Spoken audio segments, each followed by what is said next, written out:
ومن أنفسهم ومما لا يعلمون وآية لهم الليل نسلخ منه النهار فإذا هم مظلمون والشمس تجري لمستقر لها ذلك التقدير العزيز العليم والقمر قدرناه منازل حتى عاد كالعرجون القديم لا الشمس ينبغي لها أن تدرك القمر ولا الليل سابق النهار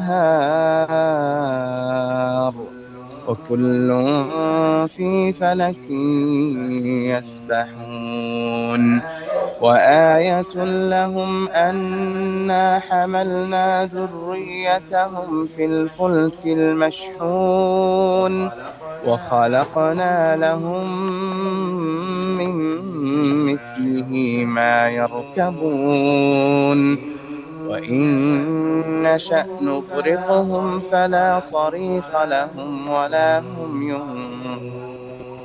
ينقذون إلا رحمة منا ومتاعا إلى حين وإذا قيل لهم اتقوا ما بين أيديكم وما خلفكم لعلكم ترحمون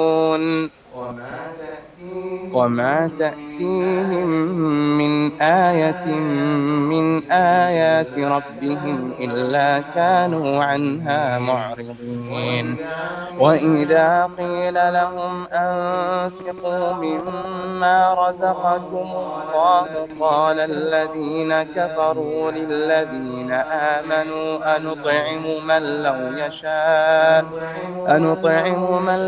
يشاء الله أطعمه إن أنتم إلا في ضلال مبين ويقولون متى هذا الوعد إن كنتم صادقين ما ينظرون إلا صيحة واحدة تأخذهم وهم يخصمون فلا يستطيعون توصية ولا إلى أهلهم يرجعون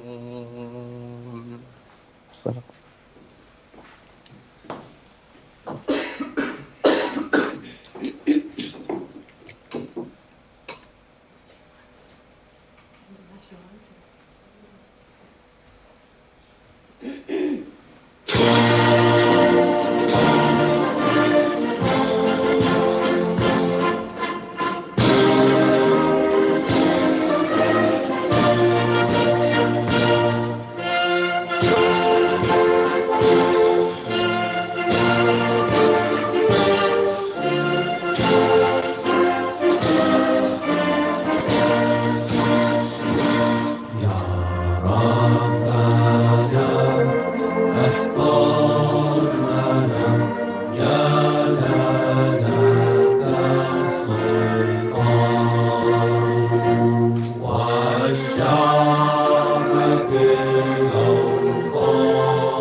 والليل كون الضياء والسعدين والعبيد بالرخاء.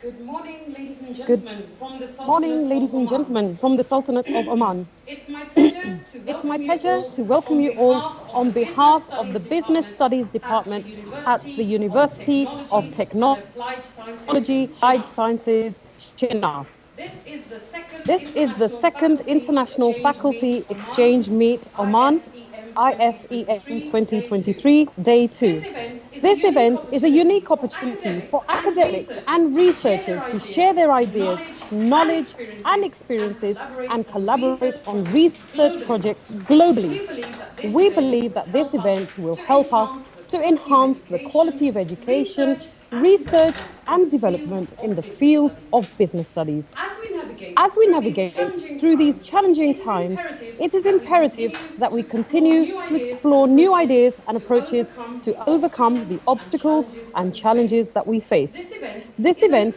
is an excellent platform excellent to platform exchange to ideas, exchange ideas, network with colleagues network with from colleagues around the from world, around the and world, learn about the and learn latest about the developments latest in the field developments of in the business field studies. of business studies. If you joined us If yesterday, you joined us you would yesterday, agree you that would we had agree a that day we had packed a with day packed with insightful presentations insightful delivered by an outstanding, presentations diverse lineup of delivered speakers by sharing an their knowledge and outstanding, diverse expertise with lineup us. of speakers Joining us from sharing their 25 knowledge countries, and expertise with 24 us. institutions, Joining us and from over 25 countries, 400 participants. 24 institutions, Today, and day over two promises participants. to be as Today, day inspiring two and as promises to engaging. be as And we inspiring would and like to as express our engaging. gratitude And we would to like to all the express our speakers, gratitude to moderators, all the and speakers, you, the moderators, participants, who and have you, the joined us today. participants who have Your joined us presence and today. Your contribution presence and make this contribution event a make this success. event a Let us success. take a moment to Let us take a express moment our to express sincere our gratitude to sincere our gratitude participating to our partners for their participating support. partners for their Without their support. support and Without their support contribution, and we would not contribution, be able to we would bring not be together able to such an bring together such an exceptional exceptional group group of of experts experts and and attendees attendees from from around the around the world. world. Before we move on, Before we allow move me on, to welcome allow our head me of to marketing welcome our section, head of Dr. marketing Joff. section, Dr. Dr. Joff. Joff, welcome. Dr. Joff, welcome.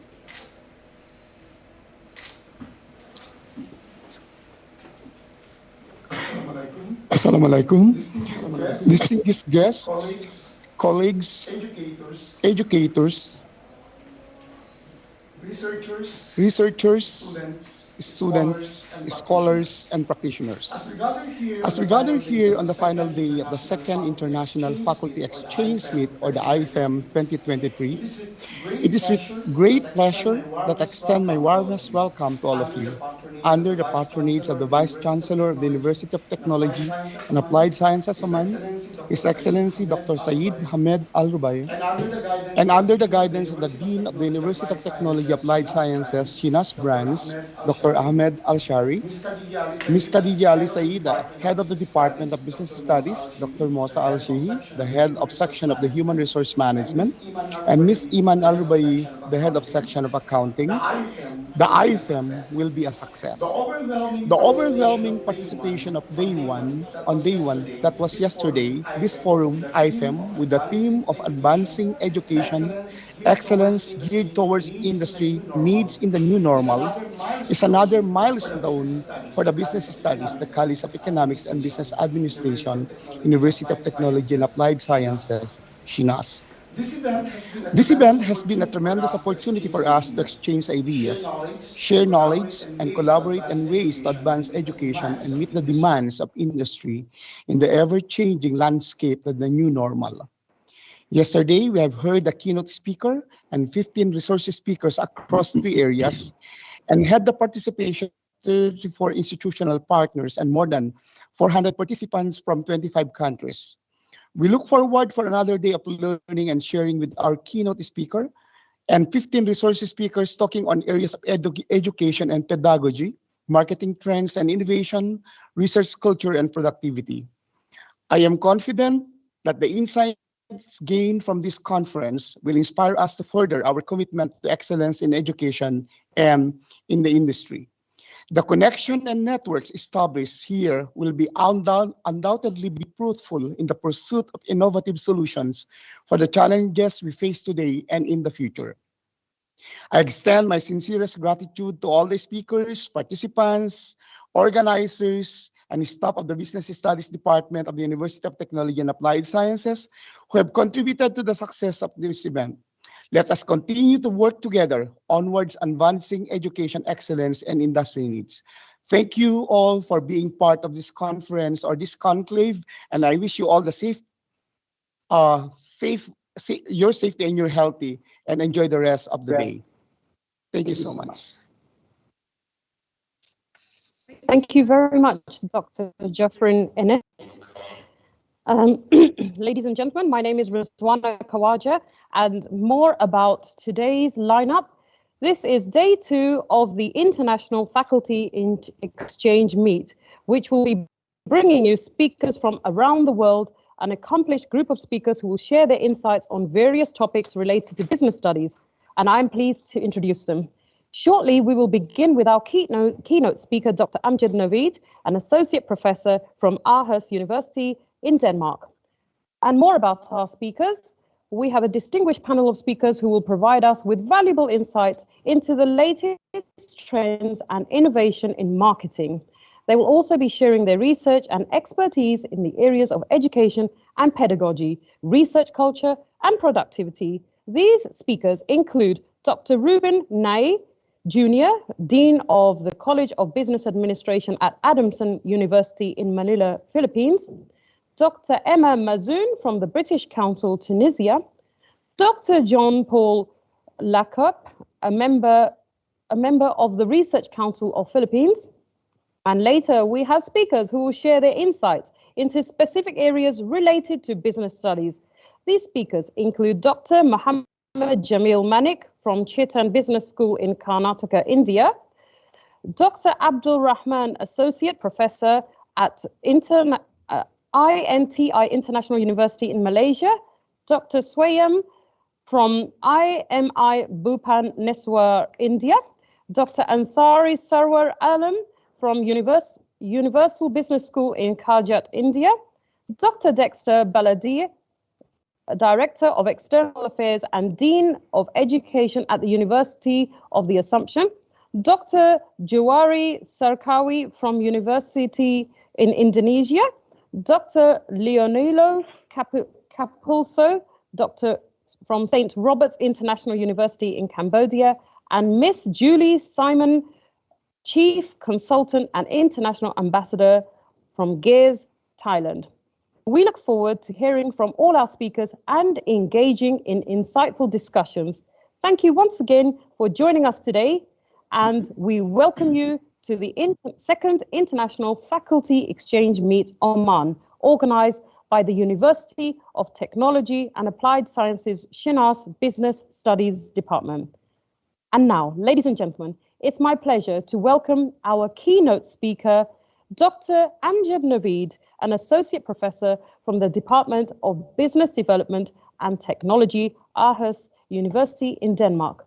Dr. Amjad, welcome to the virtual stage.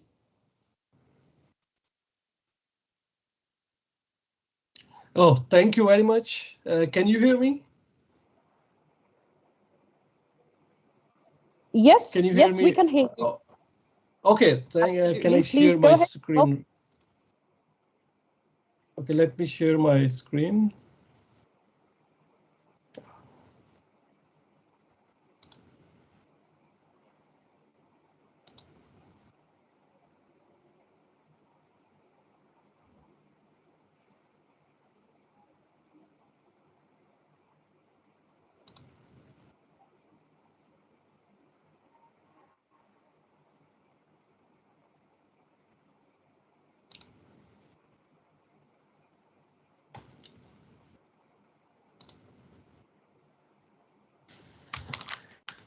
Is it visible now, my screen?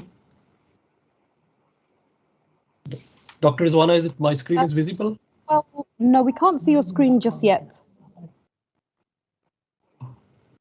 I just share my screen. Yes, we can see it. We can see it. Thank you. Okay. Okay, thank you very much for the invitation and having me here on this distinguished platform.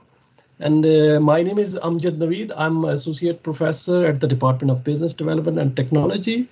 And today I would like to talk about education industry collaboration needs. And then I will present a Danish model, which is actually a university industry cooperation model, which what we are doing here. So I will be very brief to talk about these based on these outlines. Why collaboration is important, what are the challenge in collaboration, how to enhance collaboration, and what is the case study model, what we are doing in Denmark here. So it's there is no doubt that it is a need of the time, that it is a winning approach for any educational institute, that we need to collaborate with any industry or in-house or outside the close by opportunities in our industry, town, or whatever we have. And because we need a strength, we have to be relevant, and it also provide financial stability. Right. So there are both financial and non-financial motives. So financial motives, that's we have some research funding, student scholarships, sponsored, external funding. It is very important motive for our financial needs. So that's what is collaboration is, why it is important. And of course, there are some non-financial motives, because we have a opportunity to have a best talent, great reliance to educational institute and society. And we also expect future employment and future cooperation via our alumni or students. And we also, of course, there are doors open for new areas for higher education and research. And but there is no doubt that we also have to face some challenge. What are those challenges? So first challenge, because we are cooperating with or collaborating with the industry. So of course we have some issues like intellectual property rights. Who should own the results? It also depends on the agreement what we develop with industry. So that's the biggest challenge so far we are facing here, that how should we translate the outcome of our collaboration? So it's not an impossible deal, but there are some possibilities to deal with these challenges. So which I will present in a moment in the next slide, that how can we deal. And then also there are the regulations in case of violating laws, conflict of interest, or GDPR, that is very common in EU practice, that how can we compliance with this GDPR, General Data Protection Right. So regulation is also an issue or is a challenge in collaboration. And cost and budget drafting, that's another challenge, that who have how much cost and how much is there is overhead budget in our drafting setting. And especially for those institutes who have a limited experience, they have faced many challenges in this platform, especially with small industries. How can we enhance what we are doing here? So there are no ideal steps, but few steps can be taken to enhance this collaboration. We should focus on long-term relationship. It is cost effective, and some companies are willing to work with fewer universities, and they want to develop a deeper relationship with the universities, especially research-oriented institute. And another things we have to focus on, and we should identify the areas. So whether our focus is toward financial need, or we need a research-based incentive from the industry. So, and also, do we need to strengthen our student, or do we need to focus on our cost side? So we need some financial stability also, right? So also we need to get to know trust development, share vision, also enhance collaboration with industry, right? And buy-in at right time, at right level, lab or other supporters. That's other sports that also enhance the strength, and that also have announced the collaboration between industry and educational institute. That's we have a very good example in our department, that we have many labs developed and also developed and renovated by some industries where we are collaborating in Denmark. So, and we also have a reasonable regulation that also reduce uncertainty and also reduce the regulatory hurdle. So these are the important steps we should take. We should enhance based on our strength and weaknesses. And what we are, what is here. So that's important to present here because these first few slides were just why collaboration is important. It is very important for the development of not only for the university sector, but also for our future generation. So our university that's called AUS University Denmark, and the department is Business Development and Technology. As it is obvious from its name that business development and technology, we are working very closely with the local industries and we develop business. We also provide technology, but it's also based on our collaboration. So it's two-way. It's an interdependence between industry and our department. So the department is surrounded by many industries in Denmark. This is a middle of the Denmark, and where we have an industrial town that is called Herning City. We have the largest number of SMEs are located around this campus. So we have a close partnership with many industries in that town. So that's the opportunity we have here. So then we collaborate with these industries. So how? So we have a close interaction with the student and business community around us. So that's the 4 focused area: education, research, collaboration, and exchange. So, but the focus today that I would like to share is collaboration. Collaboration is the key for the success of our department. So because we are collaborating with the local industries, and it provides a lot of opportunities, not only us, but also for the local industries. So that's the strength of the department and strength of the proximity where we are located. So because we are spatially and is especially connected with the industrial towns, so that gives a lot of opportunities to interact with both students and business communities. So how this is important model we are practicing here. So we have a campus here, and we cooperate with industries and especially SMEs there that are located around us, very close proximity. So day-to-day interaction is going on, and that's very important that we should have not only focus on just education, but also research. So in research-wise, we have this internship program and bachelor and master project in their final thesis. We have a close collaboration with local industries, and also education. How we collaborate with the industry on education. We invite them and we offer them what courses they need. For example, especially in technology oriented or IoT oriented courses, we choose some of the optional courses because we cannot change the mandatory courses like math or any other. Our department specialty is in technology, but we have some optional courses where we have a close cooperation with industry. They visit us, then we have a close interaction, and then we decide which optional course we should offer, and which we should change. So that's the very strong model we are practicing here, and it provides a lot of opportunities for both our students and industry and for the department.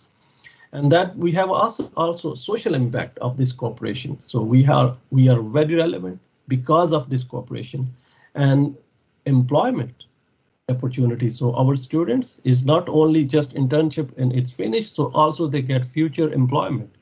And accessibility, again, they are accessible because of our alumni, our students who are again employed in the same town or in the same industries where we are cooperating. So we have this option to accessibility. And finally, we have a funding opportunity that is very cost effective and also good for financial stability for the department. For any educational institute, it's a very important. So that's the model what we are practicing, and that's very unique.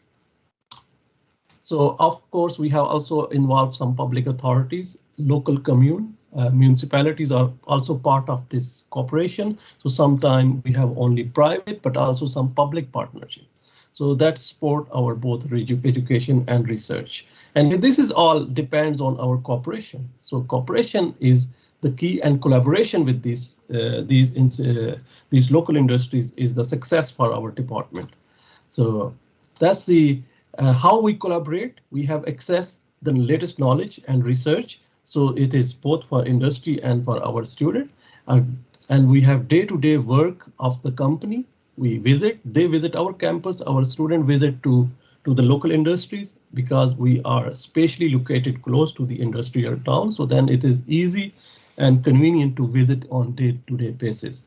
And then we provide theoretical and methodological input to the industry. And that again strengthen our department and the industry needs.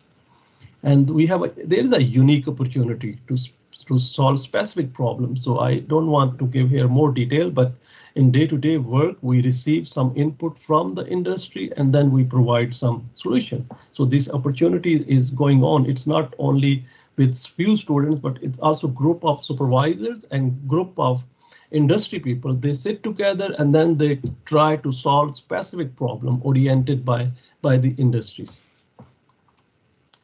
And we have our fresh resources and competencies to contribute to the development of industry. This is also very important that we have, because of this day-to-day work and opportunity discussion, and then we have again refresh resources plus local competencies. If we don't have, then we bring in, and if we need some lab or any assistant, then we also have a close, because of the close cooperation, we have financial advantage to use those competencies and to bring new resources in-house.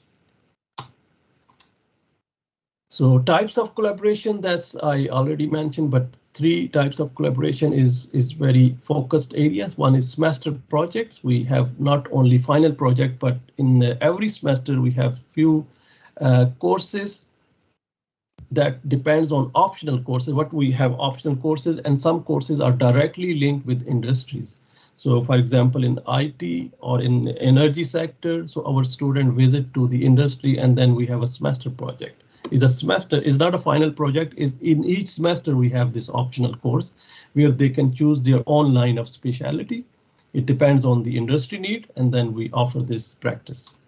And then internship, that's also 1 semester internship. Student work in the company with assignment provided by the company. They also receive some financial benefits from the local public authority, from the commune, and from the industry. So it is also incentive for both students and for the company, because they get some solution for their problem. And then final project. So this is another last type. There, where our bachelor and master students, they also have opportunity to do a final project based on company, whatever they prefer, or we invite company representative and they just present their areas of the needs, and then student also choose their optional subject and plus their final topic for their final project, and then collaboration becomes more important and more strengthened. So this is another practical example based on this our collaboration. So we have many labs, these almost 7-8 labs we recently developed. It is as a result of this collaboration with the local industries. So this is just, we can see that concept lab, but one example maybe here is a DIGE lab, is a micro factory, a test-based and a playground where they interact, they develop new product. And then we also have XR Square, that extended reality and robotic lab, that's also common. Is a very practical oriented lab where we also not only experiment, we also develop some products which can be usable for the future needs. So this is interaction of the lab is going on. And that's how we interact. This is example from last time, how if even in the time of Corona COVID cases, COVID time, we have if it's impossible to visit, but we have a interaction on the team or on the Zoom or any platform. So there is no hurdle about that. So we are continuously working with continuously collaborating with the local industries. So that's what we are doing, and thank you for your attention. And do you have any question in the mind? Please, you are very welcome to ask or to just present your own view on our collaboration. Thank you very much.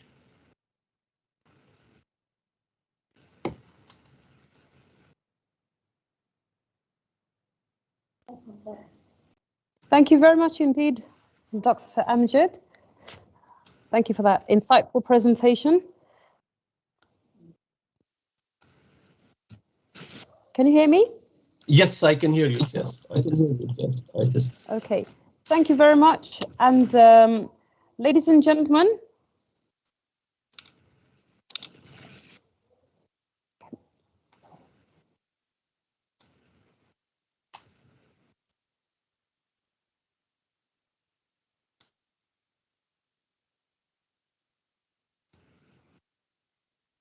We cannot hear you. okay, I'm sorry, I was on mute. Okay, thank you very much, Dr. Amjad Naveed, for joining us today from the university in Aarhus, Denmark. And now, ladies and gentlemen, it's my pleasure to introduce our next speaker for this session. Please welcome Dr. Ruben Nye Jr., Dean of the College of Business.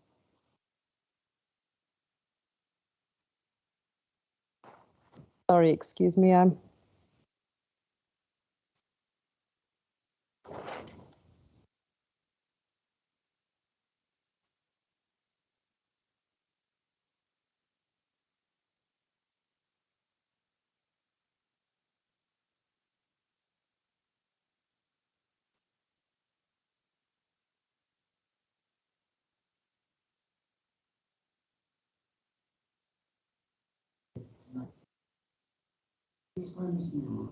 Okay, ladies and gentlemen, do excuse me. It's my pleasure to introduce our next speaker for the session, Dr. Ruben Nye Jr., Dean of the College of Business Administration at Adams University in Manila, Philippines. And Dr. Nye is a distinguished scholar and practitioner in the field of marketing with extensive experience in academic research, consulting, and training. He will share his insights on the latest marketing trends and innovation and their implication for business and consumers. And he is joined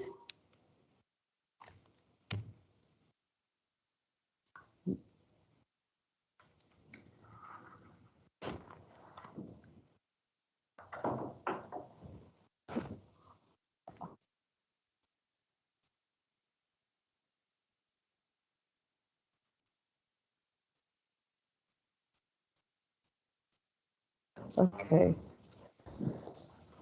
And he is joined by Dr. Enrico Torres, Executive Director, HMR from Australia. So, ladies and gentlemen, give them a warm welcome to the virtual stage.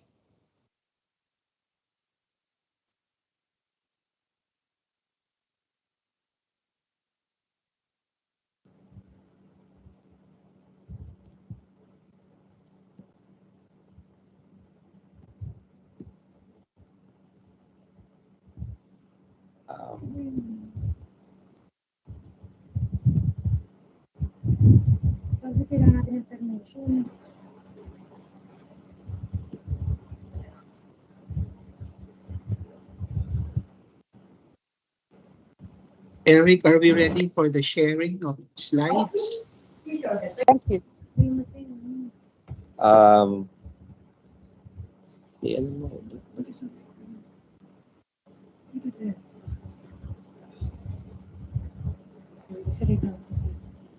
We are sharing the slides, but it's not coming out. We need to be allowed to share. Yes, doctor, you're allowed to share.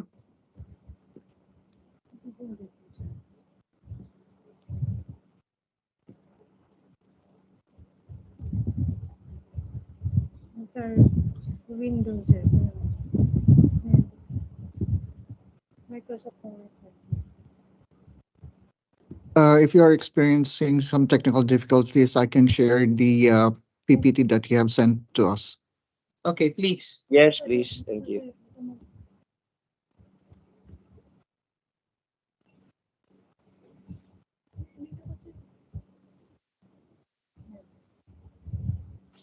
Okay, good afternoon here in Manila, Philippines, and good morning there in Oman. So I'm Dr. Naive. With me is Dr. Enrico Torres. Our paper is about the trends in supply chain management, the case of HMR reverse logistics or HRL. Next slide, please. So for the outline presentation, so we'll be presenting HMR group growth story, followed by HMR reverse logistics. Next is HML business model, marketing and finance strategies, and conclusion. Next, please.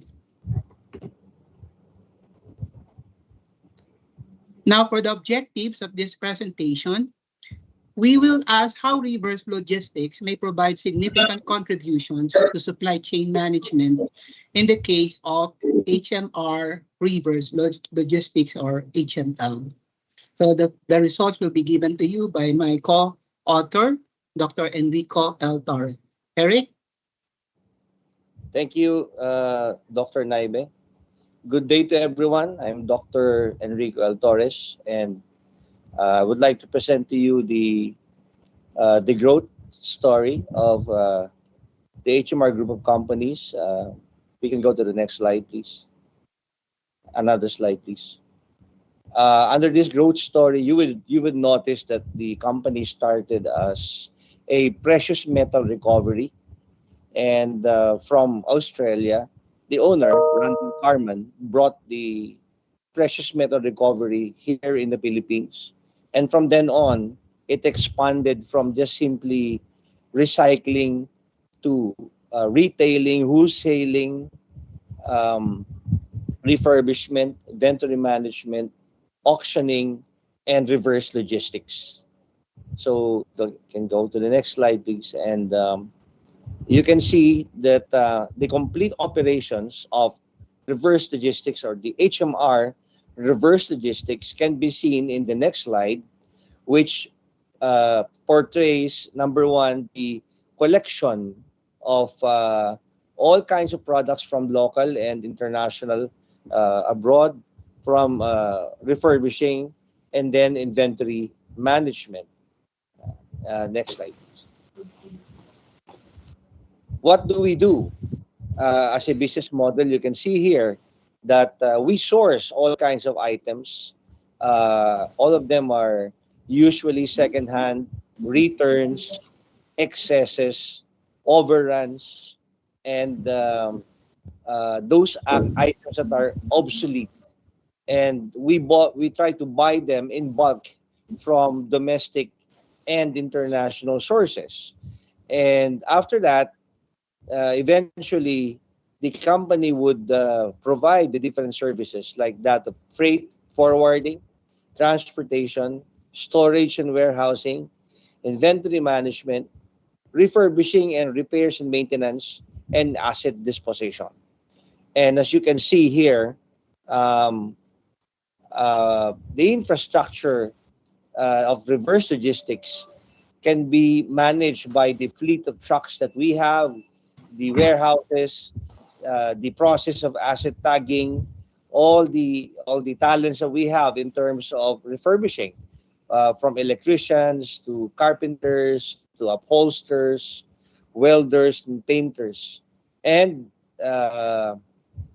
technicians as far as the laptops and computers are concerned. So next slide, please. For the marketing and finance strategies, just want to present to you that the market of HMR or HMR reverse logistics goes from asset disposition, asset foreclosures, fire sales, those items that are basically overruns, and returns coming from different kinds of institutions. And recently, there was a huge growth in terms of returns coming from the platform providers such as that of Alibaba, Lazada, Shopee, Amazon, to name a few. Next slide. So what's the competitive advantage? Here in the Philippines, and I should say here in the ASEAN region, we are the only complete reverse logistics company in the Philippines and in Asia, as I've said. No, wherein we control all the returns from the Philippines, Southeast Asia, US, and that of Korea. And the next slide will show you that we have created a huge connection and collaboration, as mentioned by the first speaker, with the different countries in terms of their returns with regard to their platform providers. And then we will acknowledge them after Typically, the area. Lazada, Alibaba, Amazon, and that of LG, Hyundai, and Samsung of Korea. And the next slide. The next slide would now show you that domestically, you can see that the branded products that we are distributing and we are refurbishing are also well known. We are also talking about hotels and banks and super malls and different kinds of electronic manufacturers here in the Philippines. And all of these things are being made or being given to bridge the gap between second-hand returns and that of brand new supplies coming from the merchants. Next slide, please. Now, I will try to present to you a short video, but most probably at the end of the topic. So can you go to the next slide? So what are the competitive advantages?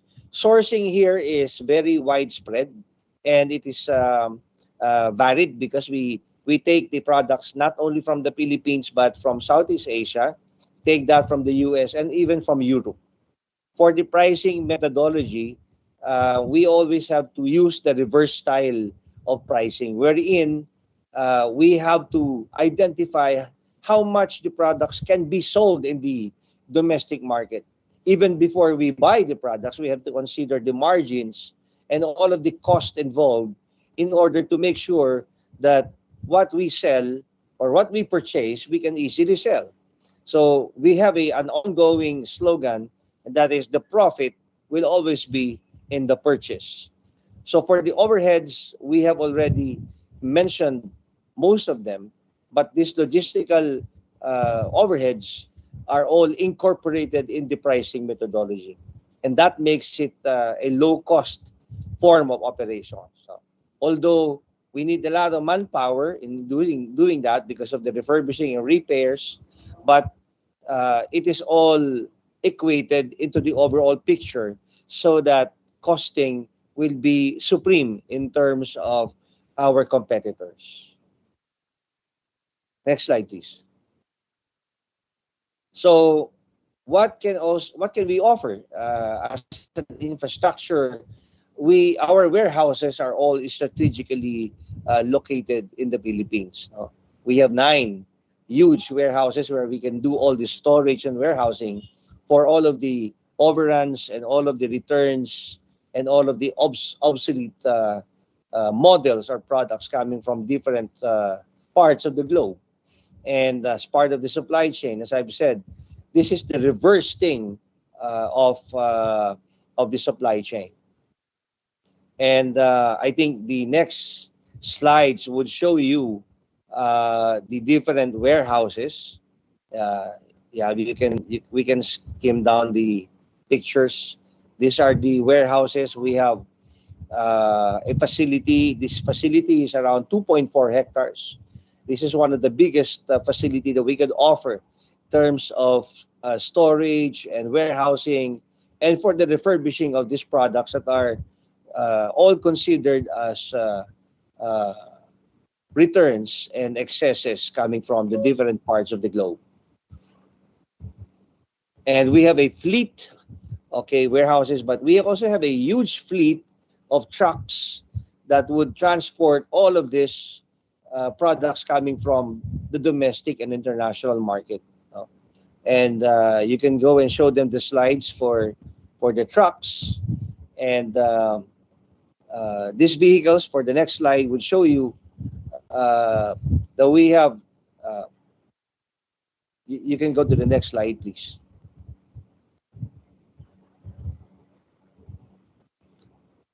Uh, thank you. These are the freights and the delivery trucks and the vans that we are using right now. You can show you the next slide. All of them are closed. We have the wing vans and closed vans, and all of these are um, uh, collaborating basically with all of the facilities of HMR.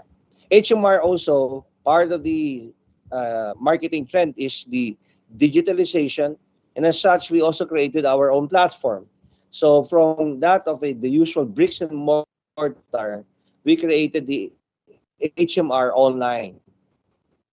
HMR Online is part of the disposition, which is the last bastion for reverse logistics. So from storage to tagging into asset information and asset uh, disposition. So all of these things joined together comprises the overall picture as far as reverse logistics is concerned. So the next slide will show you that we are also using our bricks and mortars, our retail outlets. We have around 15 to 20 outlets around the Philippines, wherein you can also pick up the items and return the items if there is something wrong. So these stores are all equally equipped with technicians and individuals that would do the so-called after-sales services for all of our clients. And the next slide will show you that we recently opened our store in the Micronesia, that of Palau and Papua New Guinea. We are trying to start our store in Guam in order to cater for the 110 volts. So usually the 110 volts that we are getting from the other stores from the United States are also being exported into these countries.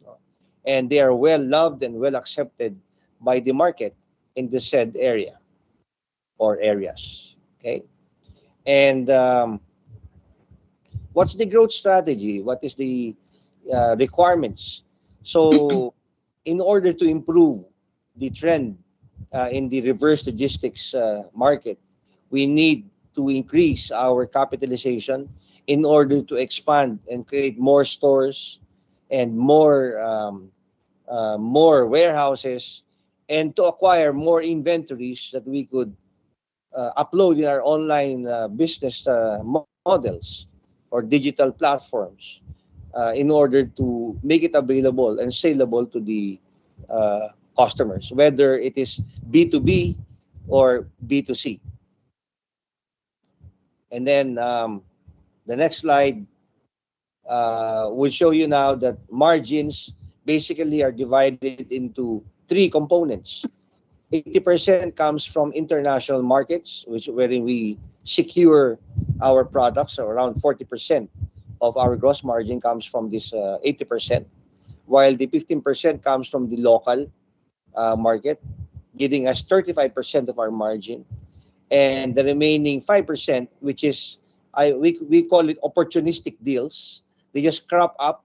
Like for example, when a hotel would suddenly close, no, big hotels here in the Philippines like that of Mandarin and Intercon closed, and we are the ones who basically secured the reverse logistics of the said institution, and we get 60% margins out of those opportunistic deals. So what can we say about all of these transactions that we're having?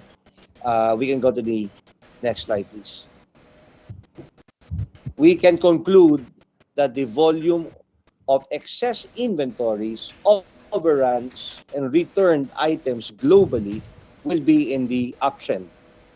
Why do we say this? Because we are following and looking at the significant increase in the volume of transactions of the retail, wholesale, and e-commerce market. We cannot deny the fact that even though COVID was experienced all over the globe, we never stopped using our fingers by using our gadgets to buy online products. And because of that, the returns and the excesses will also increase. In 2022, the Philippines reported a total e-commerce of 900.5 billion, so to speak. For manpower, for understanding and improving the production process, we have to make sure that logistics operations will be made, in as much as more and more B2B and online platforms will be requiring their services or our services. So manpower and capitalization must be made available in order to make reverse logistics more accessible, ready for the burgeoning demand from the global market. So if I may respectfully request for an additional 2 minutes, can I request our dear proponent to please go to the first slide? For the second slide, I mean. The second yes, slide. you can go ahead, sir. Please, go ahead, sir, doctor. Thank you. Yeah, okay, that is a, can you go another slide, please? That is actually, the video, the slide before that. It's a video, it's a 2-minute video. Can you please show them and run the video for our audience? I'm sorry, doctor, but you have sent us the PDF copy and video is not included in it, sir. Okay, so with that, without the video, I think that would be the end of the presentation, and would like to thank you for giving us the time and the opportunity to participate in the IFEM 2023. And Dr. Naive and I would be willing to answer if there will be any questions that will be propounded with regard to reverse logistics. Thank you very much and good day. Well, thank you very much indeed, gentlemen. Dr. Enrico Torres from HMR Company and Dr. Ruben Naive, Dean of College of Business Administration, Adamson University, Manila, Philippines. Thank you very much for that very useful and insightful presentation on the topic of marketing trends and innovation. Ladies and gentlemen, please feel free to post your comments, your questions in the chat box. We will be having a QA round at the end of this area of marketing trends and innovation. And now, staying on the area of marketing trends and innovations, ladies and gentlemen, let me welcome our next resource speaker, Dr. Mohammed Jamil Manik, Dean of Chetan Business School, Karnataka University in India. Dr. Jamil, Dr. Mohammed Jamil, the stage is yours.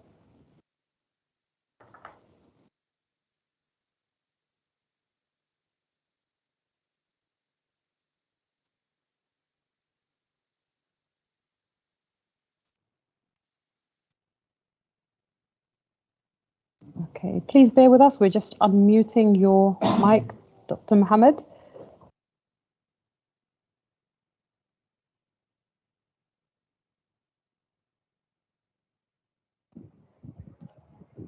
Thank you very much indeed, Dr. Joe,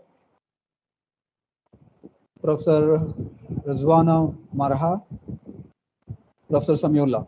It's a pleasure to be part of this session once again. Last year too, I was one of the participants. I have faced this into two parts. One is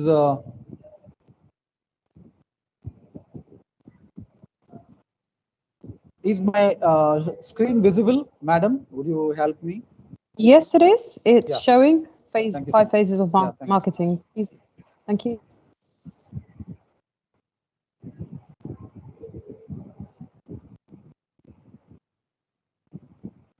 Before I could directly get into the marketing new trends, I would like to just give you a background. There are five phases of marketing. Mass marketing, which was there in the beginning of 19th century.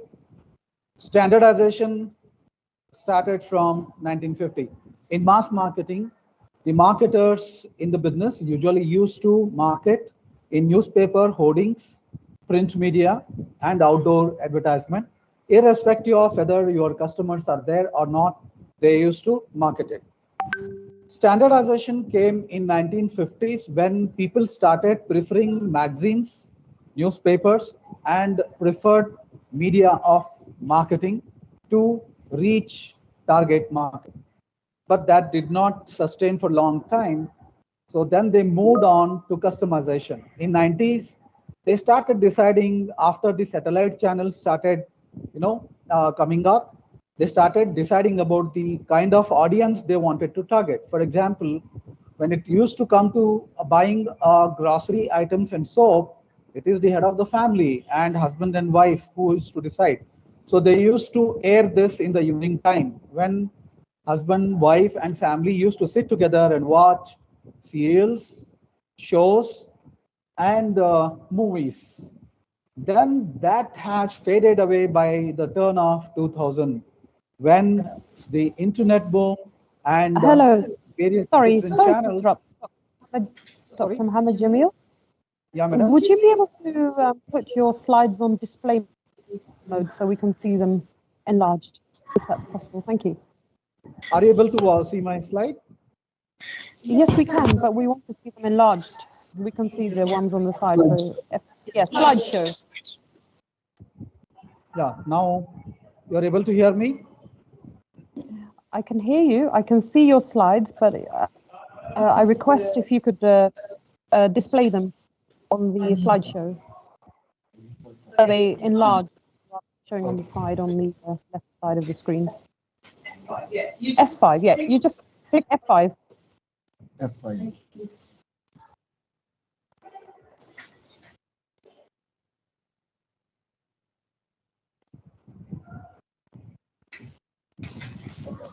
Yeah, madam, I'm visible now. My slides. Did you click F5? Yeah, okay. We can see you, but we can't slides. It's okay. Yeah, madam, we now. can just. Is it No, I displayed can't now? see the slides.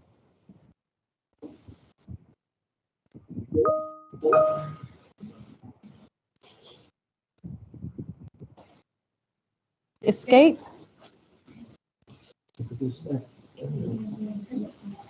Okay, you can click back on the slides. I think Mahirap siya, hindi siya technical, so hindi siya. Yeah, I am trying. Just a moment.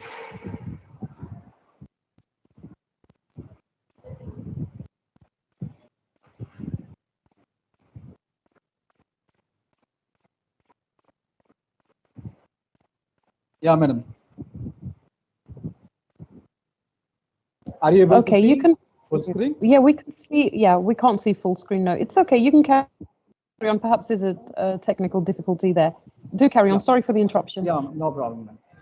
So customization happened in 90s, as I said, in terms of timing and audience. Then personalization came after 2010 because of penetration of internet and reaching the audience, young teen, adults, and old age. So personalization started reaching in their mobile phones, reaching through social media marketing, in Facebook, in their email IDs, and so on.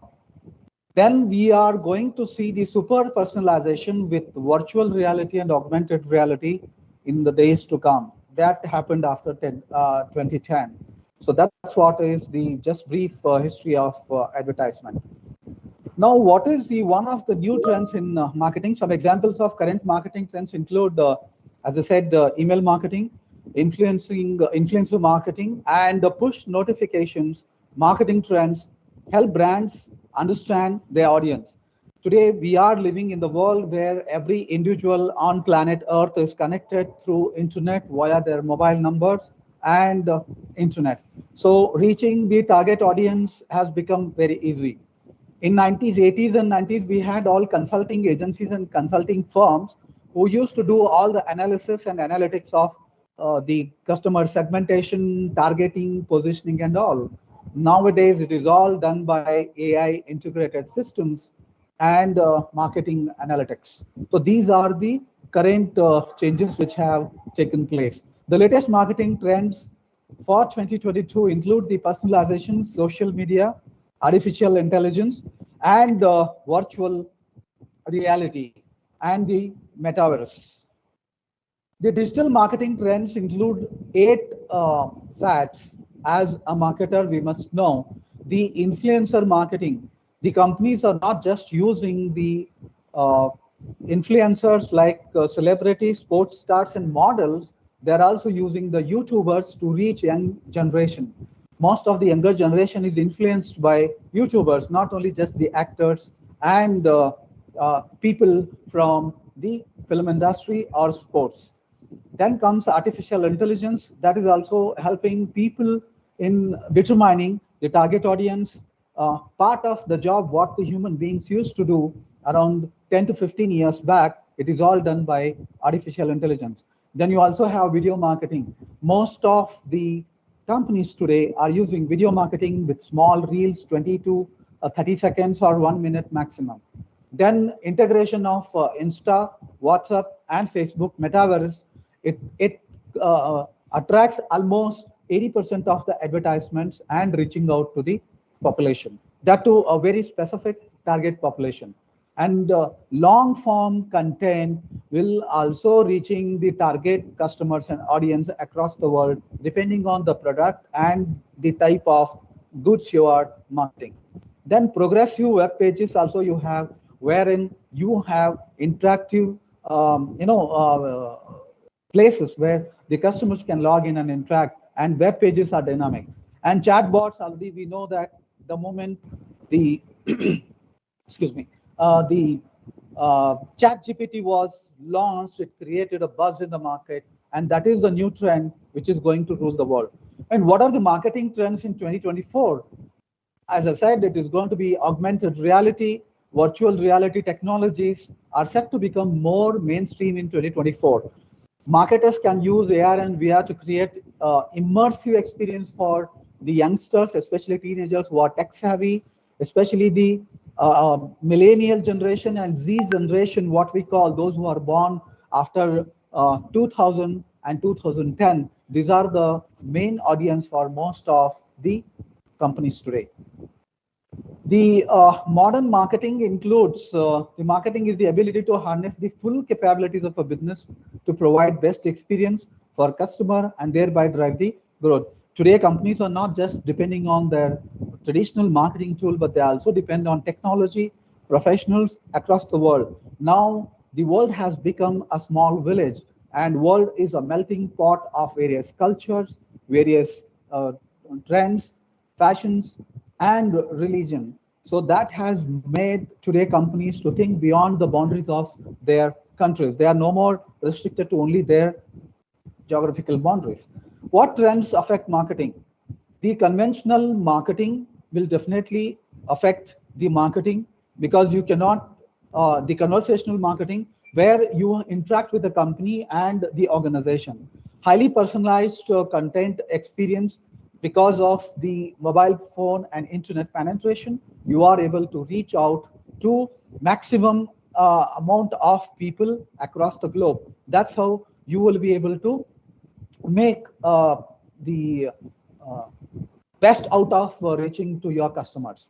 Experiential marketing, companies are giving you the virtual experience. They are also giving you a kind of interactive sessions with the customers and samples, and taking the trial of a product, of a vehicle, of a bike, so which makes you to take a decision.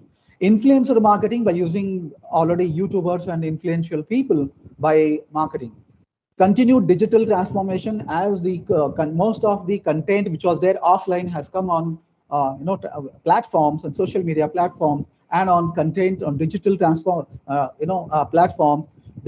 The digital transformation is rapidly taking place to hide the entire sort of offline marketing and the traditional marketing. New social media trends also have influential trend on the youth and upcoming generation.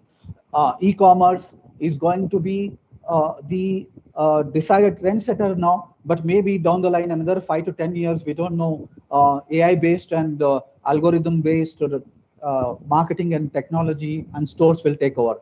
Then programmatic advertising also, it will be highly customized, reaching to the individual customers depending on their age, gender, income, country, all the demographic and geographic factors. What is the future of marketing in 2025? By the turn of 2025, virtual reality will take the lead in marketing trends. Then customers will enjoy amazing emotional experience with the shop and product brands without visiting the shops. The 7 P's of marketing, already we know: product, price, place, promotion are the traditional and the base, but we are moving towards physical evidence, people and the processes. These are the additional 3 modern P's which are going to define the marketer's power in the market. What are the new market innovation? A marketing innovation is the implementation of a new marketing method involving significant changes and product. Yeah, ma'am. Yes, please. Dr. Mohammed, sorry to interrupt you. I just wanted to let you know your slides haven't moved from the 5 phases of marketing. Maybe it's stuck or something. It hasn't actually moved. I was actually on the 9th slide. There's some problem, maybe probably with net. It's moving now. Yeah, it's now moving. Yes, it is. We're on what is a new market innovation? Yep, you can keep clicking through. Modern market.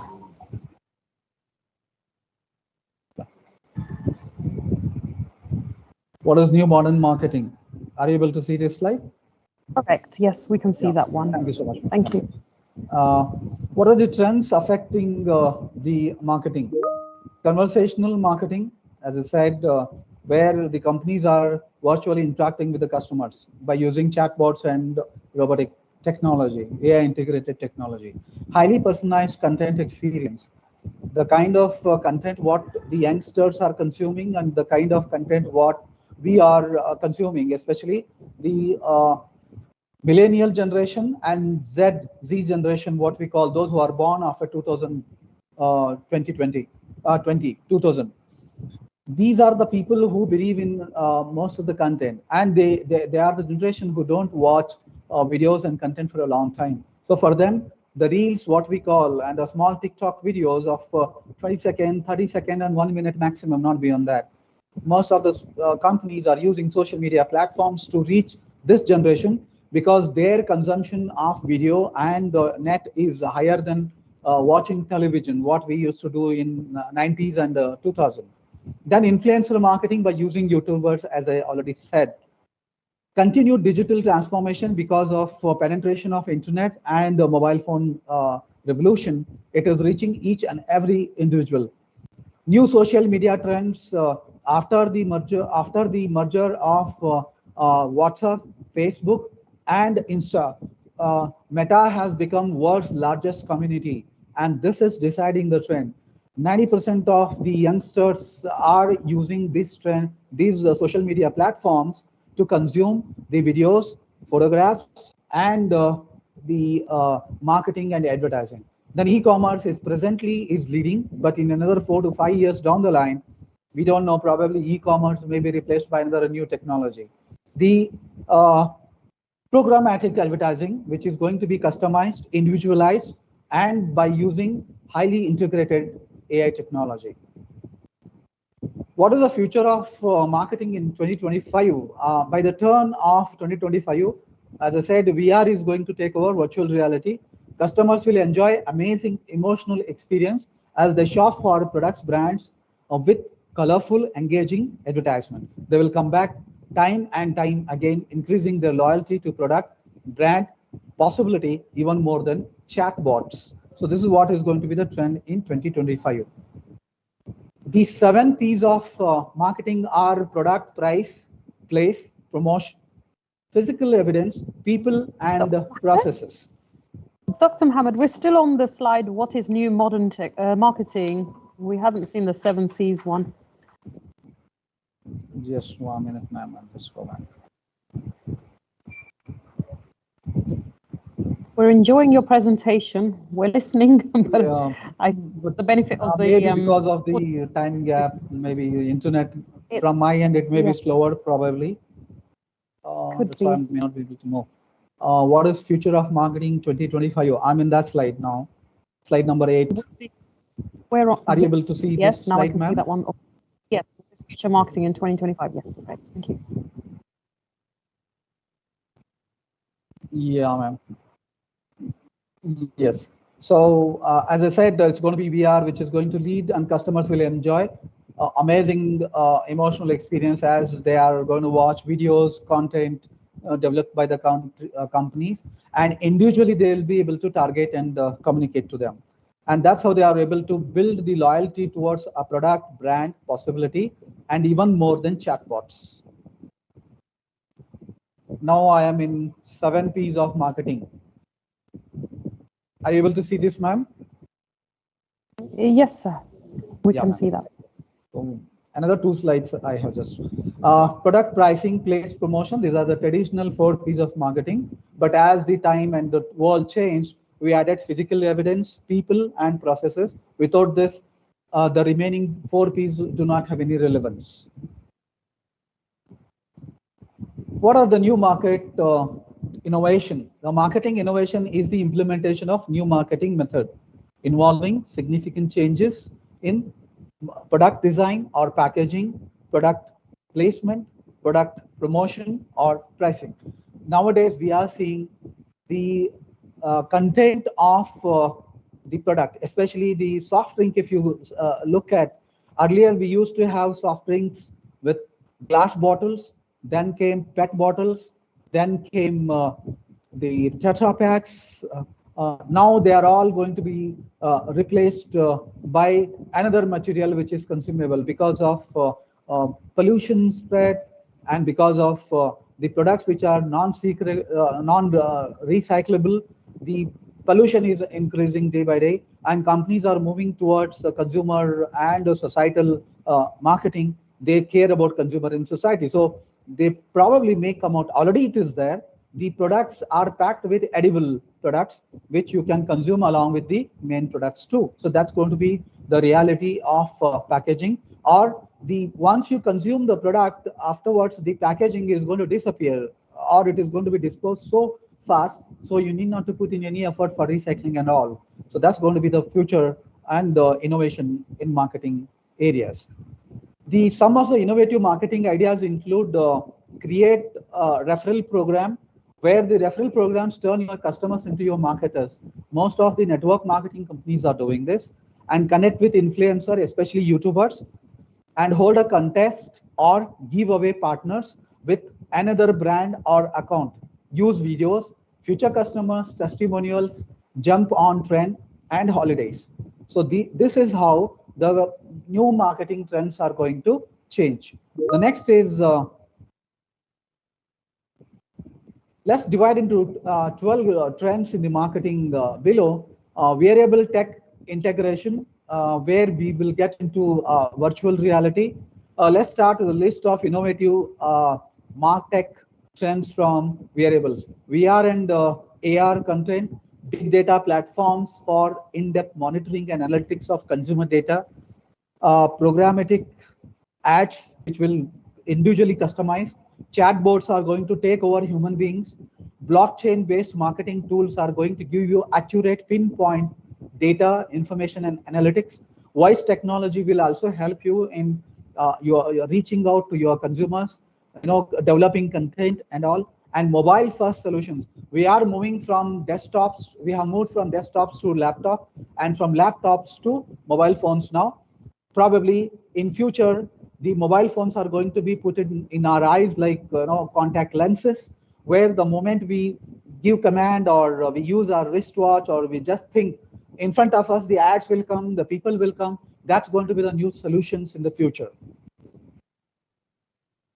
Then comes the what is an example of a new market innovation? 2 examples of a new market disruption outline in disruptive strategies are emergence of personal computers and later smartphones together.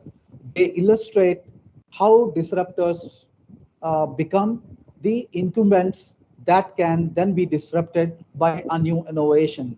The first computers called mainframes were incredibly large and expensive, but over a period of time, they too disappeared.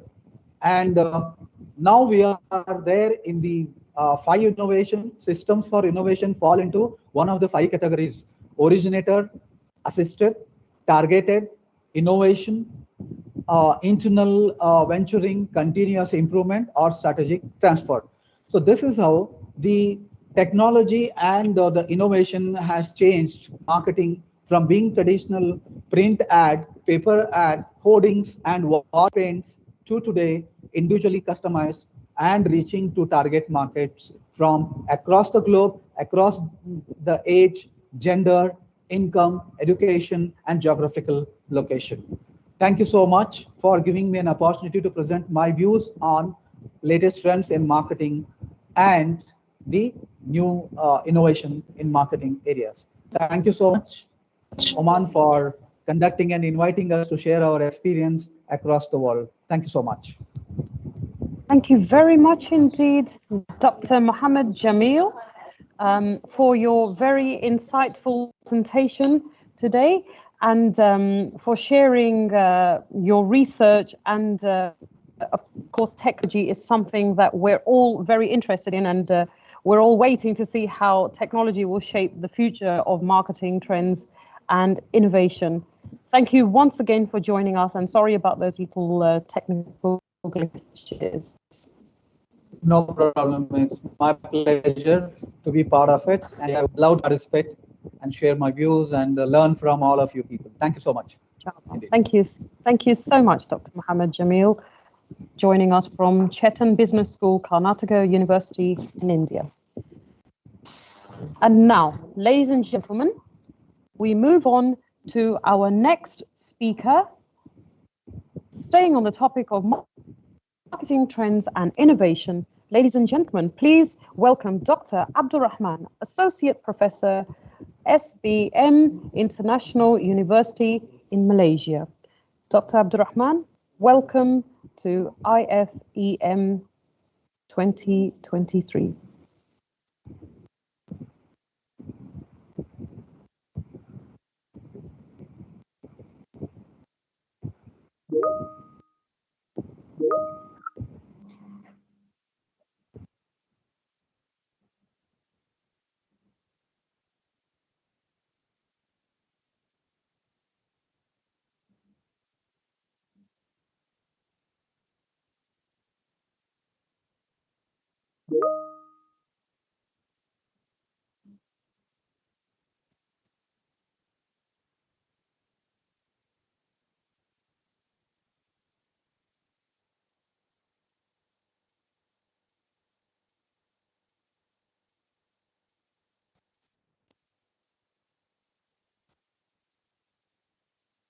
Okay, if you just bear with us as we get Dr. Abdurrahman on.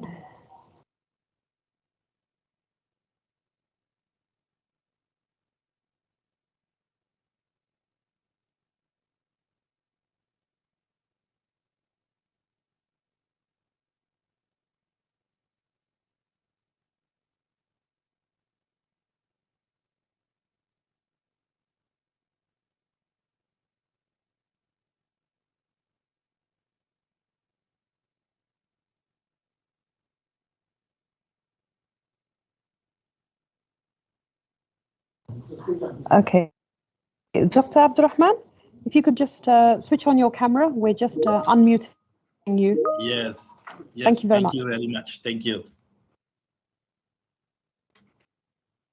Okay, I will share my screen now. Is that okay? Yes, yes, please do. Welcome. Okay.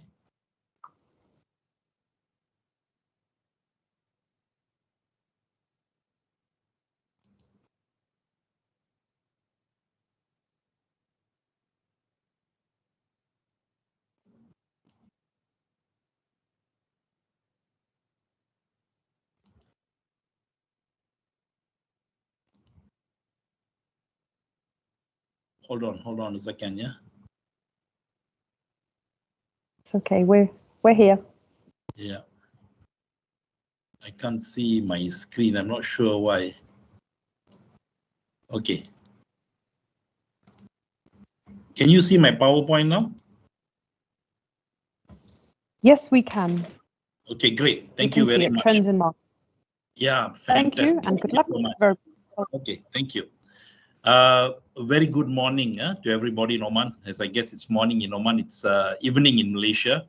As you know, the topic today, we're talking about trends in marketing. So let me dive straight into my area that I'm going to discuss and talk about today is big data and marketing. In fact, I found it a very, very fascinating area for the fact that it is able to give you insights or patterns that one could normally not process or analyze in conventional methods. Yeah. As you know, the big data in marketing today, it's actually a broader area. Looking at it is a very broad area where it belongs to this field of data science, which actually dwells with data. And my personal experience, whether it's marketing, whether it's human resource, but anything that deals with data, it's so multidisciplinary, it cuts across patterns, as you can see in the graph. Statistics, pattern recognition, neurocomputing, machine learning, data mining, visualization. So it's actually a very, very broad field. And I would like to share with you today some of the trend, especially in big data in marketing today. Now, the huge amount of data in marketing from consumers, from the merchant, from the retailer, web retailers, offline retailers are too large and too complex to be managed using traditional data processing, analysis, and storage techniques. This is very impossible today if you want to find the insights, anomalies, pattern recognition using the traditional method is no more possible. I don't want to dwell deep into this, but as you already know, the data in the raw form, either your primary or secondary data, information which is very useful, it goes into a series of continuums of data. But what I would like to share with you is that all this data, actually, we are trying to see something and understand something of a consumer that we are able in marketing to tailor make our product and service to their needs, which is called insights. I always joke and say that nowadays we as marketers are no longer marketers. In fact, with this huge amount of data, as you can see in the picture, data is being processed at many different levels. And we are actually mining those data to find that gold nuggets, which tell us something little bit more about our customers, our consumers, so that we can make better informed decisions, better strategies, better recommendations to aid our consumers in buying that particular product or having a more positive perception of the product. Now, there were a lot of softwares that had come about. This was some time back when I started looking for analytical softwares in the marketing field. In fact, it's not in the marketing field, it's any field. It's Tableau. You can see this big data analytics, if you want to call it that, or visualization, where we can put all the data in these maps, which this software was good for spatial big data, where you can import large databases, millions of records of consumers, your customers' wants, needs, preference, and you can slice and dice this data that help you give you a better. I'm sure quite a number of people today here are from the academic field. Maybe I should pose a question, but don't have to answer me. Would you be able to predict which one of your students is going to fail in the next semester? The semester that you may have not even started teaching yet. Would you be able to predict in the 2024, end of 2023, which of your lecturer is most probably prone to failing students? Now, before you can even answer or dissect that question, big data is able to slice and dice the data and give you the answer right now. Right now, before you can even leave a meeting room, we can give you the answer. Okay, so this is the power of big data, especially in the marketing field, where we strive and try to understand our consumers' needs and wants. It is rows and rows of data, impossible to be processed by using any normal traditional storage or analytics. But by using big data analytics and the number of softwares that have proliferated in the last few years have been nothing less than amazing.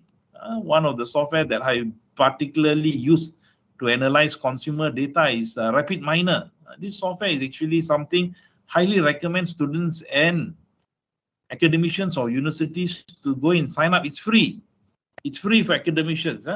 It's free. You can go and look up the software. It's called Rapid Miner, and it will give you a lot of insights on what predictions you can make about your consumers. Because today we deal with a variety of data. Your Facebook, your LinkedIn, your WhatsApp, your YouTube. But how do you, as a marketer, analyze this data in the shortest time possible?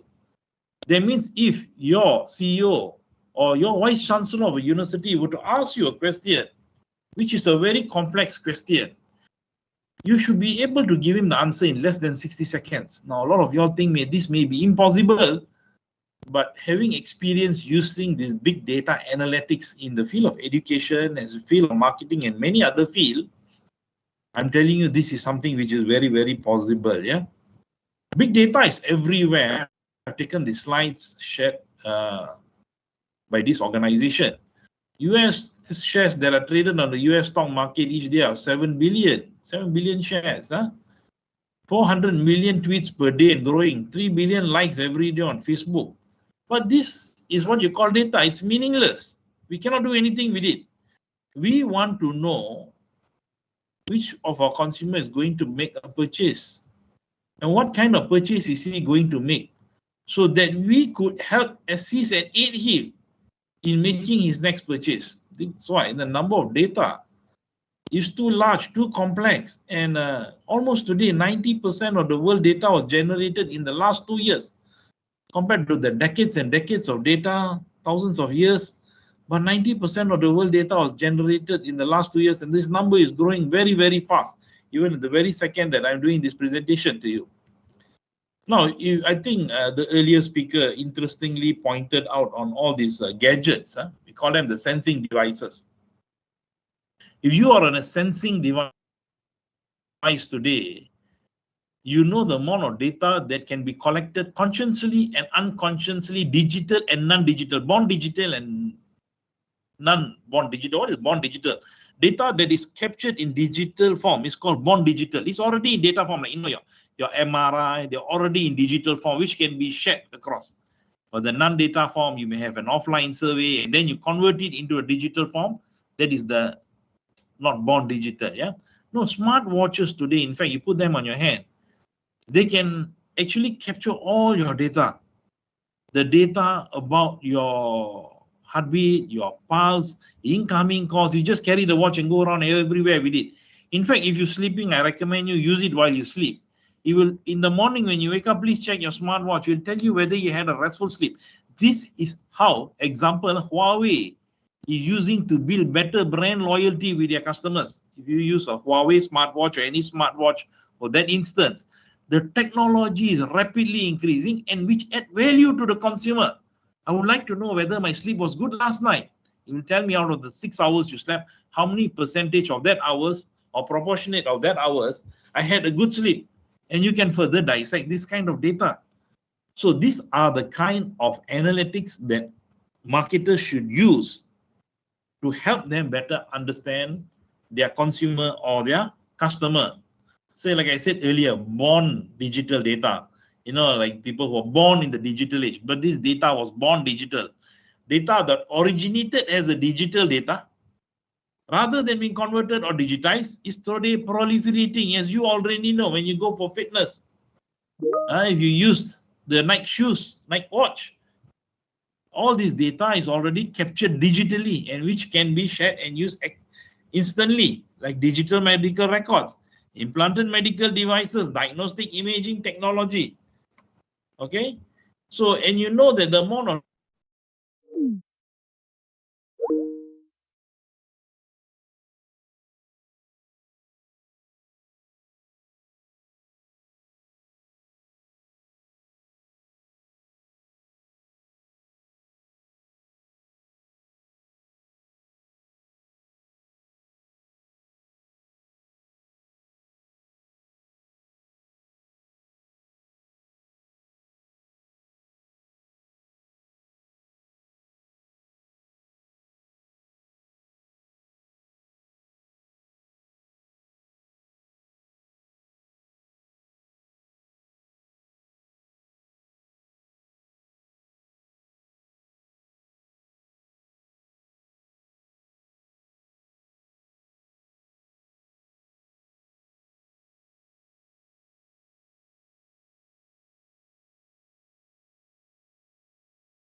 Again, we apologize for the technical difficulty that we had faced, and we'll be resuming now as soon as we are connected with Dr. Abdurrahman. Yeah, checking now. Yeah, For yeah. Dr. Ansari. Dr. Abdurrahman.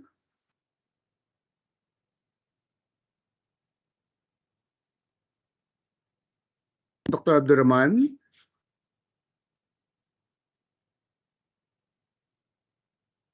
Yes, we got you, Dr. Ansari. But since the talk of Dr. Abdurrahman was cut a while ago, so we're calling his attention so that his talk will be resumed. Again, once again, we apologize that the technical difficulty was in our side. Thank you so much. Bear with us, and we rest assured the rest of the day will be continued, and we have more other speakers that will be joining us today.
Just one, just one.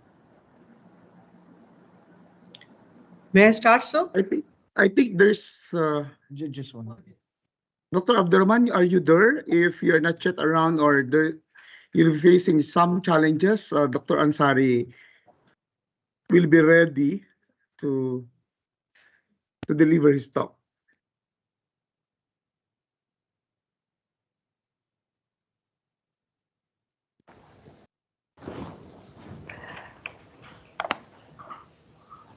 Thank you very much. We are sorry about the technical glitch that we just had, and thank you for your patience. And now we'd like to welcome Dr. Ansari Sarwar Alam from the Universal Business School, Kharjat, India. Dr. Ansari, without further ado, you can start, and welcome to the program. Thank you, ma'am. Am I audible, ma'am? Absolutely, audible and visible. Okay, let me share my slide deck.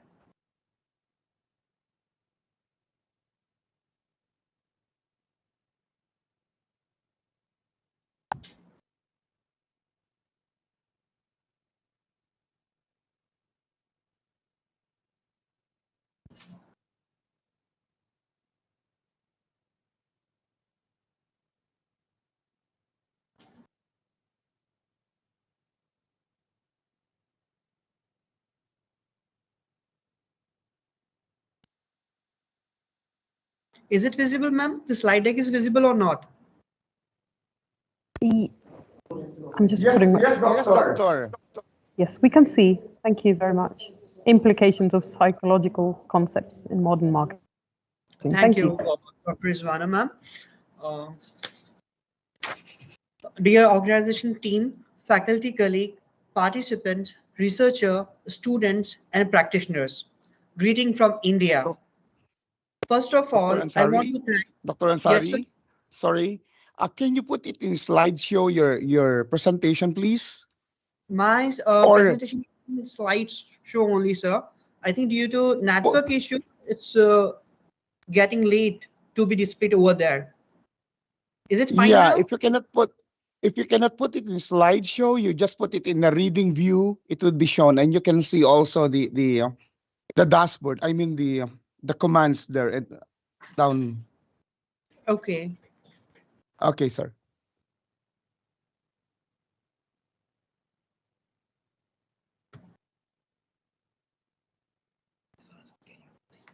Now, are you able to see it, sir?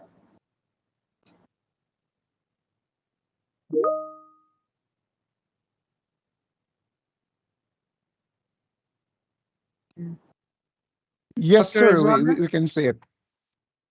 Okay.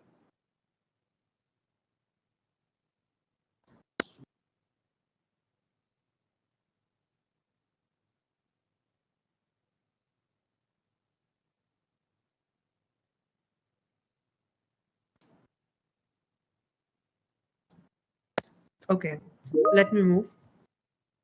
Uh, so, dear organization team, faculty colleague, participant, researchers, students and practitioners, greeting from India. First of all, I want to thank in general to the organizing team of the second International Faculty Exchange Meet 2023. In particular, I want to thank Dean of University of Dean of University of Technology and Applied Sciences, Dr. Ahmed Saeed Ahmed Al Shahri, HOD of Business Studies Department, Ms. Khwaja Ahmed Ali Al Isai, and Head of Marketing Section, Dr. Jocelyn Colado Inns, for inviting me as a resource person. I will talk on the very important topic of marketing, which is related with psychology. Before my talk, we have listened more about how marketing is linked with technology. We heard about VR concept, we heard about big data concept, and many things which is going with the technology part of marketing. But I am coming up with a topic which is very important, because if human body are there, if human are existing are there, so the technology work with human.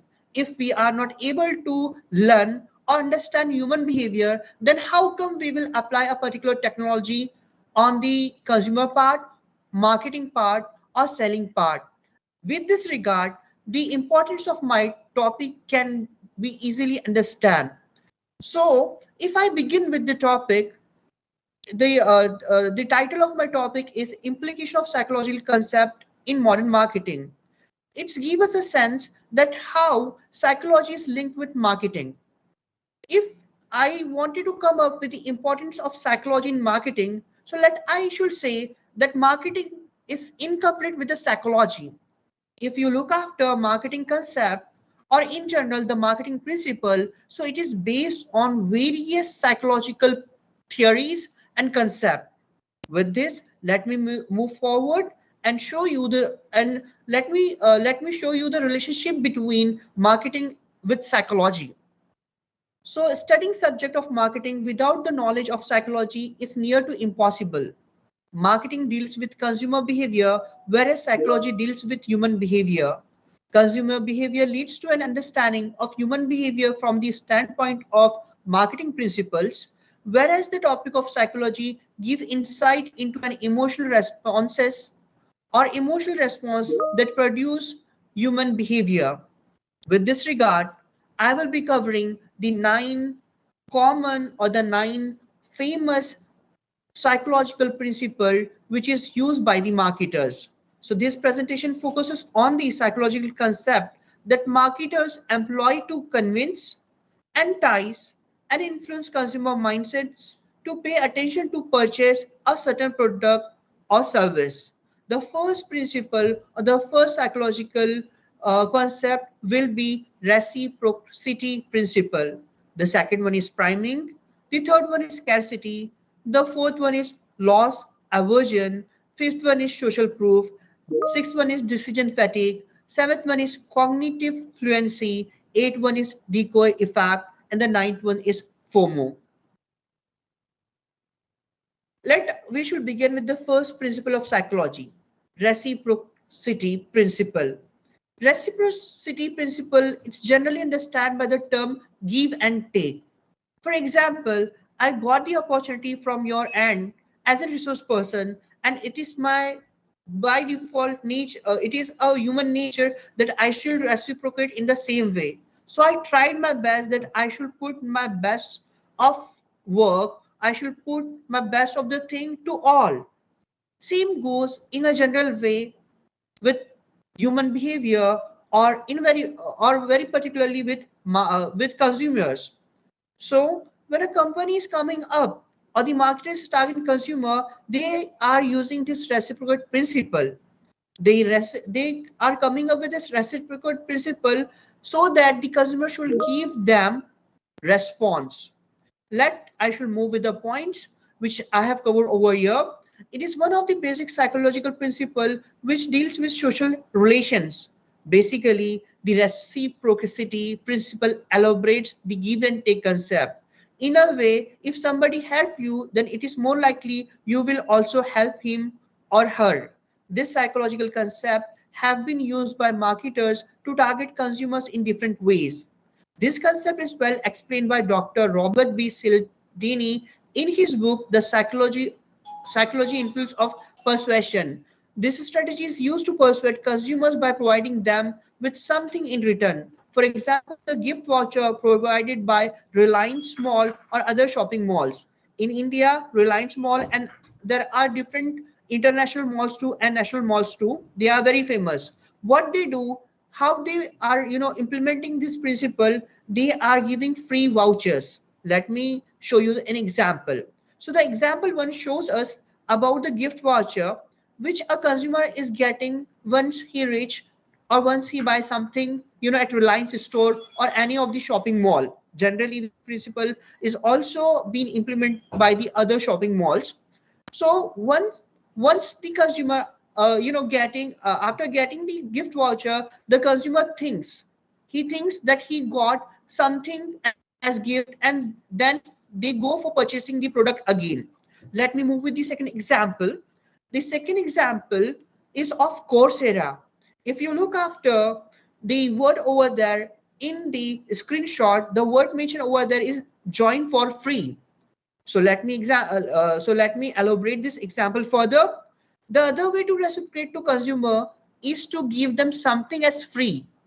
Many websites give information to the consumers freely, and after a certain period, the same website asks the consumer to review the website, register with the website, and give feedback. Thus, the same website increase their visibility. So when we hear the word free, when we get gift as in free or voucher as free or with some discount rate, it's but natural that being consumer, we reply to that particular stimuli and we respond to them.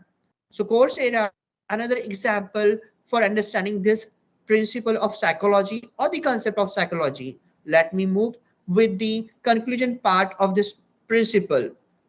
So the principle of reciprocity suggests that when someone gives us something or does a favor, we feel a sense of indebtedness to them. This feeling of obligation makes us more likely to do something for the person in return. In the context of marketing, companies are using this principle by offering something valuable to their customer, which can increase the chances of getting a positive response in return. Let me move with the another concept of psychology.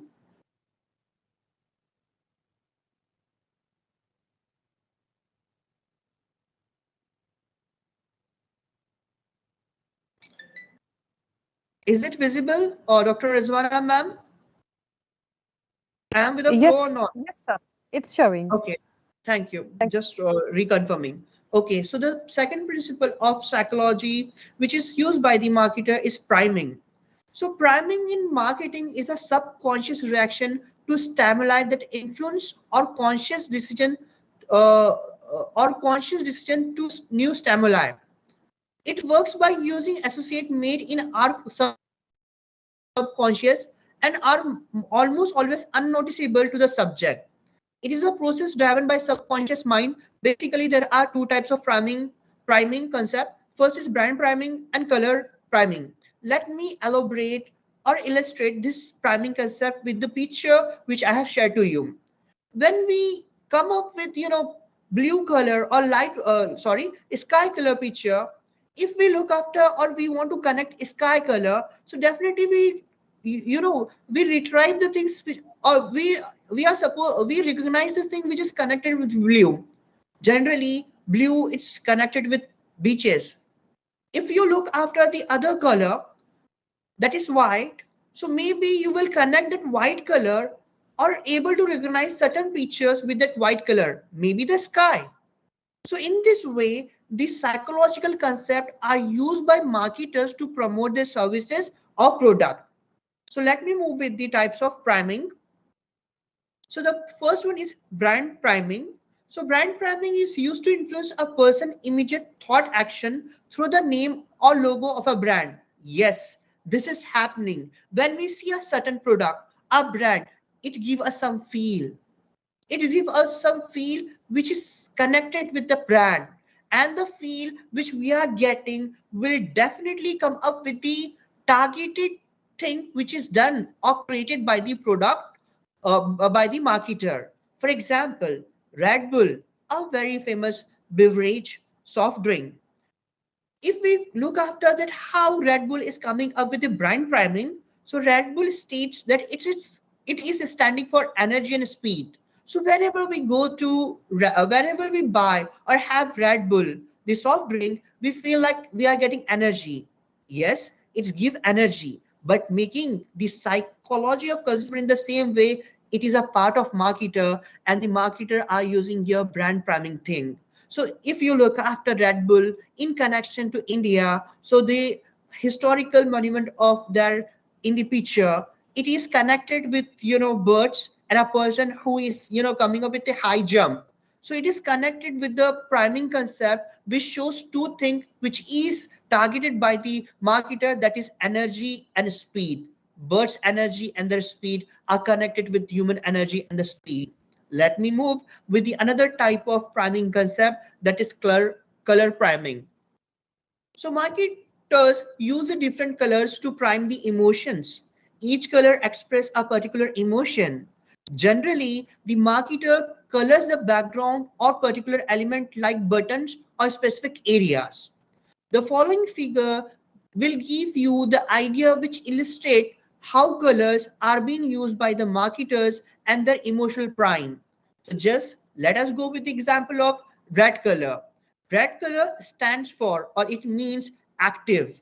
The example which is mentioned there, the brands which are mentioned there, it's include Red Bull, Coca-Cola, Kellogg's. Same goes with the other colors. Let me move with the other concept of psychology. So in conclusion, priming is a method that marketers use significantly to influence advertisement. Marketers may increase the return on your advert by making minor and unnoticed modification. The third psychological concept which is used by marketers is scarcity. Yes, scarcity is a common psychological concept which is used by the marketers. So marketers use a scarcity marketing method as a tactic to entice people or consumer to buy a product before a product or deal expires. It's usually carried out by putting timers or discounts and promotion, restricting the quantity of things in stock, or producing seasonal or promotional item to sell for a limited period.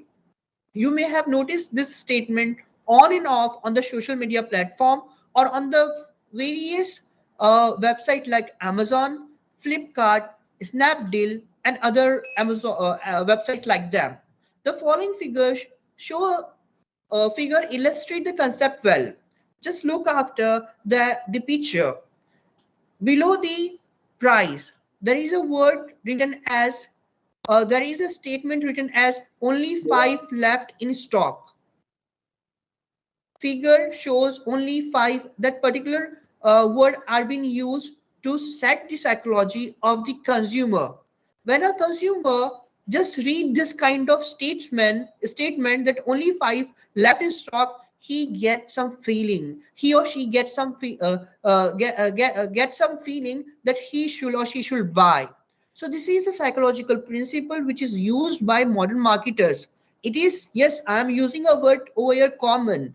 It is commonly used, but it is unnoticeable by the consumer or by the consumer, that how the marketers are using the psychological concept. Basically, the marketers are connecting us with the basic roots of the psychology or human behavior. Let me move with the another example of scarcity. So Myntra a famous website. This is a famous website in India for apparels. I should show you something which is written over there.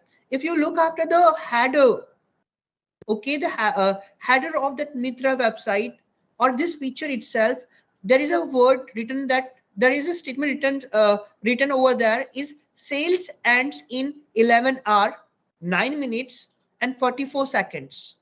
Again, being a consumer, when I'm going through this website, I was buying a apparel for me. At the time I just saw it and I understood that how the marketers are playing with the psychological things of human behavior and how they are targeting consumers or attracting consumer to boost up their sales, to boost up their sales, and with other benefits. Let me move with the other concept, with the conclusion part of this concept, that marketers use the scarcity principle to value their products, increase sales, and to create the demand.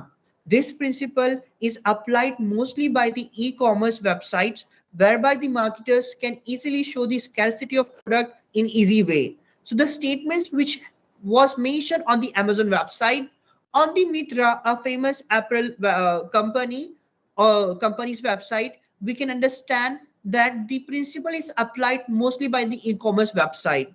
Let me move forward and explain you the psychological concept which is used by the marketer is loss aversion. So in behavioral economics, loss aversion refers to the phenomena in which individuals consider an actual or projected loss to be psychologically or emotionally more unpleasant than an equivalent gain. For understanding this concept, I have given an example. So for the obviously the anguish of losing 10,000 rupees or 10,000 reals, dirhams or dollars is significantly higher than the satisfaction of discovering the same amount. When we lost something, we get tension, we get stress, right? So similarly, the basic instinct or the basic attribute of human behavior used by the marketers, they come up with certain advertisement, like I have given a screenshot of a particular a product over there, particular vehicle product over there, which mention last month chance, get year end benefit up to rupees, Indian rupees 2,50,000. Rush now to your nearest Honda dealership. With this example, we can understand that marketers are creating the psychology that if you will not buy being a consumer, you will be in loss. And this create an impact being on consumer like us, and we go and we run to buy the product. Let me move with the another concept of psychology. The another concept of psychology is social proof. So in the year 1984, author Robert Cialdini coined the word social proof in his book Influence. This phenomena, also known as information social influence, and is based on the idea that people copy the action of others in an attempt to replicate behavior in certain settings. Let me give you a layman type of example over here. When we want to dine out, what we do usually, we try to get the feedback from our relatives or friends that which restaurant I should prefer. What will be the what are the different cuisines I will be getting in that particular restaurant, and which kind of dishes I can have over there. So social proof can be understood by this layman type of example, that whenever we want to go or test, we want to test something, what we do, we take the reviews, we take the feedback. And obviously when our friends, our relative or our peer group members suggest something, we do the same thing. The same concept is used by the marketer, and it is called as social proof. So let me go up with the points over here. When it comes to marketing, social proof refers to a similar concept. When individuals shop, they look for reviews, ideas, and instances of how other people have used a product before making a purchase decision. Reviews Current customers, media attention, and other form of social proof are used in marketing. Taking this concept into consideration, many brands come up with brand ambassador concept. With brand ambassador, as it is believed that people follow celebrities and celebrities goes with good brands. So here the celebrity are from India. Figure shows that Alia Bhatt and Ranveer Singh, the brand ambassador for the MakeMyTrip.com. They are promoting and they are giving a social proof to the consumer that go with MakeMyTrip.com. The another concept of psychology which is used by marketer is decision fatigue. Decision fatigue is defined as a concept that after making numerous decisions, the ability to take decision will diminish. According to the words of Dr. McLean, a psychiatrist. Let me give you a layman type of example. If you look after the Apple founder life, he always wear white shirt and blue jeans. It is said that being a leader, he does not want to focus on this part that what he should wear and on the part of choosing apparels for meeting. He does not want to give that much particular time for choosing a particular apparel for a meeting. He is considered that he is saving time and not using the mind in the way, because when you are going with n numbers type of apparels, yes. I'm sorry to interrupt. We're running a bit over time. Do you have just one more or two more slides? Is that right? Yes, ma'am. After that, my talk will be completed. Thank you. We're enjoying the presentation, but we're just limited on time. Thank you very much. Okay, ma'am. I will complete it before the mentioned time. So if we look after the concept, so people who go with many of the options, they feel this thing. Okay, so here are two things which we can take. Marketers use this thing positively. They give n numbers type of option to the consumer so that they can easily buy.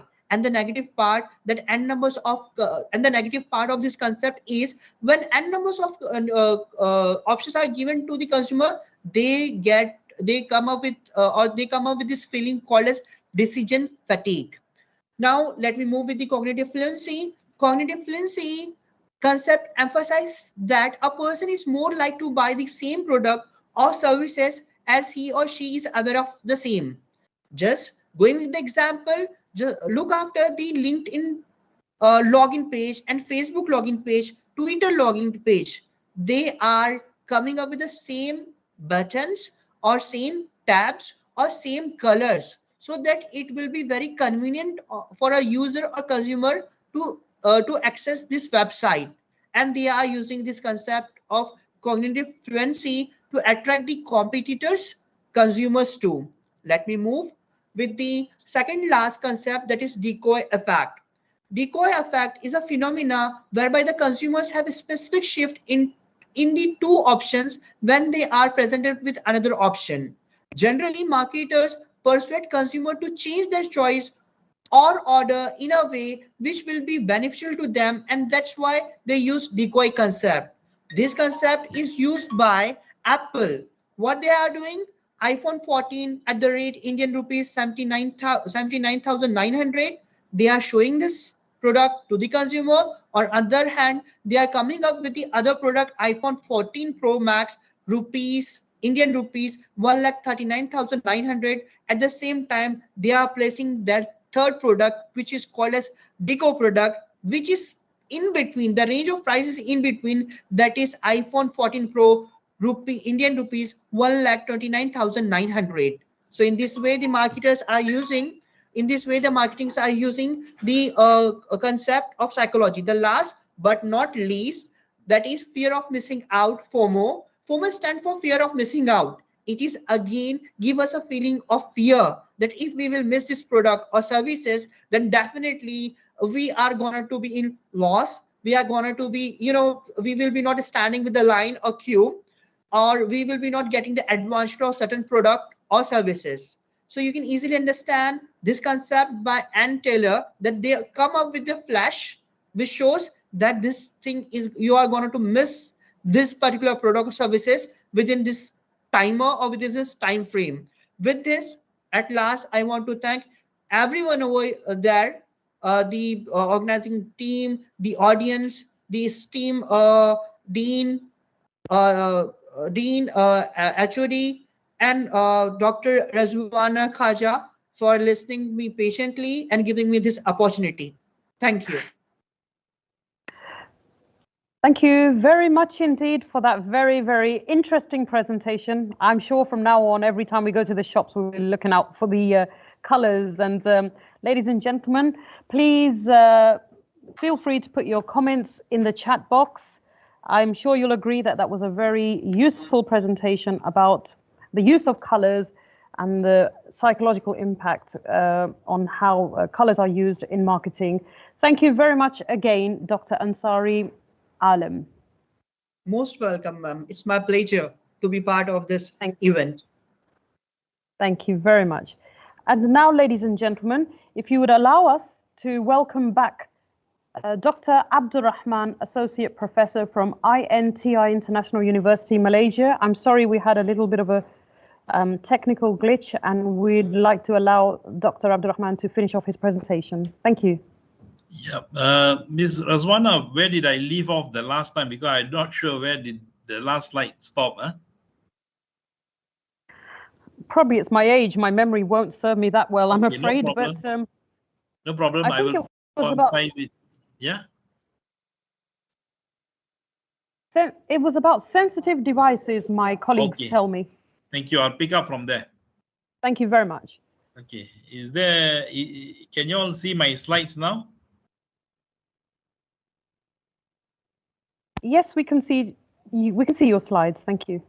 Okay, great. So, like I mentioned, from the last that I left off was the sensing devices, which actually can collect this huge amount of data from the consumer. And this data can actually come from a variety of sources, can be your body vitals, can be your transaction, can be anything that that product or device was designed to do. Now, a lot of this data is actually born digital, as I mentioned earlier. When you born digital, the data is already in the raw form, in digital form. So the data that originated as digital data, rather than being converted or digitized, is today proliferating. Example, these electronic medical records, implanted medical devices, diagnostic imaging technology, and so forth. And the number of repositories, the number of databases which hold our data is actually increasing from the year 2016, especially or specifically. So you can imagine the amount of data, but the data is useless if we as marketers do not know how to slice, dice, or use that particular data in a proper way. Yeah. Now, if you look at this slide, it actually talks about visualization. You know, I believe that visualization is the icing to data analytics, because it allows the innovative use of images. You interacting with the consumer, with the data, is as though the data has become alive. Yeah. So you have all these rich graphs, charts, dashboard, maps, yeah, which can actually provide you insights into the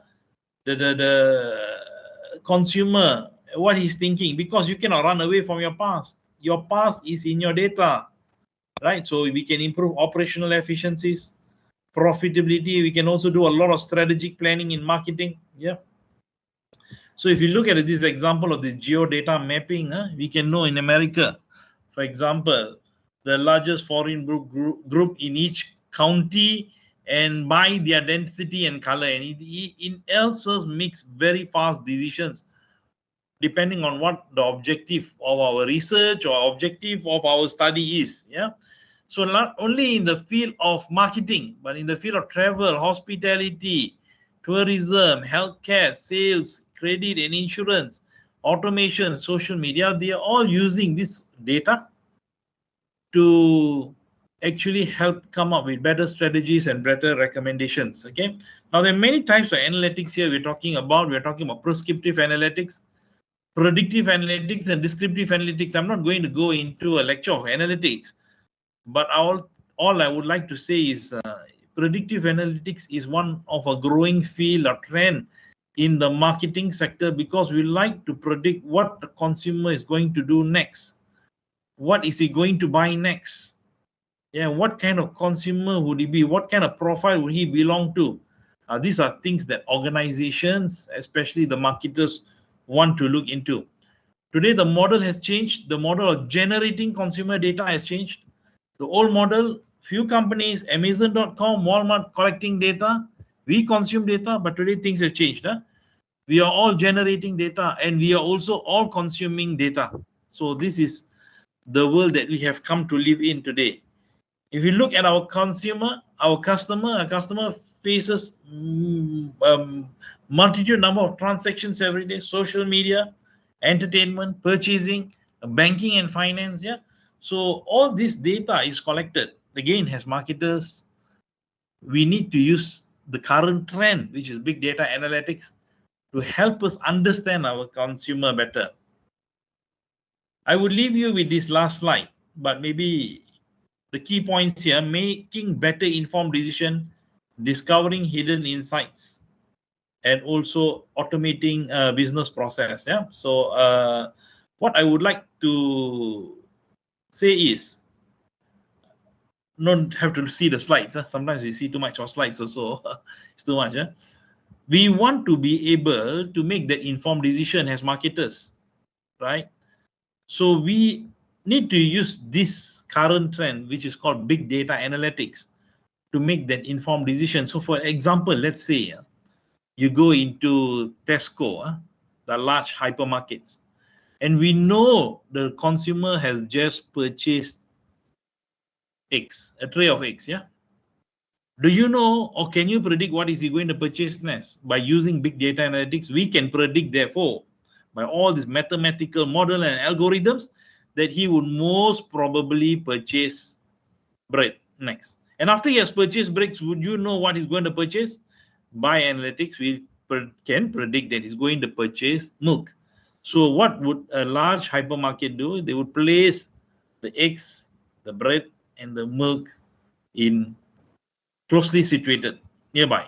So that would help aid the consumer in making his purchase and therefore building that satisfaction in the consumer and his loyalty.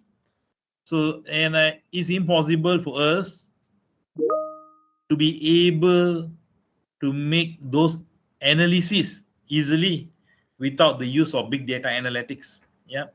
So, yeah, like I said, they are not only specifically for the marketing department, but they are actually for all functional departments that have actually can use some use for big data analytics. With that, I would like to thank everyone for attending this talk on in the Faculty Exchange Meet in Oman, and I hope that this talk will give you some food for thought for you to consider to using big data analytics, not only in the marketing field, but in any other field. Yeah. Thank you very much. And thank you very much indeed, Dr. Abdurrahman, for concluding that first area, which is marketing trends and innovation. Thank you very much for that insightful presentation, and we hope to see you again in the future. Thank you. And thank you. And we were expecting Dr. Swayam Panigrahi, but I think he's unable to join, perhaps for technical reasons. Therefore, we will move on to the next part. And ladies and gentlemen, we now move on to area 2, which is education and pedagogy. Now, in this part, we have the honor to host a group of distinguished scholars and educators who will discuss the challenges and opportunities in education and pedagogy. Our first presenter, Dr. Emna Mazoun, an English lecturer from University Sfax in Tunisia, will be starting off this part. Dr. Emna has extensive experience in education policy, teacher training, and curriculum development, and she will share her insights on the role of international collaboration in promoting quality education. So, ladies and gentlemen, please join me in welcoming our first speaker in the segment in the area of education and pedagogy, Dr. Emna. Welcome to IFEM 2023. Hello, thank you very much. Thank you very Thank you very much. I'm really delighted to be with you today, and I'm happy to join your presenters and speakers. Okay, so my talk would be about questioning the new normal in education, challenges and opportunities. The next slide, please. So effects rippling from the COVID-19 emergency include the changes in the personal, social, and economic spheres. Are these continuities as well? Based on the literature review primarily of UNESCO publications and their critics, the following questions are posed. How can one resist the slide into passive technologization and seize the possibility of achieving a responsive, ethical, humane, and international transformational approach to education?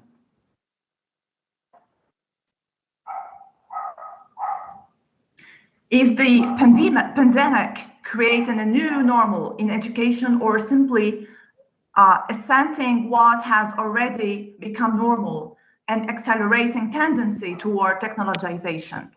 This tendency presents an important challenge for education, requiring a critical vision of post-COVID-19 era.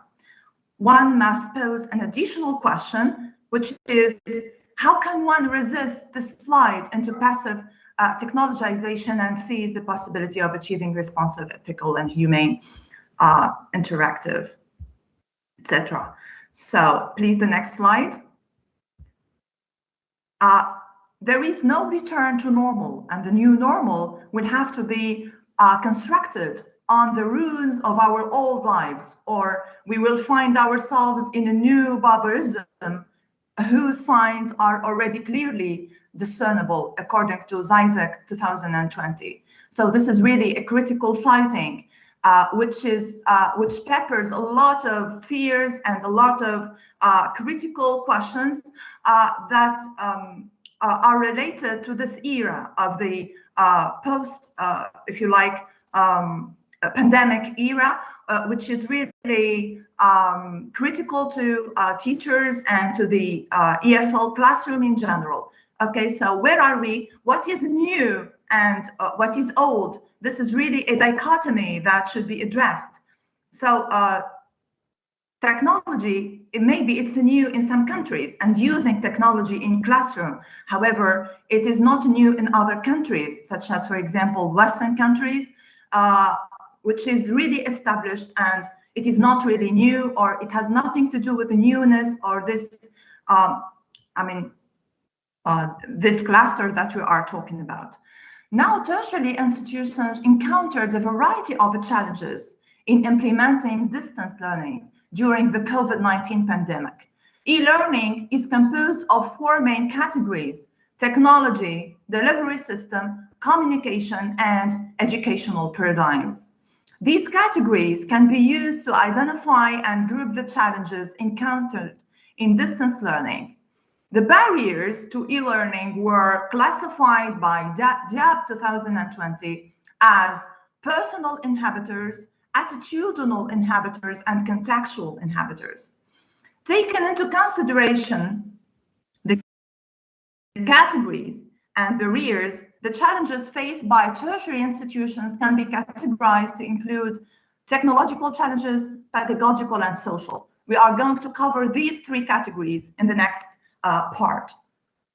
So starting by the technological challenges, the social, sorry. So here we have tertiary institutions had to come with ways to cater for students who were affected by the digital divide, the exclusion and inequality caused by the digital divide need to be addressed to ensure that all students have equal access to educational materials. Socioeconomic factors have to be taken into considerations as well in distance education. COVID-19 also affected humanity in terms of socioeconomic, even with the decline of the cost of hardware, telecommunication, and software. Students from low-income families were challenging and get access to e-learning services. The next slide, please. As far as the technological challenges are concerned, the first item to tackle is the lack of telecommunication services. In some marginalized area, distance learning resources prove to be inaccessible to students due to factors such as lack of network coverage, and in some cases, students lacked devices to access the internet. This is a problem, especially in marginalized rural areas. During the lockdown, students had access to their institutions and learning resources through the internet. The second item is internet connectivity problems. Some students are faced with a lack of internet access due to digital divide, high cost of internet data bundles, weak network signals, and poor network coverage. Third, lack of digital skills. One of the main challenges faced by institutions in implementing distance education is lack understanding and skills for using online resources by both students and teachers. D, next slide, please. Okay, lack of training and attitude towards using technology may also hinder the effectiveness of the virtual learning environment. Some lecturers were not prepared to teach online courses because of insufficient training and unfamiliarity with technology, such as video recording and editing software. Lecturers require formal training on how to effectively use technology in distance learning. Technology on its own does not improve the learning process of students, and lecturers need to be creative when designing online courses, materials, and they also need to be well informed about the available technology. And poor distance learning infrastructure. This is another challenge because tertiary institutions were not prepared to offer electronic resources for teaching and learning to all the enrolled students. This leads to a lack of server access due to the maximum number of concurrent connections being exceeded. Next, please. Exceeded lack of required technological equipment for conducting online classes also hindered lecturers. Another challenge is unreliable internet services, which is really problematic because erratic internet services affect the availability of online resources. Lecturers were also faced with poor internet services, which included high bandwidth and service interruption. This hindered lecturers in delivering lectures through video conferencing. Load shedding, which is the lack of constant power supply due to load shedding, also affects distance learning. And inadequate support services is another area of challenge in technological challenges, because the lack of institutional support in the use of learning techniques can also affect the use of e-learning resources by students. To address the lack of skills and training among lecturers, institutions need to conduct intensive training on creating online materials and effective use of different technologies in delivering online classes.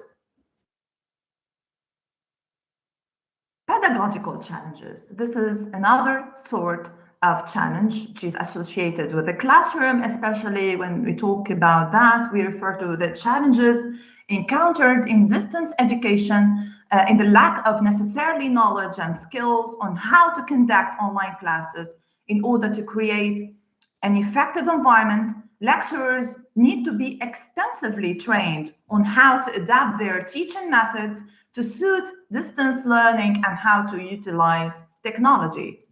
Lack of effective teaching practices and communication patterns affect distance learning students.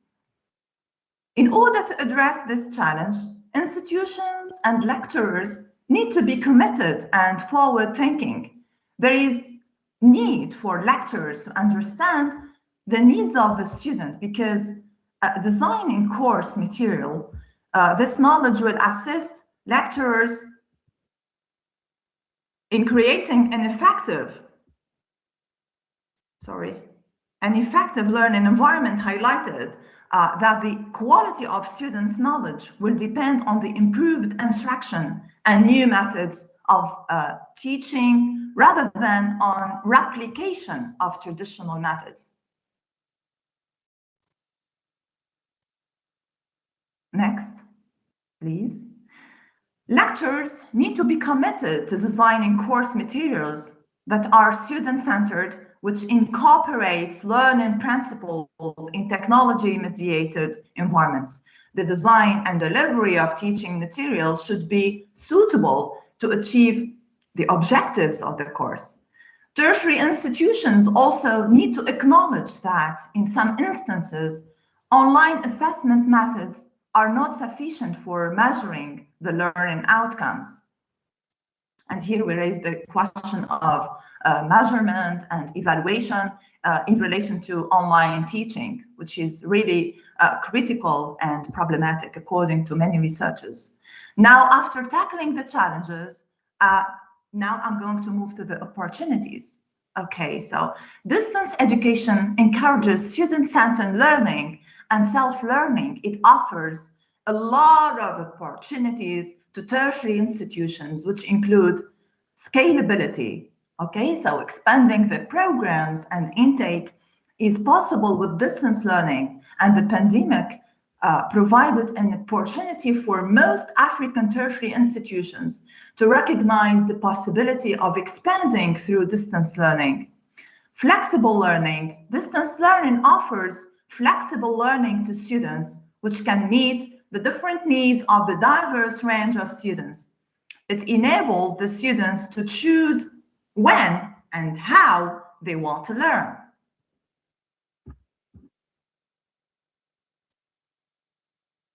The next slide, okay? Through access to the learning platform, the students have communication with their lecturers. This enables the students to handle their schoolwork and social life, and the flexibility in distance learning includes teaching modes, assessment types, and learning times. The flexibility offered the students the opportunity to learn and work. The flexibility of the courses in terms of time was still restricted with the tertiary institution's calendar. The next opportunity has to do with diversity. So tertiary institutions can cater for students with diverse profiles. Distance education offers the tertiary institutions the opportunity to reach and cater for large number of students in various locations. Another opportunity to mention is student support. So online environment provides new support opportunities for students and enables tertiary institutions to catch up with the changing time of the digital era to meet the demand of the students. Online learning provides new forms of interaction and learner support. It also provides new methods of assessment for lecturers. So as far as the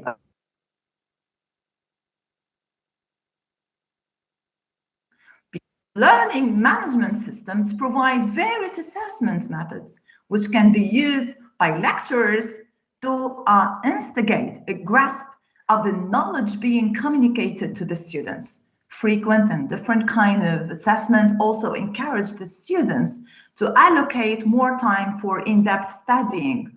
Also, online assessment platforms should be rescued and authenticate students before writing an assessment. Innovation opportunity. Distance learning in Africa provides the opportunity to create innovative teaching and learning solutions that are suitable for the African context.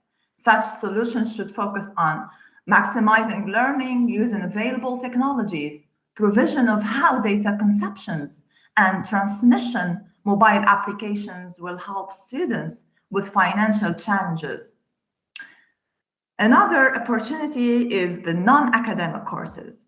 Distance learning provides tertiary institutions with the opportunity to offer non-academic courses which can benefit both academic students and non-academic students. This can help students to develop additional skills.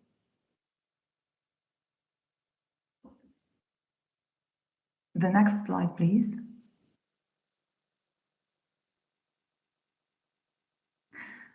Now we are in the conclusion. So the effectiveness of distance learning depends on how the courses are designed and how students support it. All the online activities have to be designed in such a way that they support the student in grasping the course content. It's essential to have clearly defined effective interaction between lecturers and students in order for distance learning to be effective. Most students are acquainted with technology, especially technology used in social media. Students with access to technology are technologically sophisticated and appreciate integrating technology into their learning activities. So online courses should be tailored to meet the needs of the students. And this is highly important and recommended. And thank you very much for your attention. The floor is yours. Thank you. To ask questions. Thank you. Thank you very much indeed, Dr. Emna Mazou from Tunisia. That was very interesting, insightful presentation, talking about the challenges and opportunities post-pandemic era. So thank you, and we look forward to seeing you again in the near future. Ladies and gentlemen, please continue to share your comments, your feedback, and any questions in the chat box. And now I'd like to welcome our next speaker on the topic of education and pedagogy. Ladies and gentlemen, please welcome Dr. Dexter Baladia, Director of External Affairs, Dean of Education from the University of Assumption in Philippines. Dr. Dexter, the virtual floor is yours. Thank you. Thank you very much. Could you see my slides now?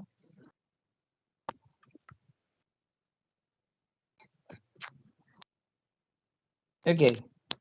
Marhaba, sabal khair, masal khair.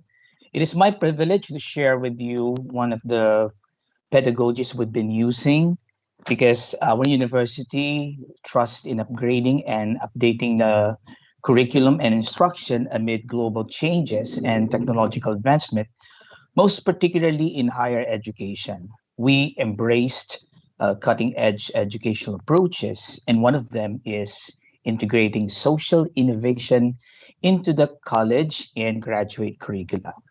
I'm Dexter Balahaja, the Director of Internationalization and External Relations of the University of Assumption here in the city of San Fernando, Pampanga, Philippines.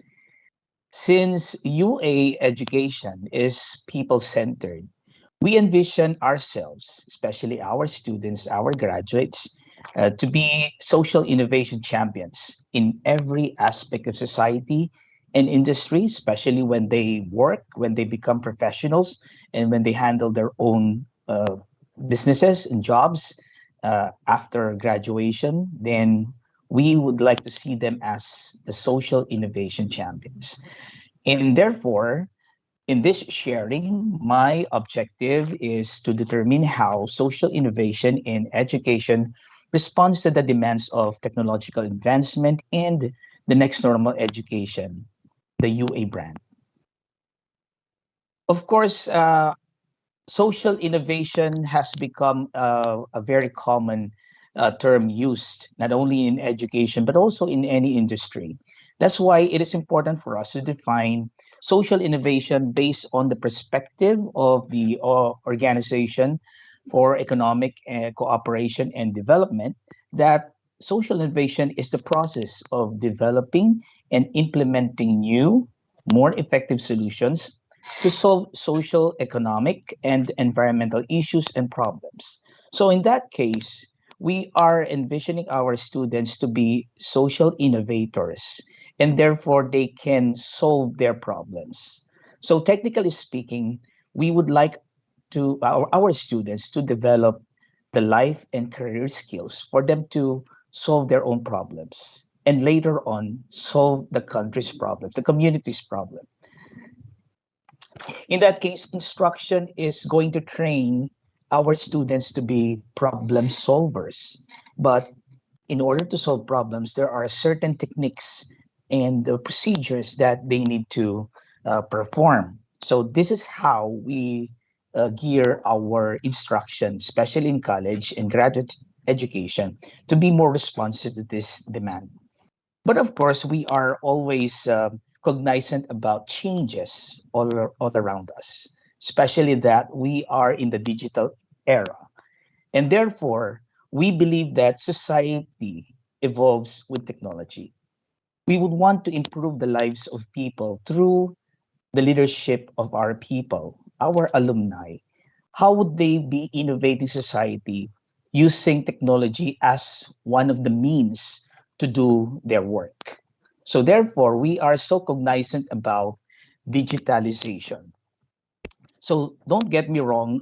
When I say digitalization is not necessarily replacing teachers with digital devices or digital tools. Instead, any digital matter would be used as guide to support our instruction, and teachers will be the ones to manage these changes. And therefore, we in the University of the Assumption uh, perceive that digitalization is a three-dimensional perspective. So let me present to you the three-dimensional perspective of digitalization in our university when it is integrated in the curriculum and instruction. First, we have data. So we say that digitalization has to be grounded from content, concepts, information, knowledge, learning outputs, and of course, things that we would like to elaborate further to come up with new knowledge and with the use of devices. Okay, so the next D is are the devices, and we make use of technology tools, of course, the internet, gadgets, equipment, apps, software, courseware, and all those things that we make use of to enjoy technology. But the most important thing of using data and devices is that we have to really motivate our people, our teachers, our students to come up with discussions, engagement.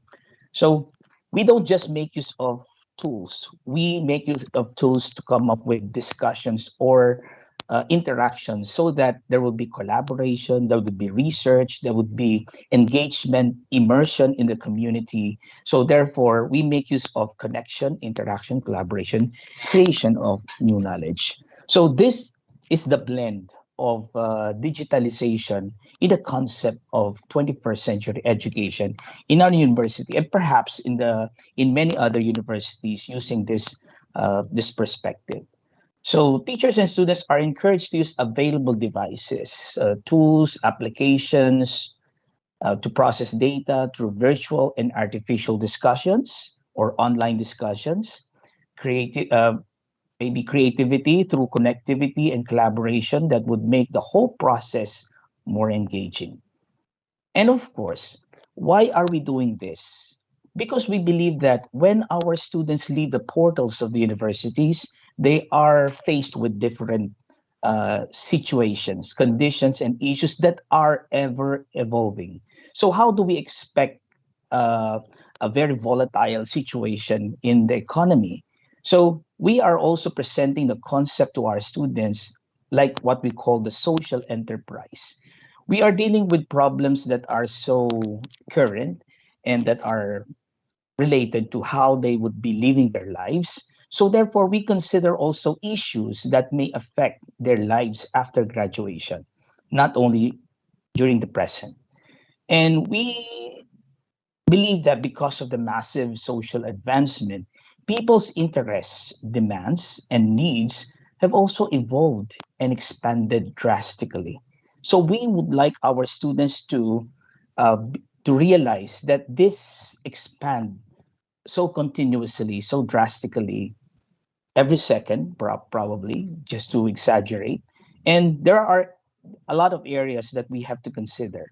So across the programs that we have in college, we tackle social enterprises, social issues that need to be addressed with different perspectives, and of course, come up with an innovation that will somehow predict how to make use of these enterprises to their advantage, and of course, towards economic growth. Because we want our students to become, or our graduates, to become part of nation building, part of the country's economic development soon. And therefore, we present to them different issues like health and wellness, nutrition, lifestyles, and all those topics that you can think about that affect the demands, the interests of people. And we always link all these interests, these demands to economic development. So the discussions that we entail in every class interaction that we have in college across all the courses, particularly professional and major courses or specialization courses, that how do we link the topics that we discuss towards global economy? In that case, we are building a mission, a sense of mission to our students so that they could also dream for a better economy, of a better life after graduation. So that's how we push our students to, not necessarily to their limits, push our students to become part of global development and, of course, sustainability. And we also discuss how global economy would dictate how these interests, these demands and needs be changed or somehow evolve also to the advantage of people in society and therefore this cycle. So this is how we exchange our ideas by means of immersing our students in the various environments so that they could see for themselves what they can learn, how they could help, how could be supportive of the situations. So in that case, how do we now integrate this framework to instruction into the instruction? Of course, schools, particularly higher education institutions, are ordained uh, to prepare young citizens to be the future human resources of the global economy. So, school leaders are presumed to find ways to provide learners the most suitable learning environment. So that's how we would like to give our students more than just the classrooms can offer. So in that case, we envision also our students to become part of sustainable development, achievement of the sustainable development goals. And we believe that our students are globally competent, are potential globally competent, so that they can be contributory to economic development. And what we are doing in instructions is that we have this blend of this what we call mission that we have cognitive development, social emotional skills, and civic learning. These are the major strategies that we do when we conduct instruction, more than just lectures, more than just discussion in the classroom. So actually, we have these local terms. Cognitive development in our local language means biasa, social emotional skills means maganaka, and civic learning is maya. These are our three pillars in order for us to carry out proper instruction. And therefore, we would like our students to become global citizens.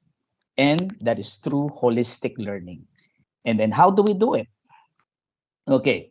So global citizens for just for our definition, okay, they are well versed in the world and how they fit within it. So therefore, they are not just citizens working or seeing things around, but they are also able to collaborate with other people across cultures.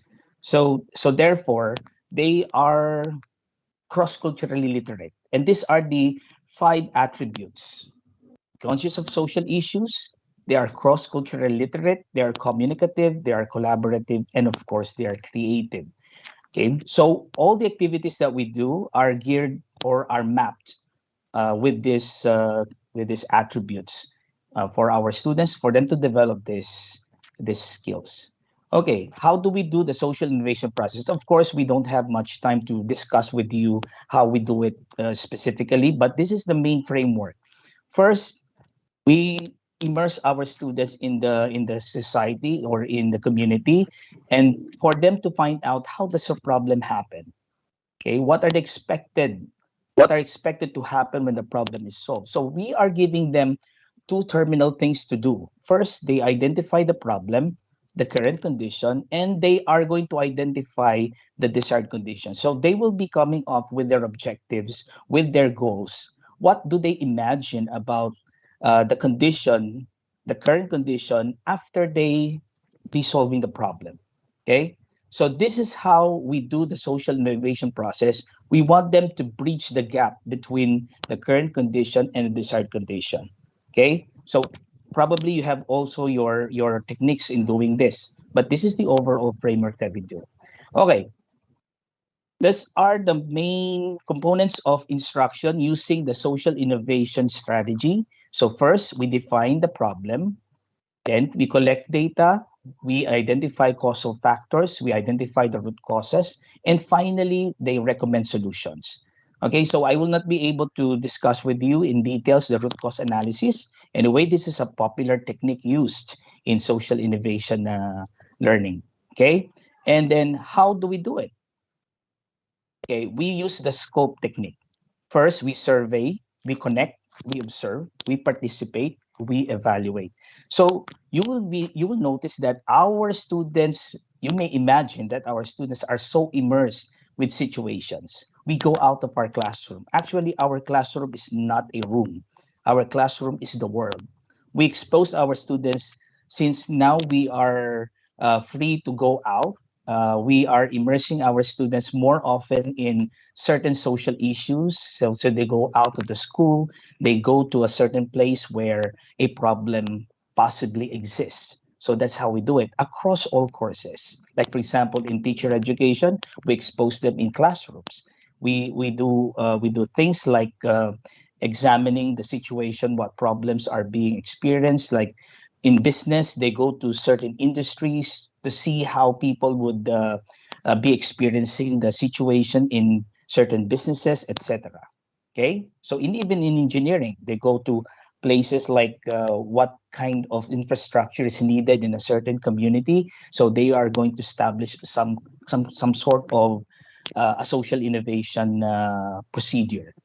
Okay, how do we distribute the learning task? So for a semester, because in our curriculum we have our courses done in one semester. So one semester is composed of 5 months of instruction, and okay. So this is how the semester is distributed. Okay, so we would like our students to, of course, explore everything and come up with innovation after the discussion. Okay, for the final part, the conclusion is that yes, the social innovation, yes. I'm already in my final part. The conclusion is that the social innovation pedagogy is training for critical thinking, it's a problem-based learning, community research, and gearing up young citizens to industry demands and needs in the next normal. Okay, that's how we believe that UA can be contributory to the achievement of sustainable development goals and our own ambition natin by 2040. Thank you very much. Shukran jazilan.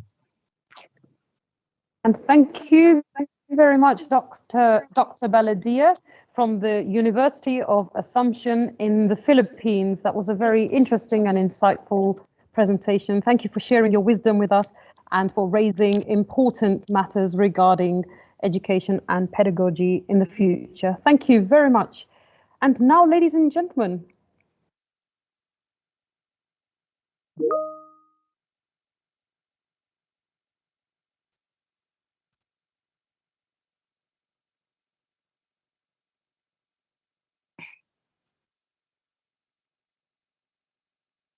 sorry. And now, ladies and gentlemen, we move on to our next speaker, Moving from the Philippines to Indonesia, ladies and gentlemen, please join me in welcoming Dr. Juwari Sarkawi from University Surabaya, Indonesia. Thank you very much indeed. Welcome, Doctor. The floor is yours. Good afternoon. Yeah, can I share? It's good afternoon indeed. Yes, yes, we can hear you. Share? Yes, please. Can I share? Yes. Yes, doctor, you're free to share your presentation. Still, I cannot share. Can you give me a chance to share the computer one? Now I'm scanning through my Android, but my PowerPoint is in the computer. So I joined too. Can you? Yeah. Hello. Yes, doctor. I'm sorry, but we cannot help you if you are using your device and your PPT is in your computer. Yes, the other one. Yeah. Could you log in? Yeah. This Could is you use only your meeting organizer and presenter can share. Doctor? Could you just send me your PPT so that I could play it here on my end?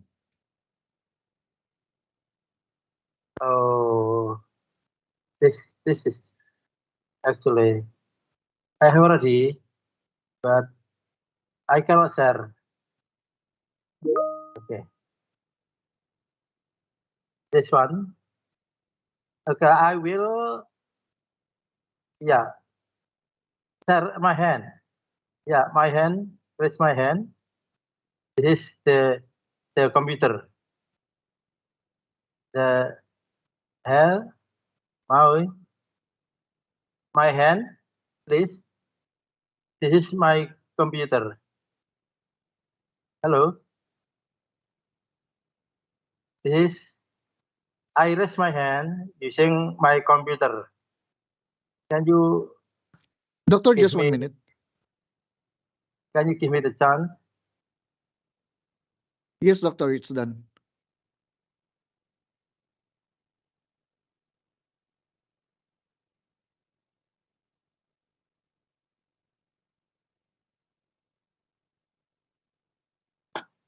Yeah.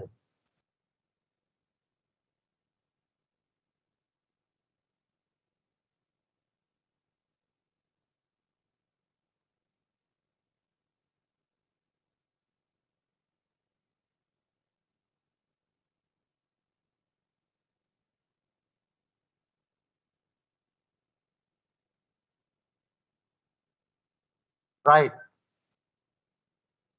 I have. Can you? Yes. Yes, doctor, we can say it now. Okay, thank you very much. Good afternoon in Indonesia. Today it is 4 p.m. So education and pedagogy. I was so amazed with the first presenter, the second and third also. Mostly talking about in their education system and also in the fields where they have already got in touch in their schools and also their environment with the student, the process and the system. In my presentation, I tend to be in the global perspective in which so far, I have already observed in some seminar and conferences, problem that happens today globally is imbalance between one countries and another's, referring to the information and the data that I got it from the UNESCO. So if we look at the UNESCO's education mission, for example, education objective is supporting the achievement of education for all. So not only women not only men, female, but also males, and also in the same opportunities, level of education, as well as the level of opportunities for getting the job also, like what the previous speakers, employability, but also having a skill of getting in touch with the social life in their environment. And the second mission by the education UNESCO is providing global and regional leadership in education. When talking about this, then there is an oblique condition compared to the industrialized countries, developing countries, and underdeveloped countries. And therefore, it is also our mission in this FM, the faculty meeting in Oman today, especially by the end of this conference as the second international faculty meet, we have a kind of a note for making a kind of collaboration among the members of this faculty meets. The third one is building Doctor, I'm sorry to interrupt. Worldwide, from early childhood to the adult years. Why? If we focus only, for example, secondary and tertiary, it is actually sometimes. Sorry for the interruption. Yes. Doctor? Yes. Your slides stuck on the first slide. The slides didn't move. Yes, I'm talking about the UNESCO Education Mission. There are 4 missions. We're still on the education and pedagogy, the first slide, slide number 1. Oh, I see. Yeah, sorry for the interruption. I'd let you know. Thank you. Oh, I see.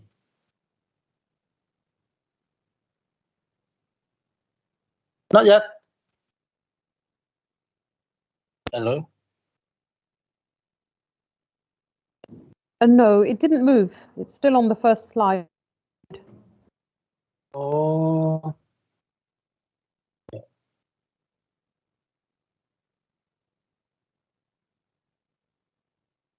Right. Yeah.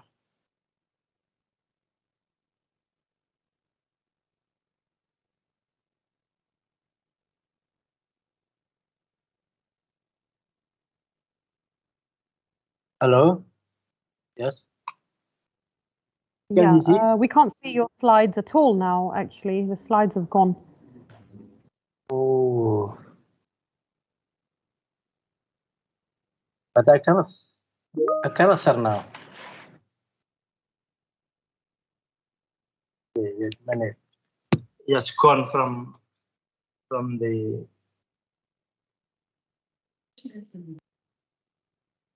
Dr. Javari, you should be able to share your PPT now. Yeah. Yeah, can you see?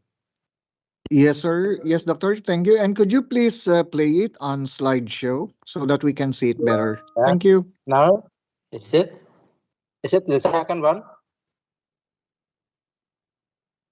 Hello? Yes, it is. We can see education. It consists Education of... in UNESCO? That's Yes. right. Slide number 2, UNESCO. Yes, that's the one. Thank you. Yes. Yeah. So, and that is the third mission. The education system worldwide from early childhood to the adult years. And therefore, it is complete. Mostly the educators concentrate too much on employability, industries, and also dealing with the adults. In fact, teaching, educating from early childhood is very potential because they are actually the very important basic for building the human being, especially whenever we want to know their prospect, what they want to do, what they want to be from the beginning, rather than at the end or in the middle in the tertiary or secondary school. And the last mission is responding to contemporary global challenges through education. That was discussed by the previous speakers. Technology and their impacts on their life, and also their readiness with the using the technology and the process of education. So it consists of the ideas of universal validity and the capacity to feel pleasure and pain at the right moment, and all the beauty, all the perfection, the creation of sound in mind and sound of body, and the development of those capacities in individual from mission number 1, number 2, number 3, and number 4. And when we talked about in specific, this is education and pedagogy. Can we see the next slide here? Education and pedagogy, please. So curriculum, pedagogy, learning are different aspects. When we talk about pedagogy, then we need special program and system and curriculum, and leaders referring to the method of how teachers teach in the theory and in practice. This is pedagogy, very different from.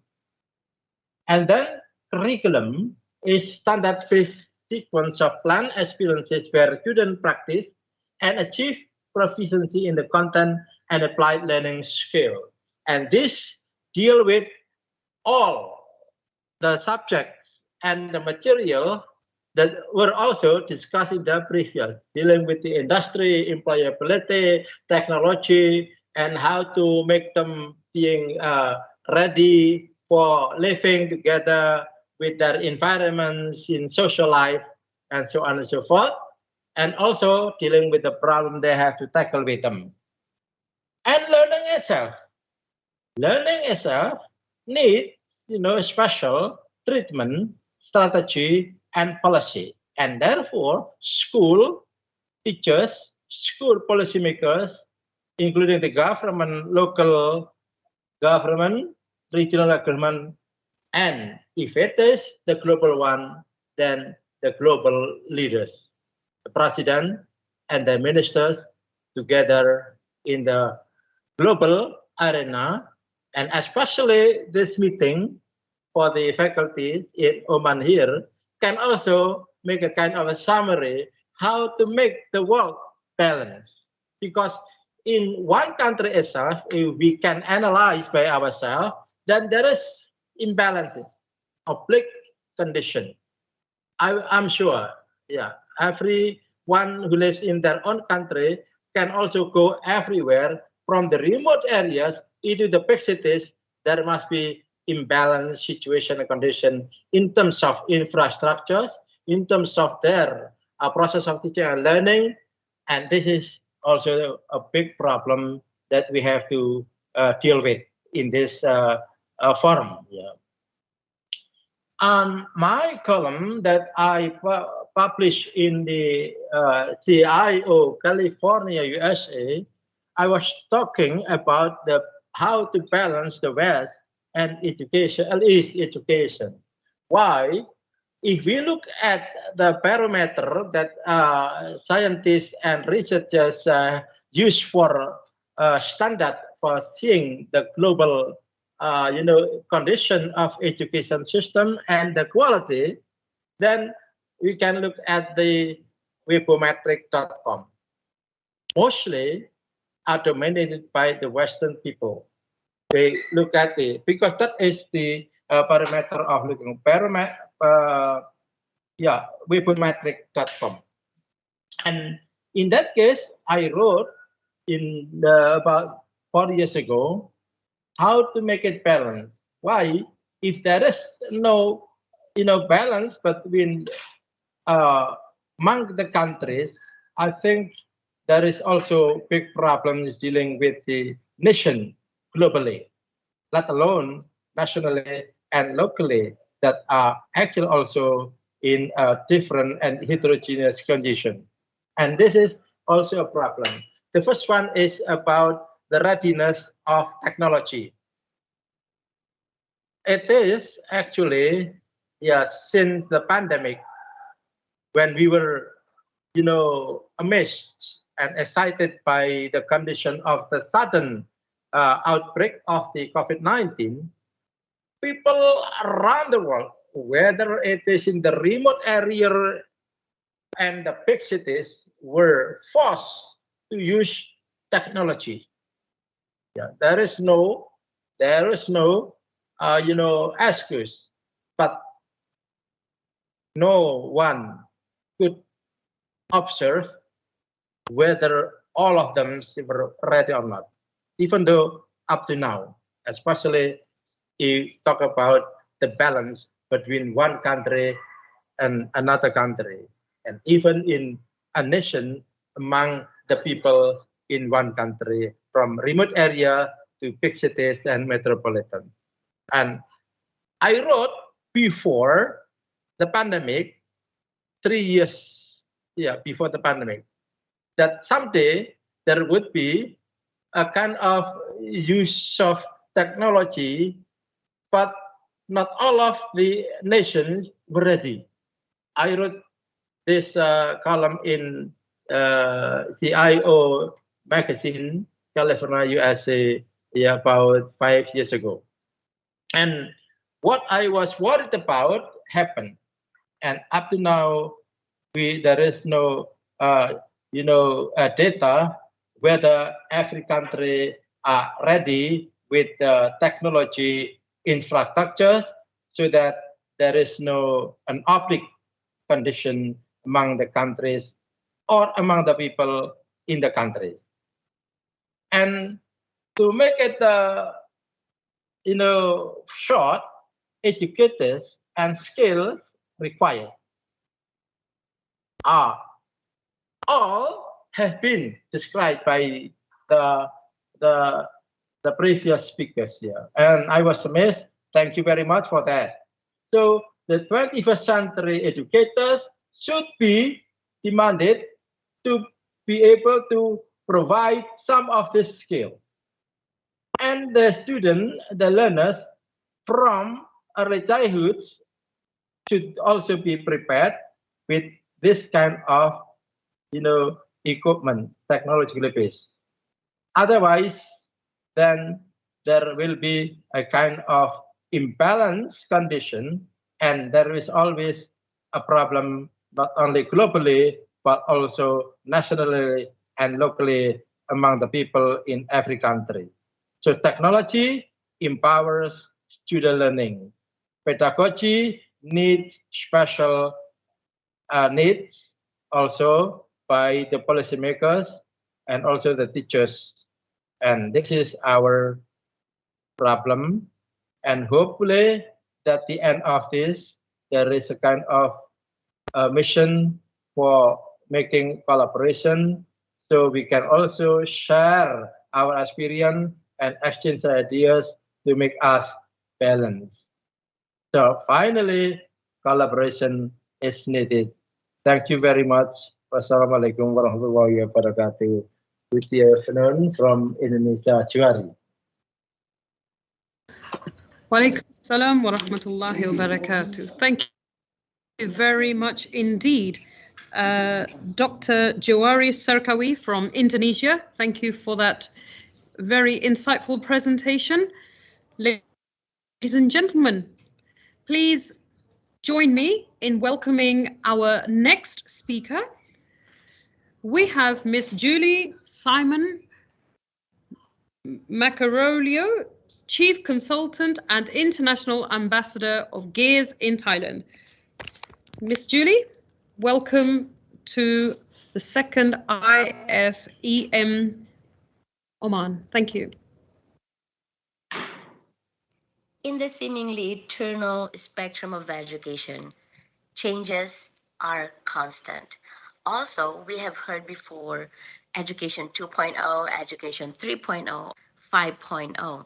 Let's talk about them one by one. For the Education 2.0, this is a system where students learn from one another and accept that there may be more than one right answer.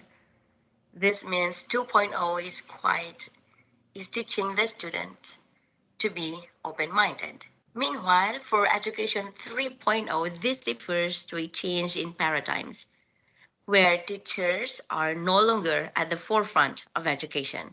Instead, education is focusing on student-centered learning, with teachers acting as a mentor rather than an instructor. Hence, 3.0 is the part where we as educators are no longer in front, teaching, talking, telling. It's no longer a teacher-centered era, but this is the student-centered era. We become mentors, not just teachers any longer. In addition to that, we have the Education 4.0. This is a technique of learning that is connected with the fourth industrial revolution.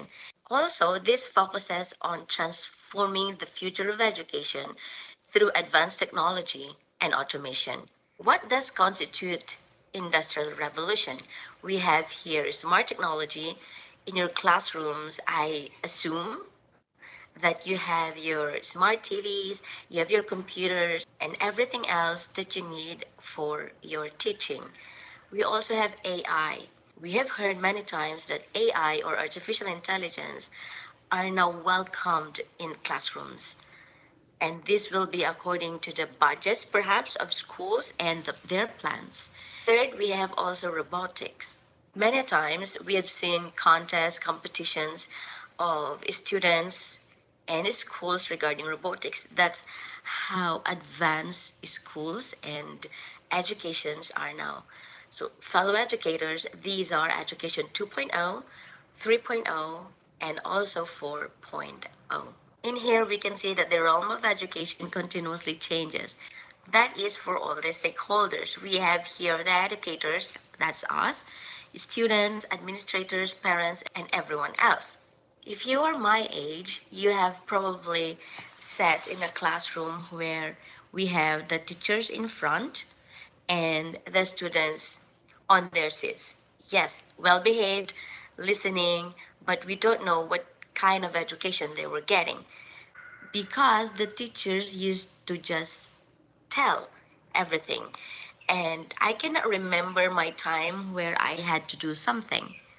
I cannot remember working in groups in the classroom, or yes, there might be no technology then.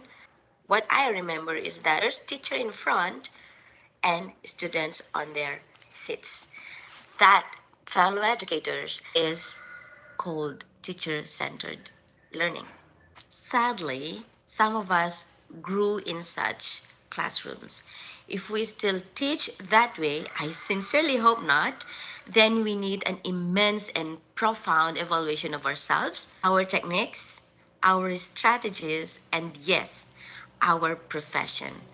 John Dewey once said, "You cannot teach today the same way you did yesterday to prepare the students for tomorrow," which is too crucial these days. We learned differently when we were students. We teach and we have to teach way more different and diverse now compared to our previous teaching, because everything has been changing. Students these days are facing a broad spectrum of diverse ideas and competencies. A few days ago, my 18-year-old niece took me to a burger house, and guess what were we talking about? We talked about research, we talked about RL, IMRAD, public speaking, and the importance of public speaking. and even investments. If we evaluate these kinds of conversations with our students, we can see that they are no longer the kinds of learners we met long ago, which means gone are the days of easy life in pedagogical world. We have a solemn and truly strong responsibility of gearing up our students for a magnificent and challenging future. The advent of digital classroom and or technological instruction allow us educators to use many different tools such as Jamboards. We have Flipgrid, IXL, Padlet, and the beauty of these tools is our chance to use them in diverse ways.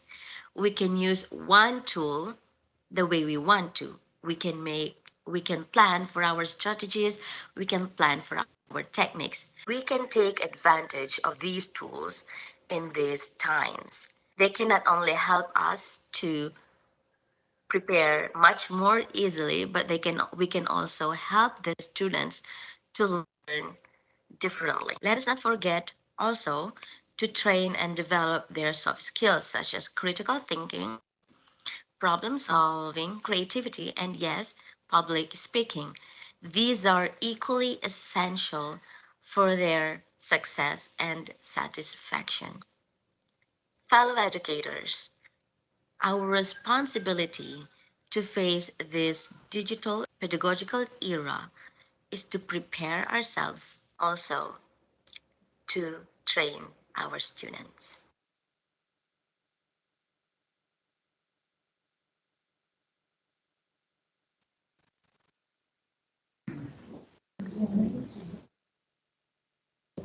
Thank you very much indeed.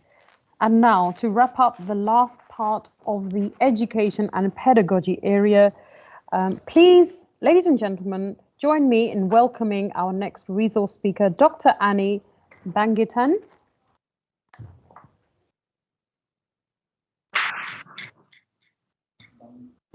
Excuse me. Hello and good afternoon. Thank you very much. Can you see my slide? Yes, we can. Thank you very much indeed, Dr. Annie. Thank you, ma'am. The floor is yours. Thank you. Thank you.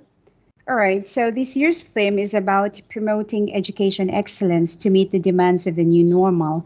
And understandably, part of what we need to do is to continue to look at how our students perform inside our very own classroom, of course, to ensure that we are contributing to the advancement of education excellence.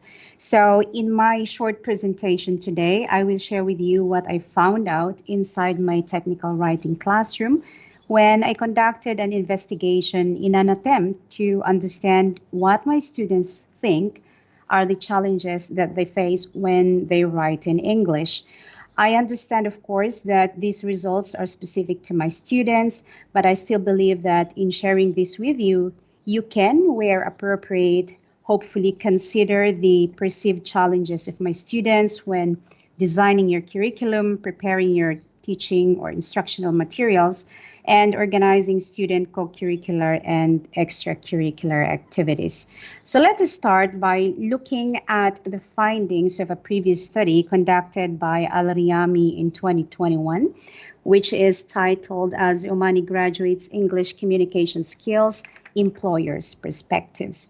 And later I will show you the students' perspectives about the same concern. So these are the findings, the highlights of the findings of Al-Riyami's research in 2021.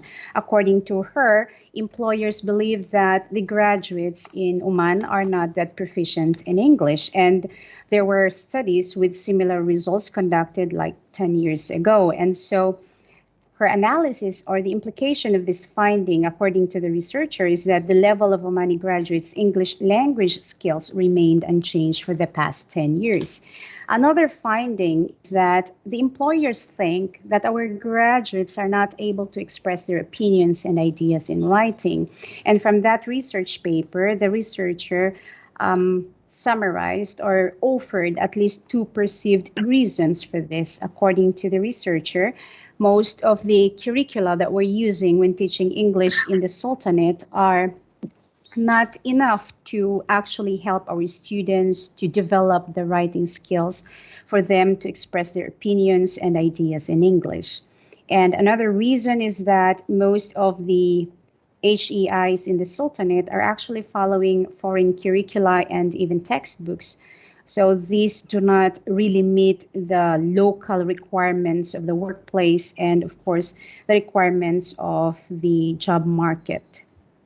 The next finding of Al-Riyami in 2021 is that these employers that participated in the research agree that Omani graduates are not able to write reports, proposals, meeting minutes, meeting agenda. And according to the researcher, reasons for this are the following. First, they don't have the basic knowledge of sentence structure and that they need to improve their vocabulary.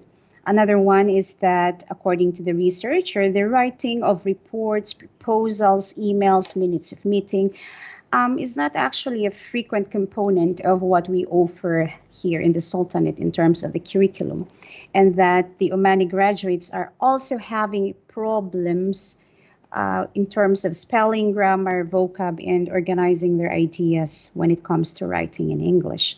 And the fourth finding of Al-Riyami in 2021 is that these employers see our Omani graduates to not have the language skills that are required in the workplace, such as the skill to persuade, the skill to conduct research, and even the appropriate language for meetings and conversations. And apparently the reason for this is that the higher education institutions here have not been producing graduates or have been producing graduates with low English knowledge, and that our GFP, or the program that we offer to our high school students, has been found to not contributing really to the improvement of the English language proficiency of our students. Now, these are the four findings of Al-Riyami's research in 2021 that I just considered in my presentation today. And I would just like to highlight that a year after this research was conducted, there were notable improvements in our post-foundation curriculum. For instance, last year, we started offering to our post-foundation students the academic English for specific purposes, and part of what we teach our students would be note-taking, summary writing, and reflective writing. And then aside from the academic English for specific purposes, we also started offering last year the technical writing, which is a course helping students to write emails, write minutes of meetings, and then also write reports. Now, after we had these changes this year, I tried to do an action research or investigate what about my students, what do they think, what are the challenges that they think they are facing when it comes to writing in English. And these are what I found out. My students, when it comes to planning and organization, think that they do not know, or they claim that they do not know how to organize their ideas in an outline. They cannot complete a task because they don't understand the question. So this has something to do with vocabulary. In terms of grammar, they don't know the parts of a sentence. And we're talking about students here who finished high school, who finished their general foundation program for 2 years at least, and they are in the post-foundation. And they also do not know the subject-verb agreement, and they do not know the use of punctuation marks and capitalization rules. When it comes to vocabulary and spelling, they do not know how to express their ideas because they lack the words or the vocab that they need in order for them to express their ideas in English. They get confused with words so that they feel that they always need to use dictionary when writing. And majority of my students also claim that they do not know how to spell some English words, even if they know their meaning. Now, well, this findings actually corroborate the findings of Al-Riyami in 2021. And as I just mentioned earlier, while these findings only reflect what my students perceive to be their challenges, I hope that you found something helpful today that you can also consider when coming up with your own instructional materials. So what are the implications? I know that these things always come up every time there's a presentation about writing, but I would like to just reiterate them again, that there is a need for us to continue to review the process of program review and curriculum development in our university. And also there's a need for us to develop and implement a comprehensive student writing program to, of course, reinforce classroom learning of the students. That is it from me, and thank you so much for this opportunity. Thank you so much for listening to my presentation as well. Good afternoon. Thank you very much indeed to our colleague Dr. Annie from Al Musana, UTAS Al Musana in Oman. Thank you. And now, ladies and gentlemen, we are at the final part of our program, Area 3, Research, Culture and Productivity. So in this final part of this event, we will focus on the importance of research, culture and productivity in academia and industry. Our first presenter, Dr. Jean-Paulo Lacab, Vice President of the Commission on Higher Education and a member of the Research Council of Philippines, will be starting off. Dr. Lacab has a wide range of expertise in research management, capacity building and policy development, and he will share his insights on the challenges and opportunities in promoting research excellence and innovation. So, ladies and gentlemen, please welcome Dr. Jean-Paulo Lacab from Philippines.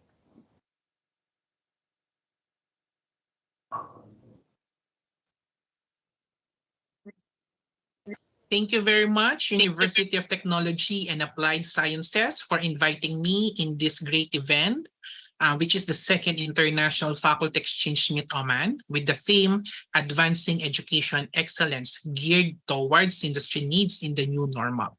I am Dr. Jean-Paulo G. Lacab, the Vice President for Research, Extension, and Quality Assurance of the City College of Angeles, Angeles City, Philippines. And my presentation is titled Creating a Niche, Making an Impact, the City College of Angeles Research Culture. City College of Angeles is a local college which is funded by the local government of Angeles City, Philippines. The vision of our humble college is to be an institution of hope and a premier local college in the country. And the mission is to offer quality education for the holistic development of competitive and technically capable professionals with deep sense of excellence, resiliency, stewardship, and patrimony. In any type of higher education institution, there will always be threefold functions. And these are, number one, we need to be excellent in the area of instruction, in the area of research, and in the area of extension. And if we will be looking our function as a higher education institution, research will always be a priority. As a local college, City College of Angeles is mandated to perform these three major tasks. Number one, to produce skilled labor market entrance. Number two, to bridge the gap between technical training and academic institution. And number three, to offer multi-level continuing education to all segments of the communities we serve. And if we will be looking at the three mandates of any local college or local university, research plays a vital role because every LUC leaders should use research to come up with sound decisions. Now, how do we expand our research presence in the research community? At City College of Angeles, we have a very simple model of creating research impact in the scientific community. The base is basically to establish a functional research unit. Number two, make research as a priority area. And number three, to hire qualified research talents. At the second layer, we need to empower our personnel and our students. Number two, we need to come up with meaningful collaborations, partnership and linkages. And from here, we will be able to create research impact. Now, using this simple model, everything starts with setting our research direction. From our research direction setting, we try to identify our research strategies. From our research strategies, we identify our research research niche. And from our research niche, that is where we create our presence and our research impact. In terms of having a functional research unit, CCA Research Directions has something to do with the creation of a functional research organizational chart, research agenda, crafting research operational manuals, and at the same time, research handbook.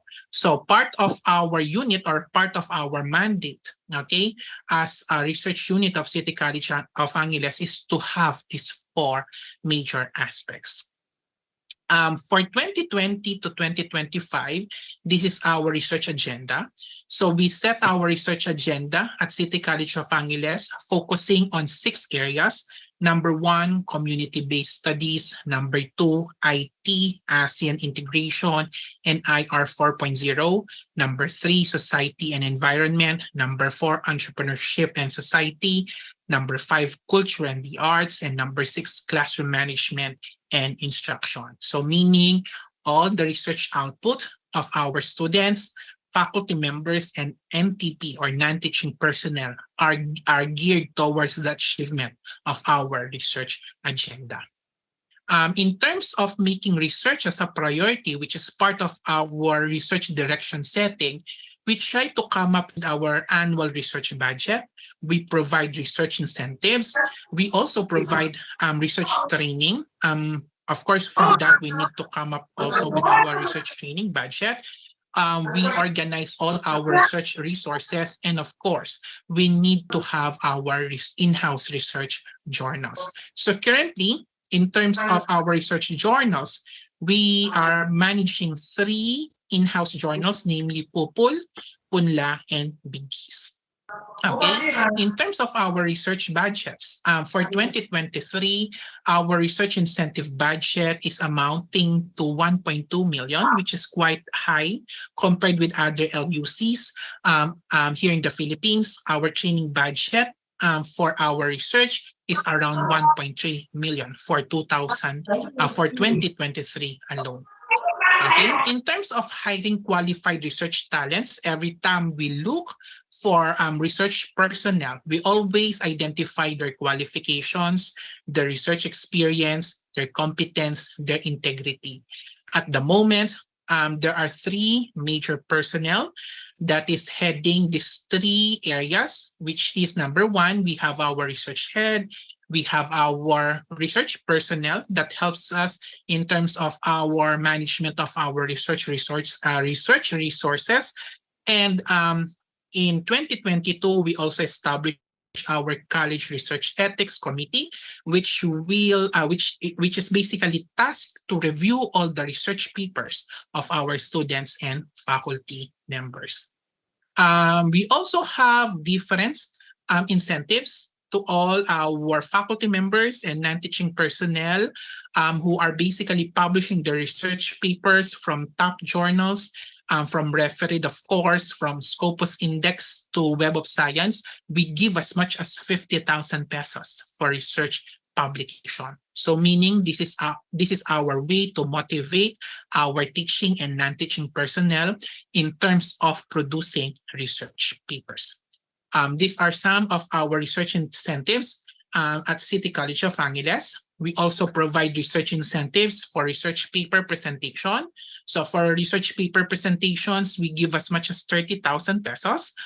We also have reduction of teaching loads for our faculty members, meaning if a faculty members want to produce a particular research paper for 1 term or 1 semester, he or she will be reduced or there will be reduction in his or her teaching units, okay, which is a 6-unit equivalent for every research that he or she will be doing. So these are our different research incentives for our teaching and non-teaching personnel. Okay, part of our mandate also as a research unit of the City College of Angeles is to provide different capacity training workshops. Of course, for our faculty members, non-teaching personnel, and even extending our capacity training workshops to other LUCs and other HEIs in the Philippines and even abroad. So some of our research capacity trainings are those are these different posters that you see in my presentation. Okay, we are also very much active in different research colloquia and conferences.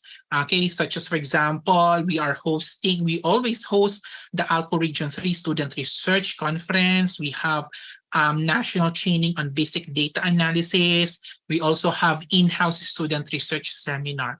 So this is our way to capacitate our personnel and our students in terms of research writing, research publication, and getting research citations.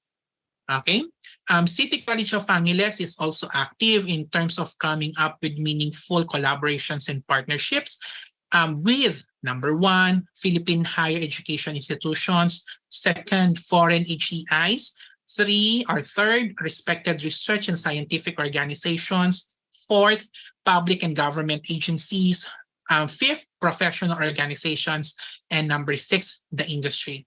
So currently, these are our active partnership in the area of research. We have active partnership with Kasetsart University in Thailand, MITI University in Dubai, University Technology Mara in Malaysia, NRCP, or the National Research Council of the Philippines, the Pampanga Research Educators Organization, and Research Synergy in Indonesia. Okay, so part of our meaningful collaborations with different HEIs are coming up with different international lecture series, and at the same time, research conferences. Okay, so we are also active in terms of organizing international research conference in collaboration with different HEIs, and at the same time, partner HEIs and different professional organizations. So in terms of partnership also, we have, as I mentioned, active partnership with the National Research Council of the Philippines. City College of Angeles is a beneficiary of Elsevier journals of NRCP. In terms of research impact, in our latest data in our office as of February 2023, these are our numbers in terms of research paper presentations in different reputable conferences. This is also our research publication, aside from our publication in our research in-house journals, from our teaching, non-teaching personnel, and even our students. In terms of partnership also, City College of Angeles is the thematic focal lead in Region 3's Higher Education Consortium in the area of research. So if you will be looking our presence, okay, and at the same time creating an impact in the scientific community, City College of Angeles as a local college is basically leading or trailblazing the research culture in our region. Okay, so we are basically the thematic focal lead for research in Region 3. City College of Angeles was also recognized by CHED Region 3 for its best practices and initiatives in mitigating the effects of COVID-19 pandemic in the areas of research and extension. We also have research presence in terms of research publication in different Scopus journals. And if you will be searching Scopus database, some of our faculty members are already there because of their published work in different top reference journals which are indexed in Scopus. Okay, we are also active in terms of looking for research grants outside our institution. One of our successful research grants that we were able to have was the grant that was given by the Department of Tourism in 2019. So we are quite fortunate because we were able to be given a research grant to come up with a research paper, okay, relating to tourism.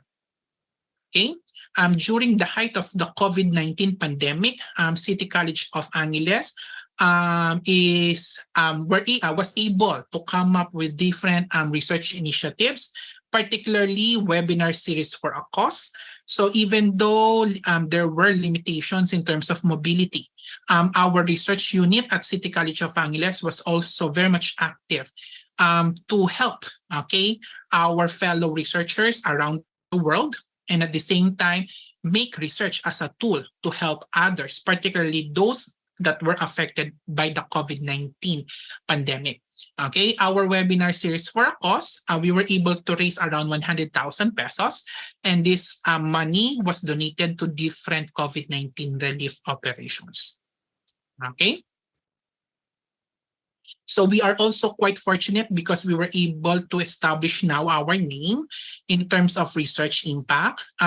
City College of Angeles is one of the higher education institutions that was ranked by AD Scientific Index. We have faculty members that were identified as top researchers of CCA, and at the same time, City College of Angeles, based on the data of AD Scientific Index, Philippines University ranking as of January 3, 2023, we are first among LUCs in the Philippines, 9th among HEIs in Central Luzon, and 118th among 265 institutions or HEIs in the Philippines. Recently, we also established a new unit or a new department, which we call Advocacy and Research Institute of Angeles, or ARIA. So ARIA is basically a multi-sectoral participation of three major sectors, of course. Number one, we have the participation of academic institutions or the academe in general. Number two, the government, and number three, the industry. Our aim is to come up with research that are very meaningful and relevant in terms of education, industry, and government research or scholarly output. Okay, recently we invited different representatives from different HEIs, which will represent the academe, different organizations, particularly government organizations and agencies, and at the same time, industry partners. Our reason for establishing the ARIA is to have or to come up with meaningful research that will be beneficial to the academe, to the government, and to the industry.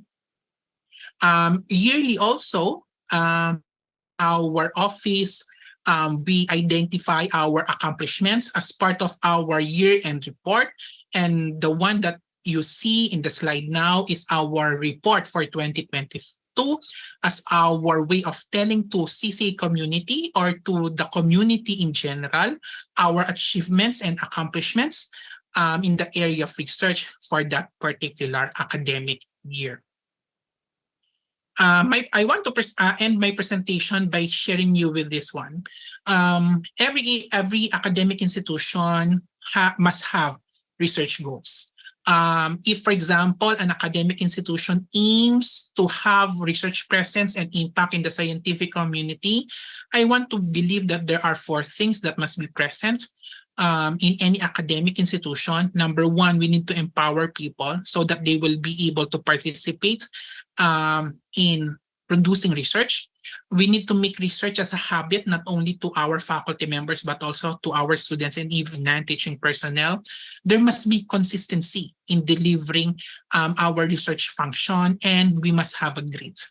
Okay, every academic institution now is being challenged to produce research because the parameter of quality higher education has something to do with research. And I want to believe that City College of Angeles is really gearing towards achieving a milestone, or basically wants to trailblaze in the scientific community by making activities, programs, and initiatives that are relevant and vital, not only to our stakeholders, but to the community in general. Thank you very much for listening, and thank you very much for inviting me in this worthwhile endeavor. Again, thank you very much, and a great day to everyone. Thank you very much indeed, Doctor. Thank you, Dr. Jean Paulo Lacap from Philippines. And now, ladies and gentlemen, Please join me in welcoming our next resource speaker, Dr. Somasri Santra, Assistant Professor from Adamas University, India.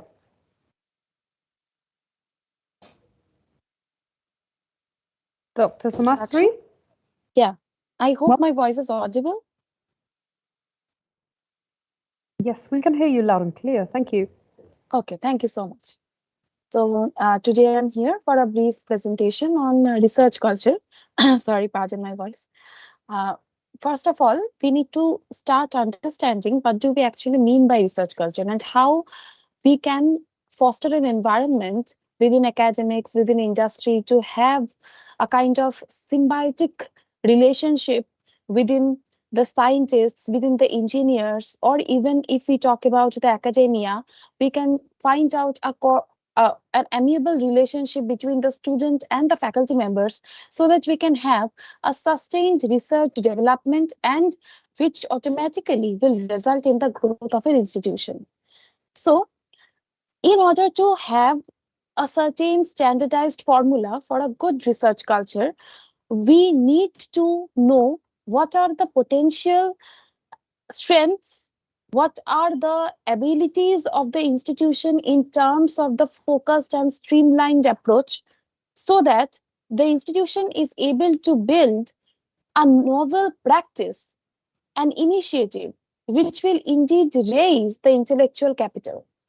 So, in order to develop such kind of a research culture, as we already know that research culture is a slow evolving process, we need to understand that how there can be varying perspectives of academic staff, of university management, of graduating students, of research, of teaching, of various other services, and how these essential components can actually facilitate and increase the productivity of the individuals to attain certain strategic goals of an institution, which in turn will help in the productivity of the entire institution, resulting in a good research culture.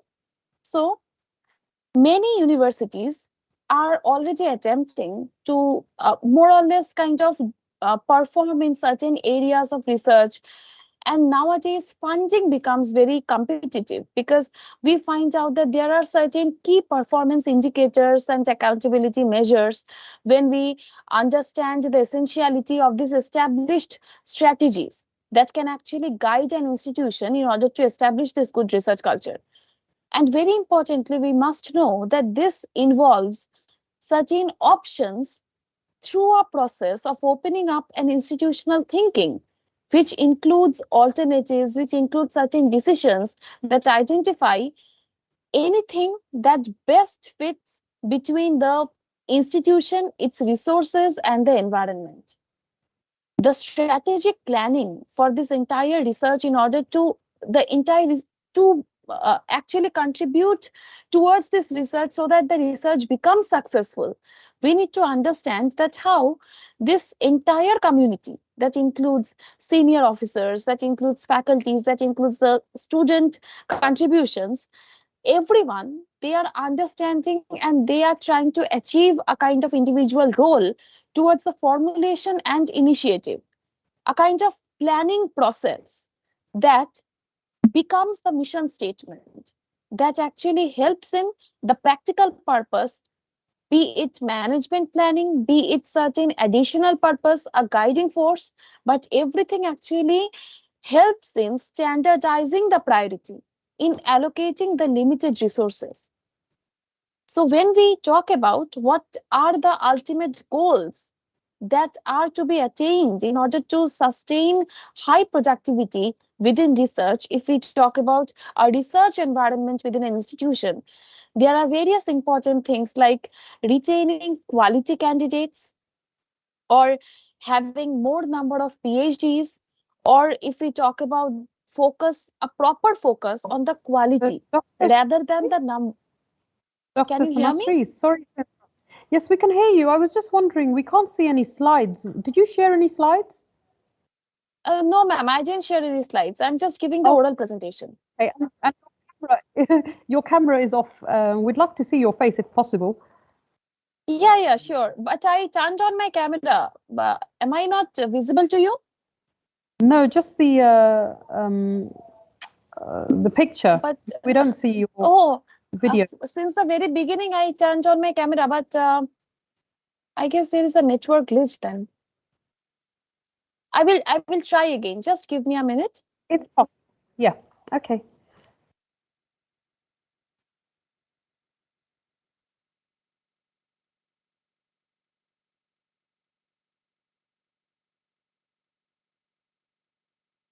Am I visible now?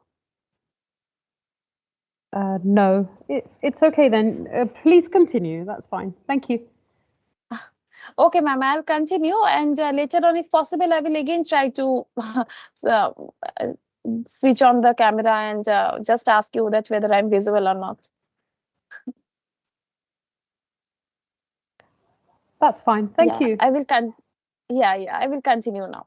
So, I was talking about certain important practices that an institution must have in order to result in this high productivity when we talk about the overall growth of the research environment within an institution. So, furthermore, we must understand that how important funding of an organization is in order to inculcate within each and every person within this research environment that there must be certain research indicators. If we talk about, uh, did I lose the connection or am I audible, ma'am? Can you please confirm? We can hear you. Yes, we can hear you. Okay, thank you. There is a network glitch in my area. I'm so sorry about it. So, So there are these research indicators. By research indicators, we actually mean certain important publications in peer-reviewed, in reputed journals with proper impact factors, certain important presentations in conferences, and all this actually help in this overall enhancement of education and to establish a proper parameter. If we talk about the faculty and the student performance-based awards, particularly in certain colleges, we find that which helps in motivating both the faculties and the students. And if we talk about this strengthening or this restructuring of the weaker programs, that actually helps in the overall development of entire research environment of a college, of an institution, of any academic or even a non-academic institution. So we if we conduct a survey within any of the colleges, one important thing we must take into concern that there have been a wide scale change of education and any medium of delivering the mode of education before and after the pandemic, because we understand that there are many channelizations of information that are going on now post pandemic, which were never an option before. So there have been certain changes, but anyway, we must not allow any sort of uh, deficiency in this mode of channelizing the education or any sort of information, and will always try to help such kind of helping in order to deliver these proposals, the successful proposals, which are actually helping in order to reach out to each and every faculty, each and every student. Maybe they are in different corners, but in order to reach out to them with proper pursuit of quality and efficiency, such as for example now that we are from different parts of this entire world and we are meeting together in this international faculty exchange meet that has been organized, and we are sharing our opinions, our perspectives, and we are finding out fruitful modes, fruitful mediums of how we can inculcate such kind of educational practices in our institution and help our institution grow. So these are the important things that help in order to understand the various modes, the various ways in which there can be a proper promotion of research culture at various levels, which might include curriculum level, the undergraduate, postgraduate, or the PhD level, certain national or international level scientific methods in research, synthesizing and finding out a proper critique of scholarly literature. If we recognize such ethical standards, such regulatory issues within all this understanding of appropriate methods, appropriate research design, which automatically helps in us growing, contributing towards a statistically sound strategy, we find that ultimately there is a proper certainty within the entire environment of a good research protocol, a proper scientific literature chosen on various research topics, which actually helps different individuals on different levels of their personal interest and understand the responsible way of conducting a research, of project management, of scientific research protocol. All these things which helps us to understand maybe how to test an hypothesis, how to collect data, how to assess an efficiency, solve a problem, communicate the research ideas, prepare project plans, efficiently and effectively present and discuss these scientific strategies, research findings, etc., etc. So these are the important things that we must have within us when we are planning, when we are proposing a particular strategy related to a proper, efficient research culture, which indeed will help in the overall sustainability and the growth and development of the entire academic institution as well as an industry. So with that, I would like to end my presentation today. Thank you very much indeed, Dr. Somasri Santra. Thank you, ma'am. Assistant Professor from Ahmed University, India. Thank you for sharing your insights and concerns. And thank you, ladies and gentlemen, for joining us. We now move on to our next presenter. Ladies and gentlemen, we have Dr. Eric Pereira, Vice President for Research and Extension, Northwestern University, Philippines. Welcome, Dr. Eric.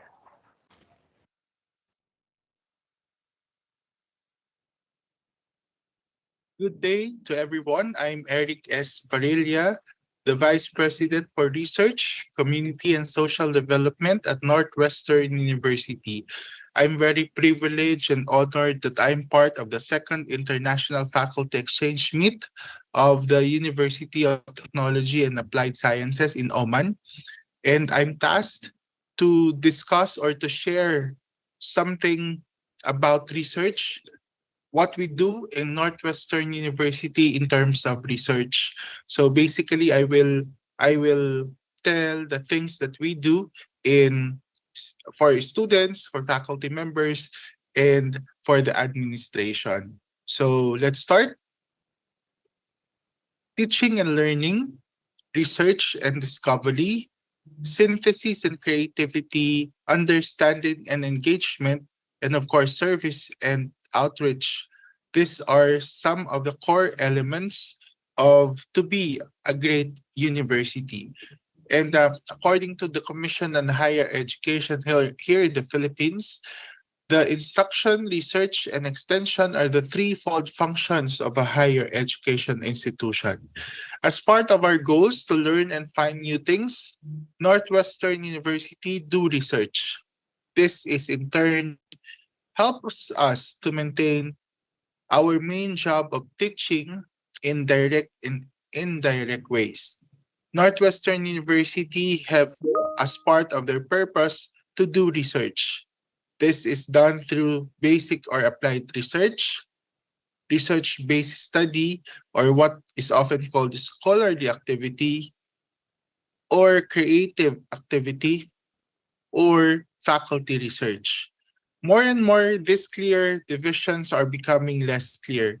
This is a good thing as it leads to finding new knowledge, a better understanding of complicated, often transdisciplinary problems, and the creation of fields and work that work together to solve these problems. Northwestern University have been focusing on developing research. So here are some of our activities. I hope that you can learn something new from these activities. Under instruction, there is a research component in subjects being taken by students. So for example, um, their outputs are research based. Their activities have a research component. Faculty members are doing their own modules as well.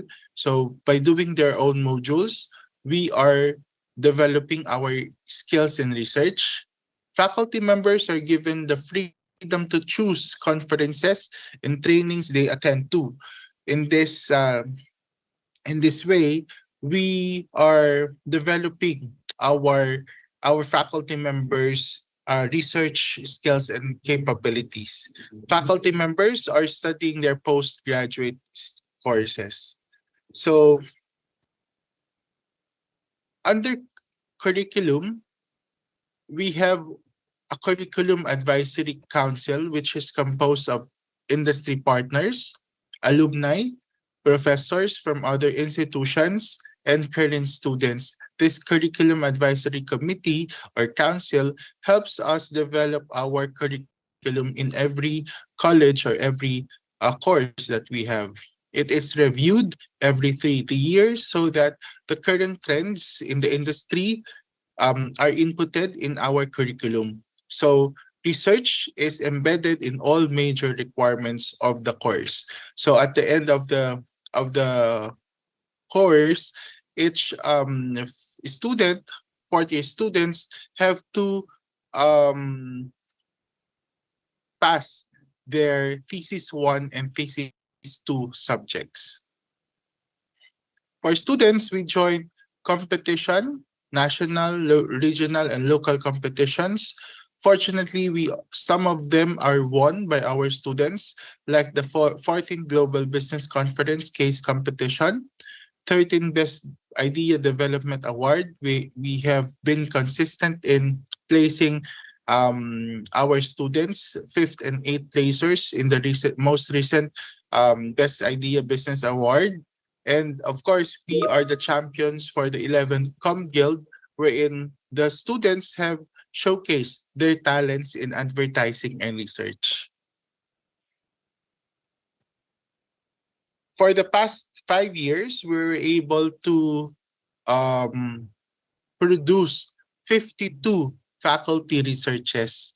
So that's a span of 5 years only, 52 faculty research. And one of them is a commissioned research by Mariano Marcos Memorial Hospital, wherein we were commissioned to do a research on hazardous waste disposal treatment. That's a feasibility study. And we have also MOA or Memorandum of Agreement with the provincial government of Ilocos Norte, wherein COBE or the College of Business Education of Northwestern University is the official research arm of the province.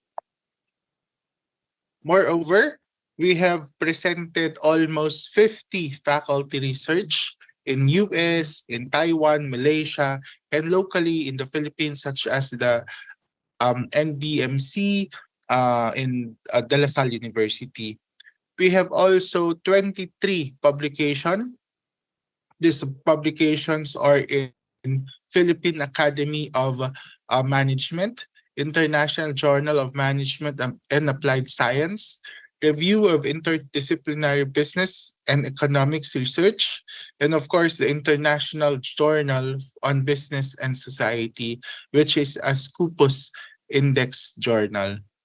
Also, faculty members are given incentives if we produce, present, and published our research papers. that is the time that the administration will give us some incentives. That is cash incentives. And of course, we will not get promoted if we are not doing research. Also, one of the colleges, the College of Business Education, has a student research journal called the Kobe Business Review, wherein in this journal of students, we are to publish our best papers and best research papers during the school year in hospitality and tourism um, department, and of course in business administration department. Also, we have a MOA, or a Memorandum of Agreement, between West Visayas State University, University Padjandjaran, Multimedia University of Malaysia, Research Synergy Foundation, St. Mary's University, University of Asia and the Pacific, University of Cordilleras, Bicol University, University Malaysia Sarawak, and the UP Los Baños, wherein we signed a MOA, a Memorandum of Agreement, so that we can collaborate in research, in discoveries, and in other creative works. Also, we are doing benchmarking with the University of the Philippines, Los Baños, University of Santo Tomas, West Visayas University of, and of course, University of Asia and the Pacific. And on May 9 to May 13, we will do the student mobility program of the FPT Global Education, wherein our students, 18 of our BSBA, or Bachelor of Science in Business Administration students, will go to FPT Global Education in Da Nang, Vietnam, to benchmark, to collaborate in research, in community extension, and of course to learn the culture of Vietnam. And of course, we are doing this for the past 4 years now. The Northern Philippines Business Research Conference. This research conference is designed for researchers in the Northern Philippines part of our country. But fortunately, this NPBRC became international now. Last February 16 to 17, 2023, we held the fourth NPBRC, wherein there are international delegates or international participants who presented their papers in business in this research conference. And of course, this is a continuing effort of the Northwestern University and the College of Business Education. So next year, we have already drafted and signed, actually, we have actually signed a MOA with Angeles University Foundation, that we will host the NPBRC 2024. So that is our contribution in research conferences. And of course, this is still in plan. The organization of Ilocos Region Research Educators Organization. We are still planning. There's no development yet for this. We have initial talks with different universities. Northwestern University had initiated and had pushed with this organization in Ilocos Norte, but unfortunately there is no development yet. But on June 2023, we will still convene and finalize the organization for Ilocos Norte or Ilocos Region Research Educators organization.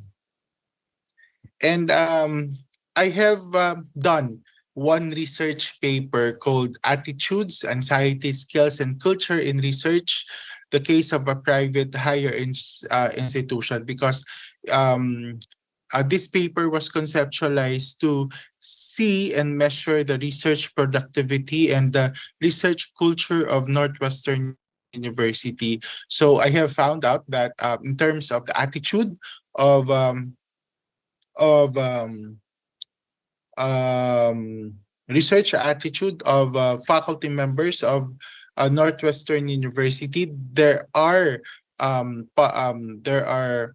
the faculty members are accepting of um, of um, of the research because it's part of their promotion and it's part of our ranking. And the environment right now, it's very um, very competitive. So we would like at Northwestern University we would like to to be known as a research hub or a research center university. So that's why the research attitudes of the faculty members are positive. And in terms of the anxiety, the research anxiety of faculty members of Northwestern University, it is found out that there are moderately anxious of the research environment. Why? Because they find research as a complicated, stressful activity, and found out, or they find research as complex subject because the mere conceptualization of research gaps, which is the first step in the process, is difficult. So many faculty members need help to begin a research activity. And during the data collection procedure, they find it also difficult. They claim that difficulties in reaching various sampling groups, the indifference of the sample group, which includes instructors toward completing questionnaires and protocols, and the reluctance of their respondents to participate in their studies are some of the difficulties that makes them quite stressed when doing research activity, or the research anxiety is at moderate level. And in terms of research skill as well, the research skills dominant for the faculty members of Northwestern University, as revealed in my study, is um, competent with reading skills, ability to collaborate, and oral communication skills. So these are the three components that is actually needed in completing a research activity. So moderately competence. I measured it, and the result revealed that in terms of research skills, moderately competent. Faculty members of Northwestern University are moderately competent. So that's why in my in my uh, paper, the recommendations are some of the webinars or seminars that the faculty members could participate, especially in order for them to enhance this research skill. So in terms of the research culture, on the other hand, based from the readings that I have done and the research that I have done, there are three cultures, research cultures dominant in every university. Number one is aggressive. Number two is constructive. Number three is passive. Aggressive, aggressive meaning the faculty members are competitive, and the research environment is competitive. When we say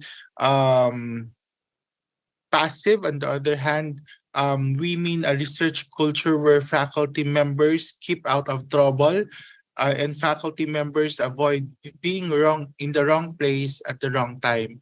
And Constructive, on the other hand, is a research culture wherein the administration and the faculty members are supportive to each other in terms of the research culture. And fortunately, Northwestern University have a research culture of constructive research culture. It is characterized by success, self-actualization, humanistic encouraging, and affiliative behaviors towards research. So it's very, very conducive in Northwestern University, the research culture. And of course, in my paper also, I have computed the research productivity and the percentage of active involvement in research. So in terms of research productivity, I used multi-factor productivity, which is output over input, the output being production, presentation, and publication, and the inputs are years of observation and the number of full-time faculty members of the institution. And based from my computation, the research productivity at Northwestern University for 2019 to 2023 is 1.36 research per year per faculty. Since no industry standard for research productivity exists, it is not easy to establish whether Northwestern University is productive or not. However, the Philippine Association of Accreditation, or PACOCOA, is the standard is two researches for 5 years per faculty. That is according to level 3 accreditation as a benchmark. The university, therefore, the university or Northwestern University still needs to be considered unproductive based on the standard of PACOCOA. Also, considering that some of the faculty members are very active and some of the faculty members are not active, there has much to improve. So we have yet to improve. Hopefully, in the next 5 years, we will incorporate some improvements already in research. And computing, on the other hand, computing the percentage of active faculty members in research, it is 48 active researchers divided by the total number of faculty members, which is 169. So the percentage is 28.4, which is way beyond international standard association benchmark of 60%. So as you can see, Northwestern University is still neophyte and is still developing its research culture and research productivity as seen by the research as seen in my research. So thank you very much. That's all that I can share. Thank you for listening. Once again, I am Eric Esparilla, the Vice President for Research, Community, and Social Development of Northwestern University. Thank you. Maraming salamat po sa pakikinig. Thank you very much. Thank you very much indeed. That was Dr. Eric Parilla from Northwest University, Philippines. Now, ladies and gentlemen, let's welcome Dr. Ramel Tabila, Chief Executive Officer from International Society of Teachers, Administrators and Researchers, joining us, who is the CEO of ISTAR. Thank you very much and welcome, Dr. Ramel.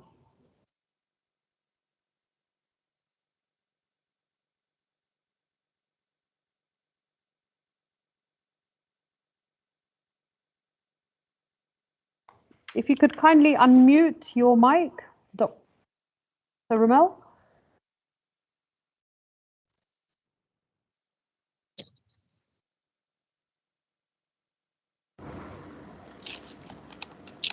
We can hear you now. Thank you.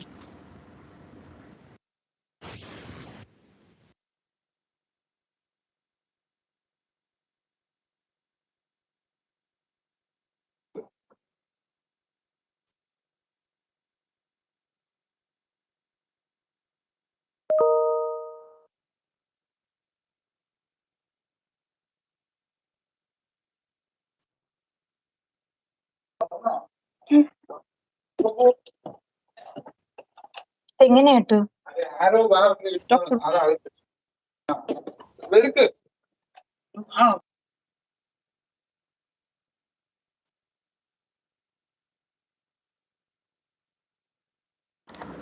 Am I audible now?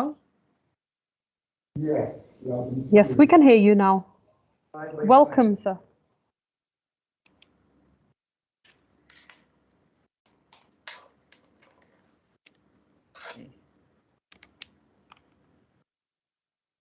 All right.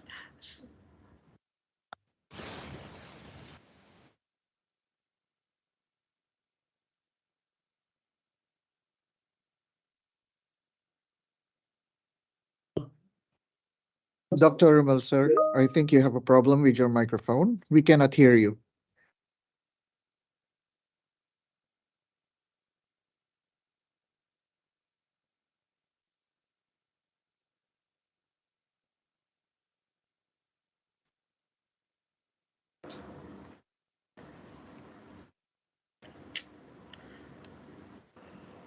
All right. We can hear you now, Doctor. Thank you. Go ahead. And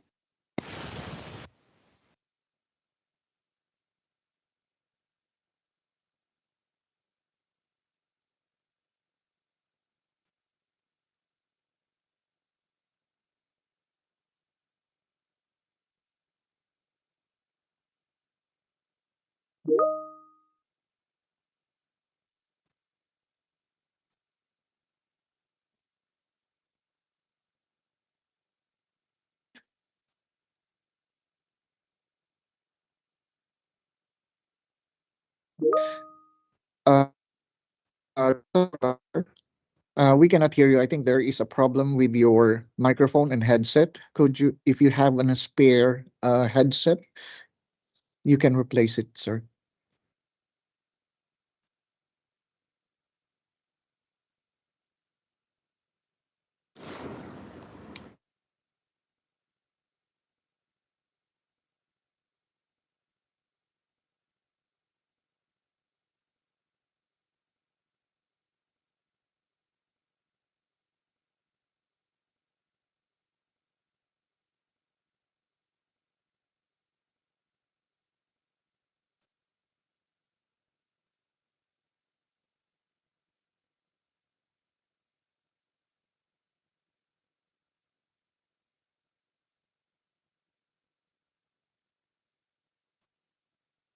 How about this? Is it already okay? Am I audible now, sir? Yes, Could I yes, proceed? Yes, Dr. Ramel. Could I proceed? Okay, thank you so much. All right. All right. So my presentation is divided into 5 aspects that would be on a short background of what international research collaboration is, and then I will be proceeding with the main thought of international research collaboration, and then the opportunities in collaboration, the challenges, and I would like to give my final note as reiteration of what I'm going to share to you. So let me start with the thought that there is a need for us to have an international research collaboration because in this way, when we publish our own work, Sorry to interrupt. Your slide hasn't moved. Your PPT.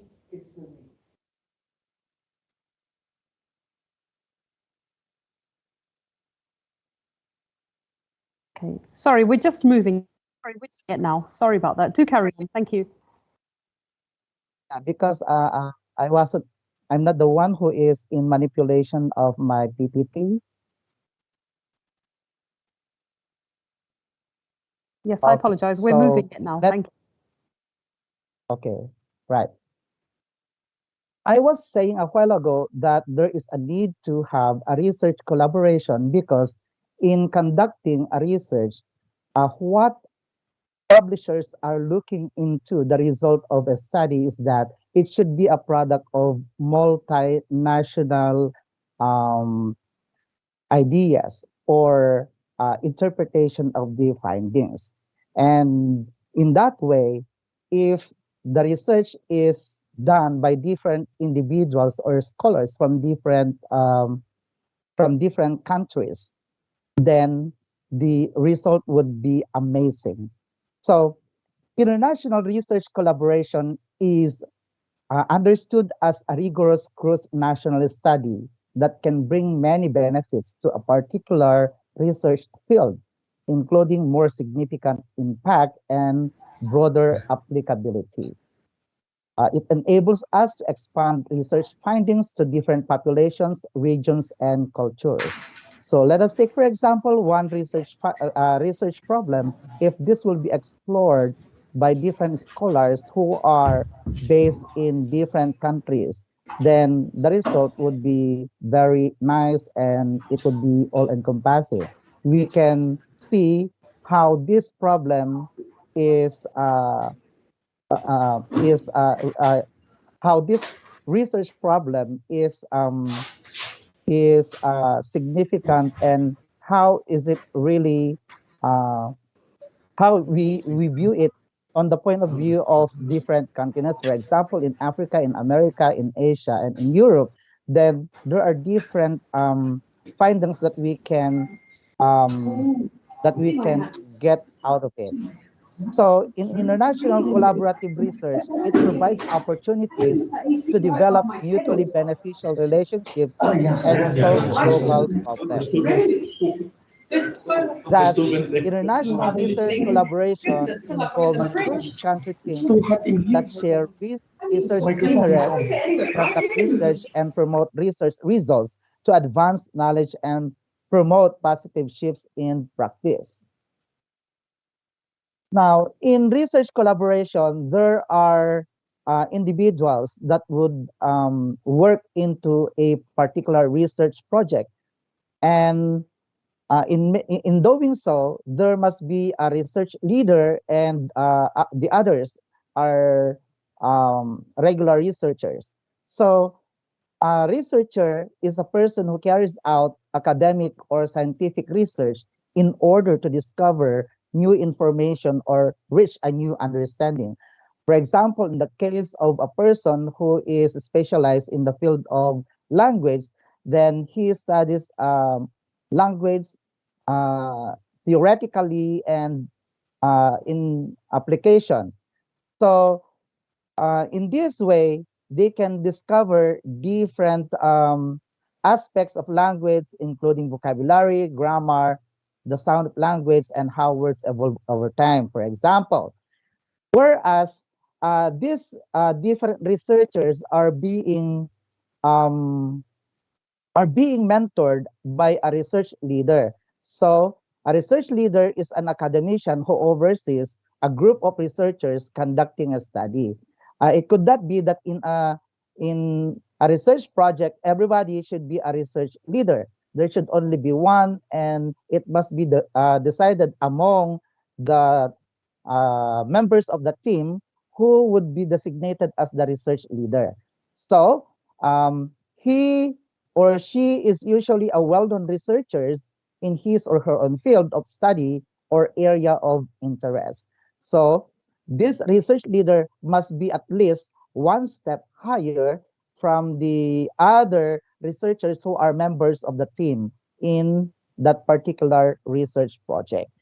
Thus, this research leader manages the group throughout the whole research process. So from the moment that the project has been started, then it should be managed by a research leader until such time that it was done and finally the work has been published. So it should always be mentored and managed by a research leader. Because in this case, in a team, rather, the research leader should not impose his own authority being the leader, but rather he has to mentor that he does not show that the other researchers should be followers, but rather he has to make them also as leaders, because after all, leaders don't create followers, rather they create more leaders. Now, in research collaboration, wherein there is a research leader and other researchers, let us quantify or characterize the research collaborator.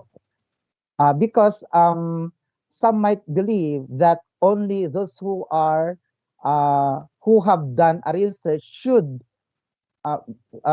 be the one to, or are the only entitled individuals who can do collaborations with other researchers from across the globe. But take note, everyone who belongs to an institution can make a research collaboration with other individuals. Collaboration in academic research is usually thought to mean an equal partnership between two academic faculty members who are pursuing mutually interesting and beneficial research. Not only two, but rather three or more. The more participants, the more members of a team in doing a research project, the better. Because if the research project has been done by different scholars who are connected with different institutions, especially if they are from different nationalities, then the research output could be beneficial not only to their own respective institutions, but also to others, because they can learn from each other. Hence, a research collaborator is an entity where a subject is seen, consented, treated, and or data is collected and completed for the study. Which entity is the official designated lead institution of a research collaborator through a collaborative arrangement.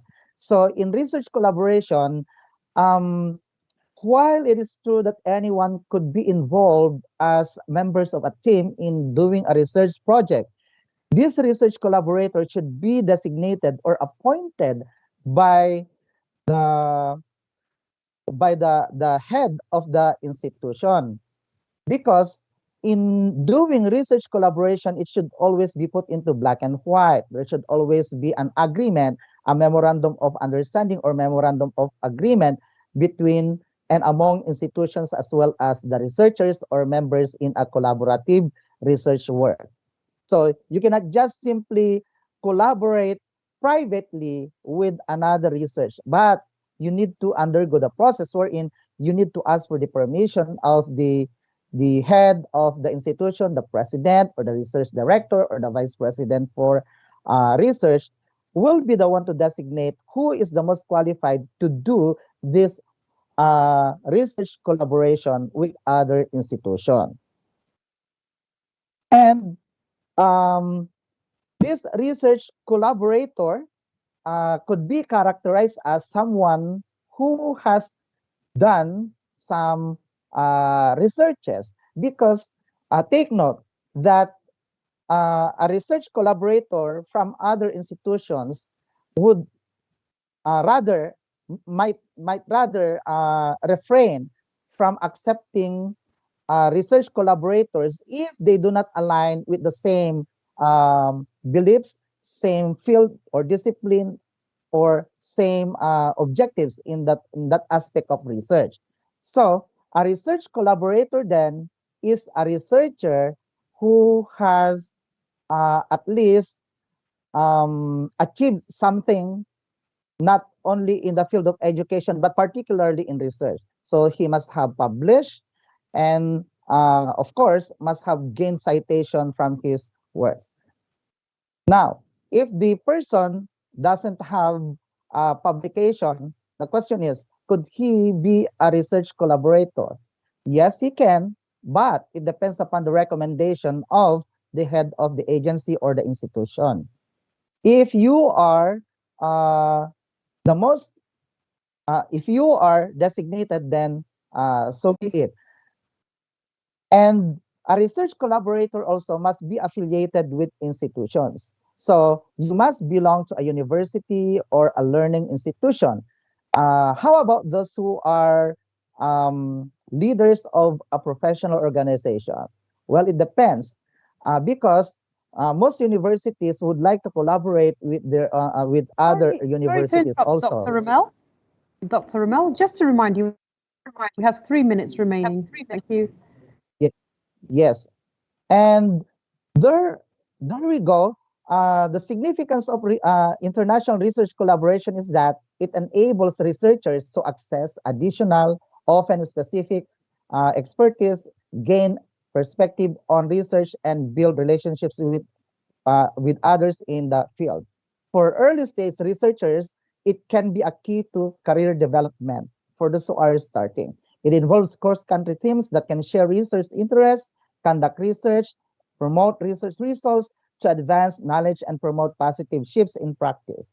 International collaboration takes many forms, involving bilateral and multilateral relationships and collaborations within and across disciplines.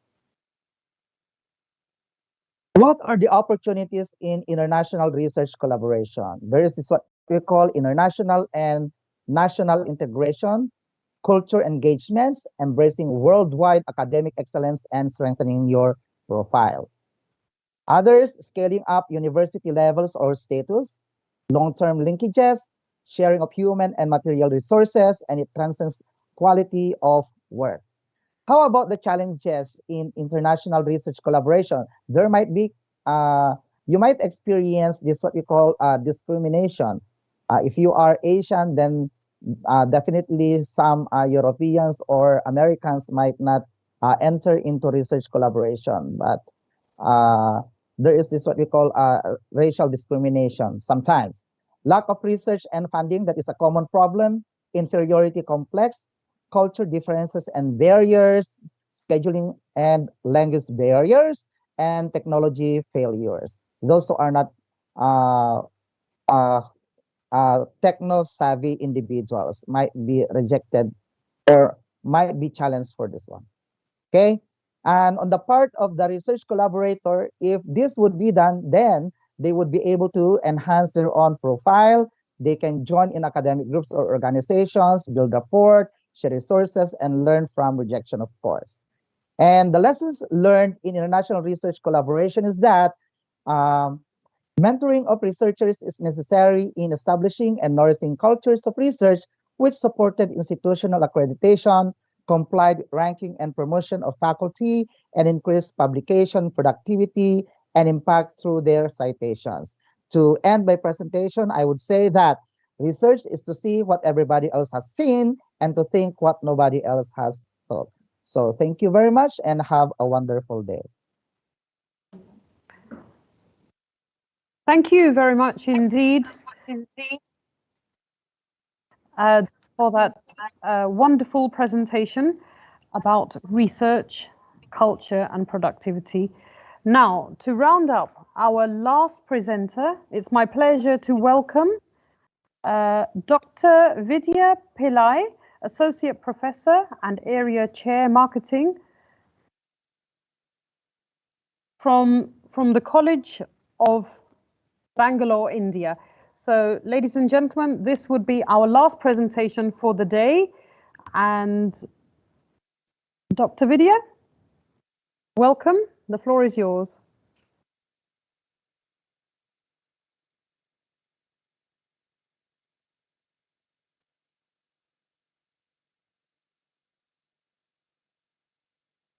Okay, thank you, Dr. Vidya.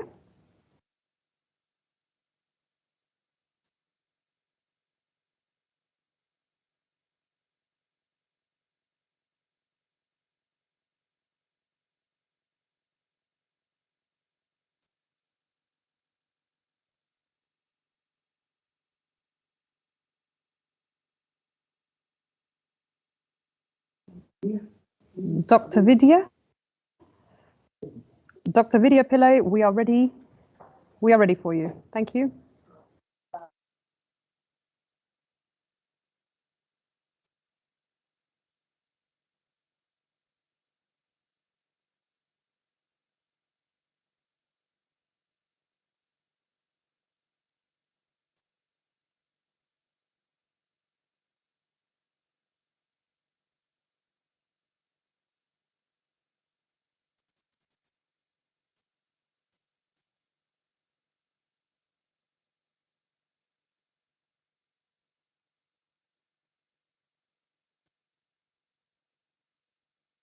Dr. Vidya Pillai, are you there?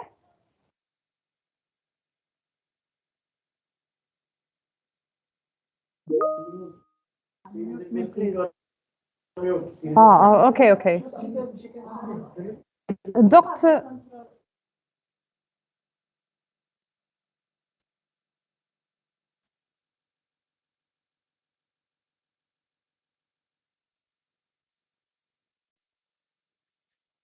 Dr. Vidya Madam, could you please unmute yourself and switch on your camera? Thank you.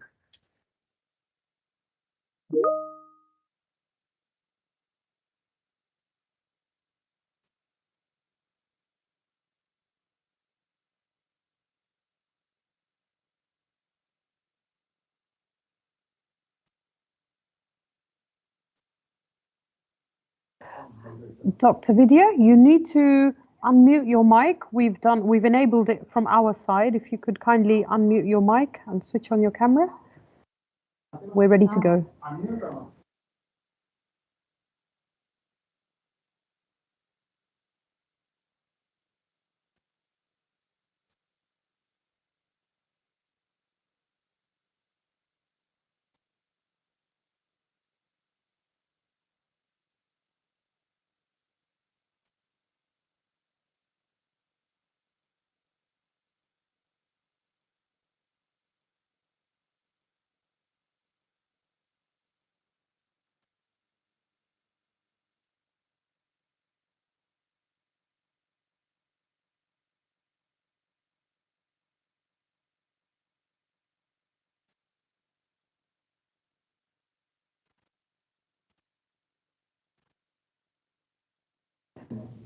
Okay, ladies and gentlemen, we're just fixing the technical difficulty. Please bear with us. Thank you. Can you hear me? Ma'am, Yes, can you hear welcome. me? We can hear you, Dr. Vidya. Yes, we can. Yes, and we can Thank see you you very now, Doctor. Okay, okay. Thank you so much. Good afternoon, everybody. I'm Dr. Vidya Pillai. I am from IFM College, Bangalore, India. Today, I'm going to talk about research culture and productivity. To talk more about research culture and productivity, I would like to share my PPT first of all.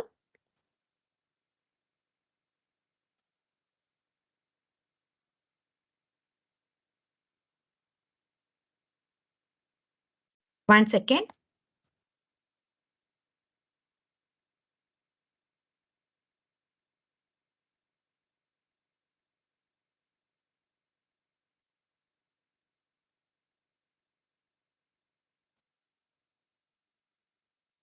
Can you hear me?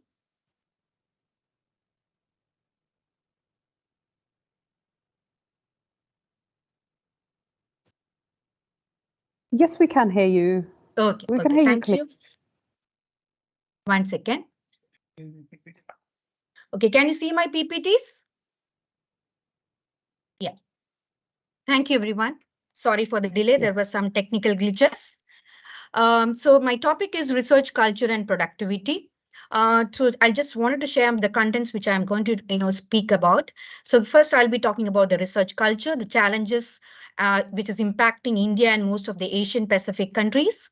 Then I'll move on to research productivity, how we can measure research productivity, the factors which are influencing research productivity, and some of the personal lessons which I wanted to share with you all related to my research journey. So good afternoon, everybody. Hope you can see my PPTs, which is already shared.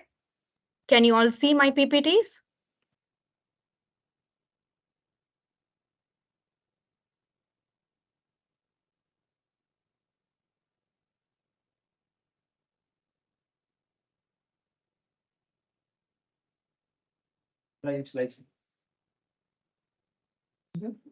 Dr. Madam, it seems like we have lost your PPTs.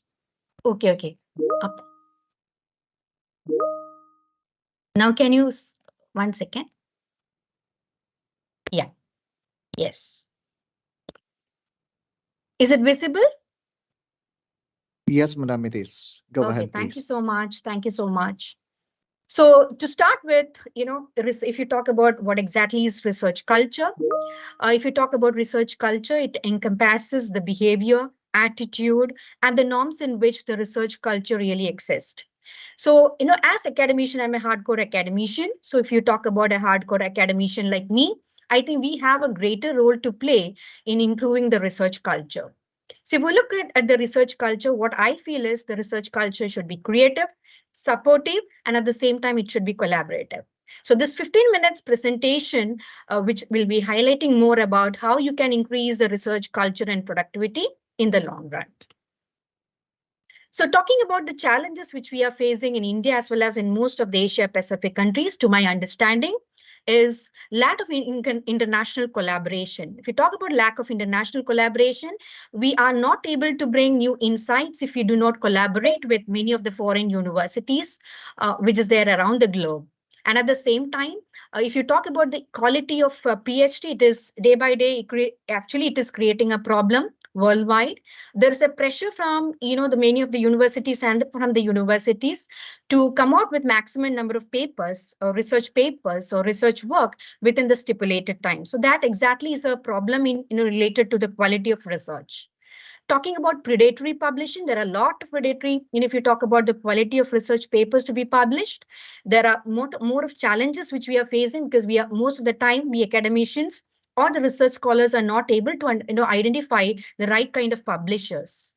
Talking about the other challenge, I feel it is the tenure of track system. Many of the universities worldwide, I think there is a track system in which they will be forcing to complete the entire research work within the stimulated time period, so which you have a pressure to complete it and the quality of research goes down. Another major aspect is the lack of funding. Because of lack of funding, we are not able to bring up the infrastructure, and at the same time we are not able to provide proper stipend. This is creating discouragement for most of the youngsters to come forward to especially to research related aspects. Talking about other challenges which is impacting research, which I feel is the number of teaching loads which we have in most of the universities. Per 12 hours a session or 18 hours per week is a major problem. And apart from this, apart from the hardcore academic work, I think we would also have a pressure to do many of the administrative work and student projects, which will bring down the quality of research in the long run. Above all these things, every organization, I believe there will be a mission, and there is a mismatch between what you can say is a mission, a lack of mission versus academic research, what we really have. Another aspect is, research competency. Many of them do not have the research competency in terms of the passion towards doing research, or at times what it happens is, that competency or level of the, understanding of the topic or the research is very lack in many of the academicians. Above all these things, your experience, you can say your age, your academic rank also is sometimes, putting down, some of the pressure in most of the academicians like me, right? Above all, I think that, you should have a research interest and institutional support and culture, which will help us to, improve further when you talk about improving the research quality. So when you talk about the research productivity, I feel many of them look in the type of quantity of published work. Say, for example, people talk about how many papers you published, or you talk about, the number of publication in consultancy work you have done, a number of paper presentations you have done. This is what people generally look at. And the other one is the bibliometric methods, like, your H-index or your, the citation ranks or the citation rates is also another parameter, where you have to look at in the long run in terms of research productivity. Practitioners' impact is highly neglected in most of the research work. For example, if I come out with a research model, many of the, if you say practitioners or the corporate, people have to actually inculcate our research impact and see whether this model is really going to work out there in their organizations.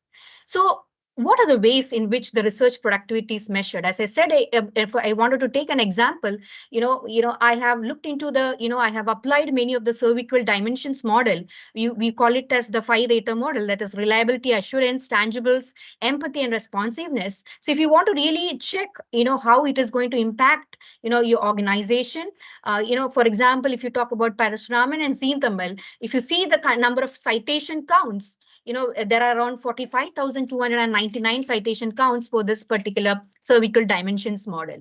Or if you talk about e-services quality, 6,320 is the number of citation counts which we can see. Refinement and reassessment of cervical model, around 8,789 are there, and the gap model, 41,205. So above all, if you look at the practitioner's impact, the same model which I said, the cervical model or the gap model for that matter, or the e-services quality model for that matter, companies like McDonald's, IBM, MetLife, Bank of America, Caterpillar, all these people have already inculcated these kind of, models and tried and tested in the real life scenario. So, when you think from the research point of view in the long run, I believe that, you have to take both the academic impact as well as the practitioner's impact.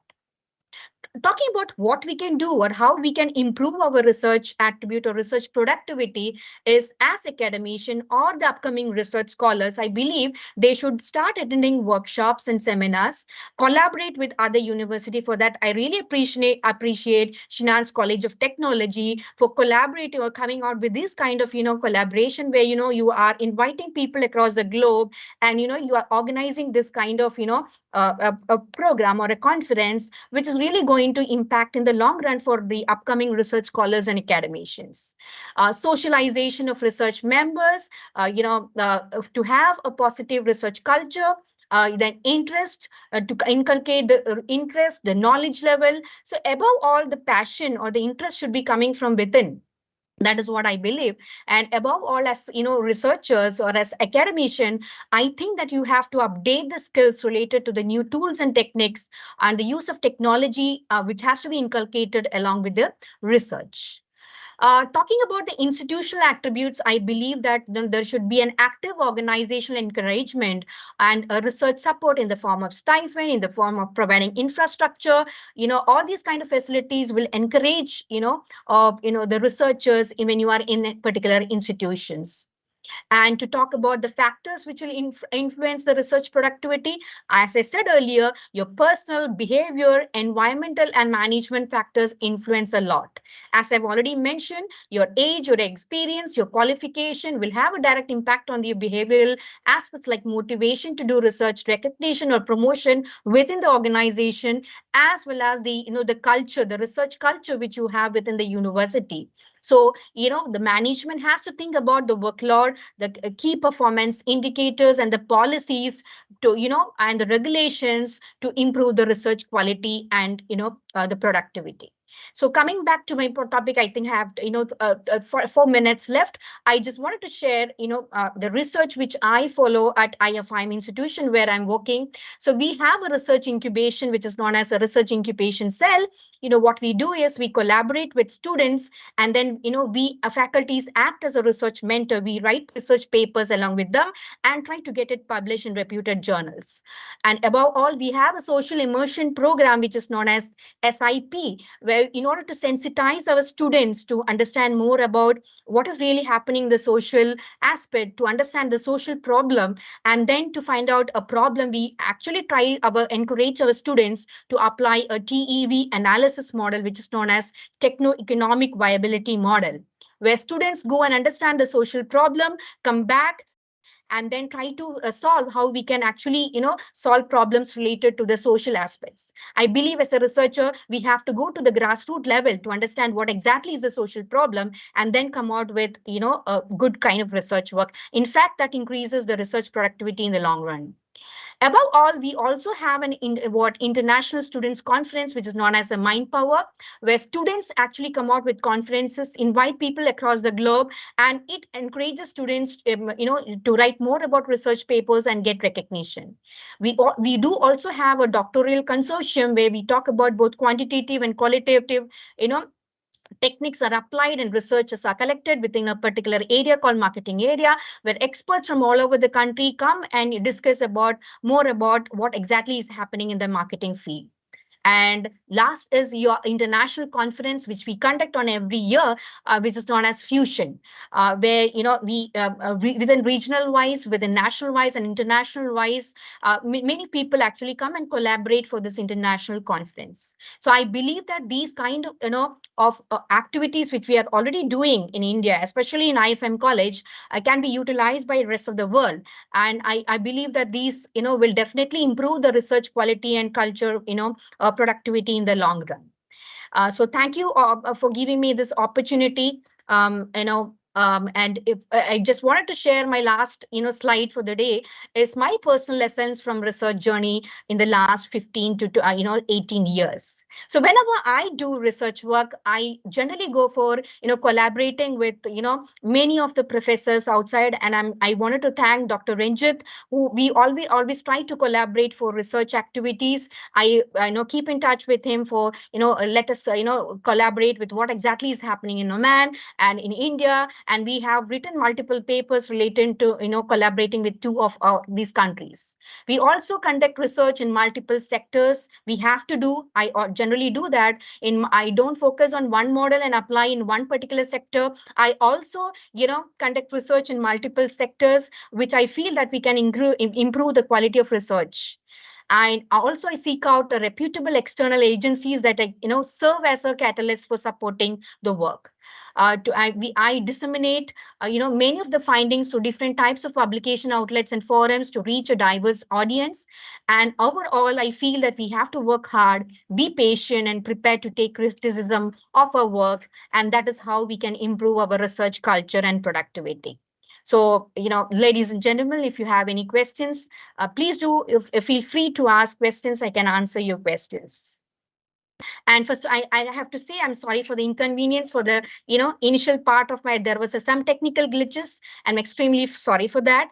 Hope you guys enjoyed, and I wish you all, very good luck, and thank you for this opportunity.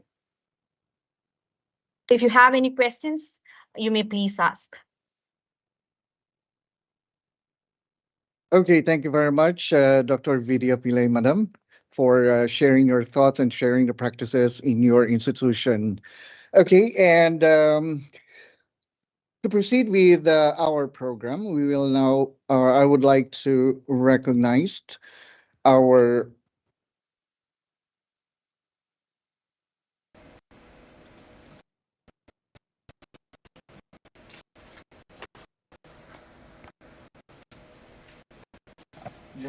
Just 1 minute.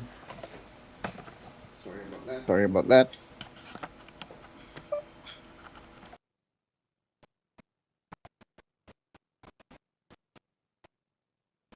Okay, so let us now proceed to the last part of the program for the department message and vote of thanks. May we recognize Ms. Khadija Ahmed Al Isai, the head of the Department of Business Studies, University of Technology and Applied Sciences, Chinas. Ms. Khadija, Madam, the platform is yours.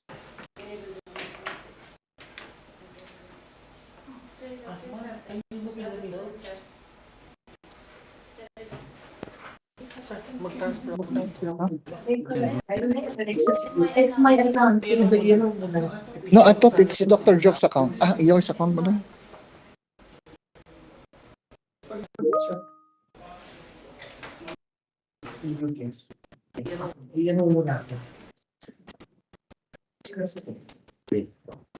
It is done, Madam.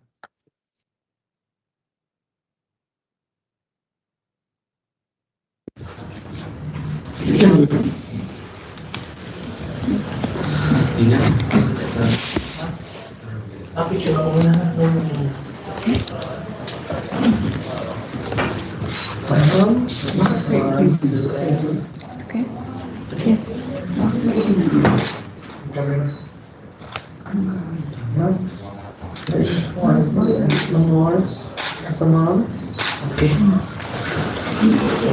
There is a cover on camera. Yeah. Nothing is there. I don't know what happened. Many ends. Something in the camera? Shall I proceed? No problem. Hmm?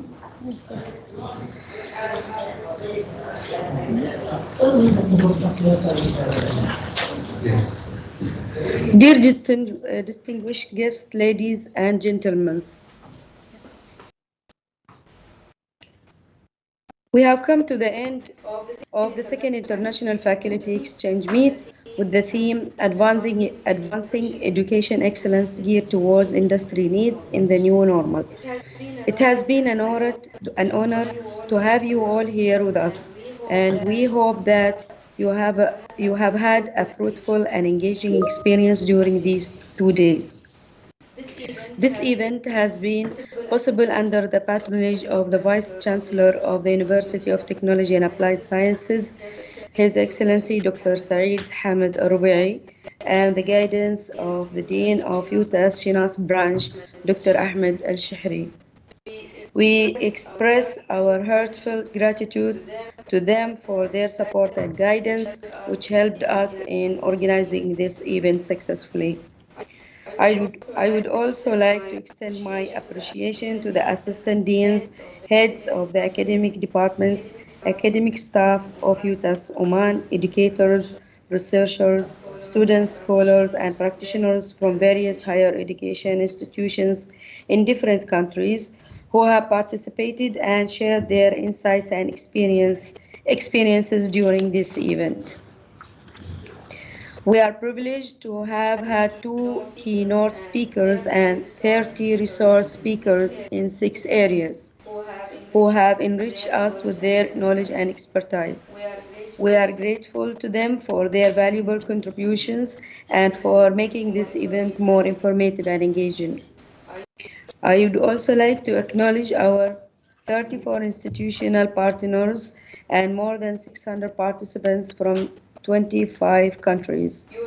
Your presence had made this event truly international, and we hope that the connections and collaborations made during this event will continue to thrive and produce fruitful outcomes.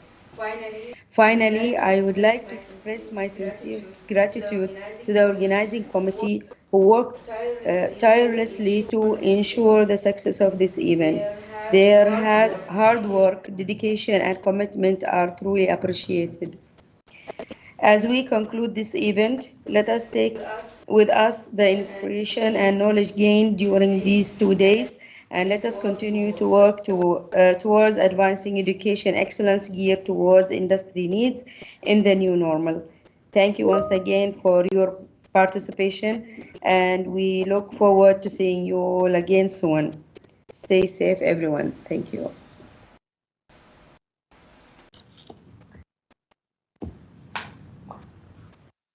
Oh.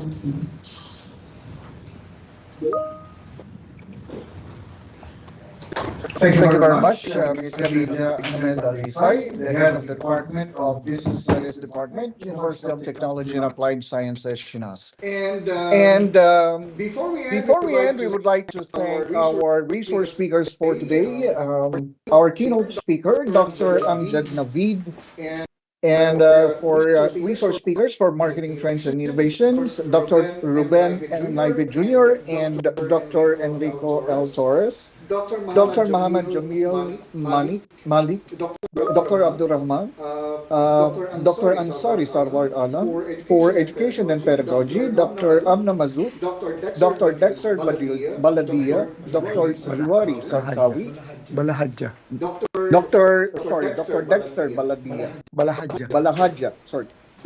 To Miss Dewey Simon Macariola and Dr. Annie Bantegan, I'm sorry. To Dr. G. Paulo Lacop, Dr. Mel V. Tabula, Dr. Sumasri Santra, Dr. Eric Parilla, and Dr. Vidya Pilay. We would like We also would to like thank also our to thank our institutional institutional partners, partners, Bicol College, College, Daraga, Albay Daraga, in the Albay in the Philippines, Philippines, Northwestern Northwestern University, University, Lawag Lawag City City in in the the Philippines, Philippines, Urdaneta City, Pangasinan, Pangasinan, System Plus System College Plus College Foundation, Angeles Foundation, City, Angeles City, Philippines, Beyond Books Beyond Books Publication, Philippines Publication, and Philippines USA, and USA, Chitan Business Chitan School Business School, affiliated to affiliated to Karnataka Karnataka University University in in India, India, University of the University of Assumption, the Assumption, City of Fernando, City of Pampanga, Fernando, Pampanga, Philippines, Philippines, University of University of Technology and Applied Technology and Sciences, Applied Sciences, Al-Masana, Sultanate Almasana, of Oman, Sultanate of Oman, City College City of College Angeles, of Angeles City, Angeles, Angeles Pampanga, City, Pampanga, Philippines, Philippines, Mabalacat City Mabalacat College, City Pampanga, College, Pampanga, Philippines, Philippines,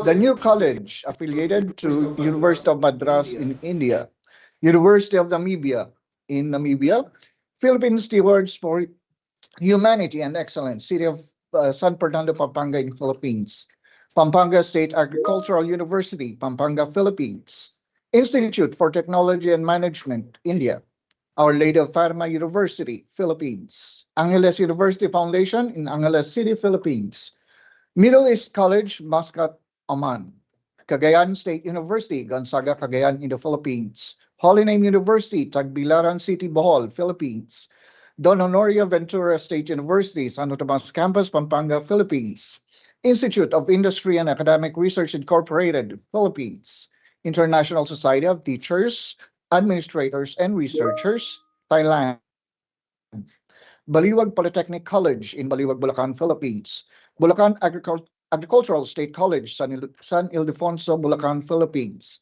International Alliance of English Language Teachers, Thailand, St. Mary's University, Bayambong, Nueva Vizcaya, Philippines, Dr. Pablito V. Mendoza Senior High School, Bustos, Bulacan, Philippines, Philippine Christian University, Dasmariñas, Cavite, Philippines, North Zagaray College in North Zagaray, Bulacan, Philippines, Betis National High School, Betis Guagua, Pampanga, Philippines, International Chamber of Authors, Reviewers, and Editors, Thailand, Adamson University, Manila, Philippines, Universal Business School, India, Universitas Nadlatul Ulama, Surabaya, Indonesia, and Bataan Peninsula State University, Philippines.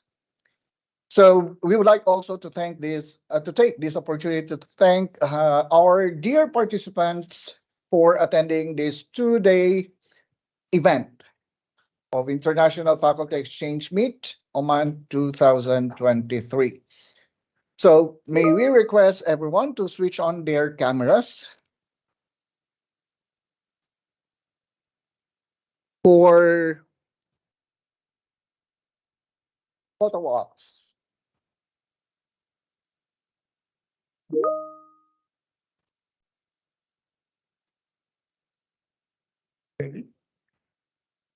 Again, may we request to everyone to switch on their cameras.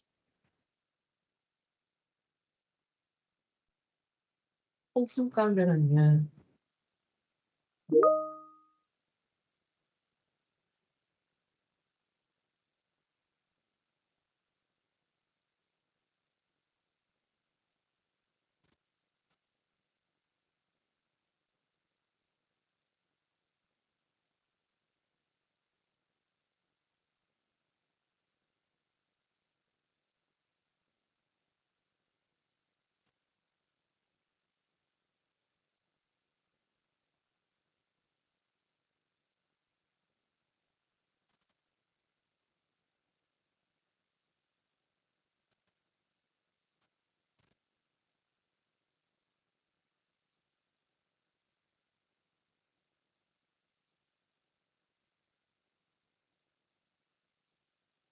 Okay, sa desktop. Okay, everyone, please wear your best smile for the photo ops.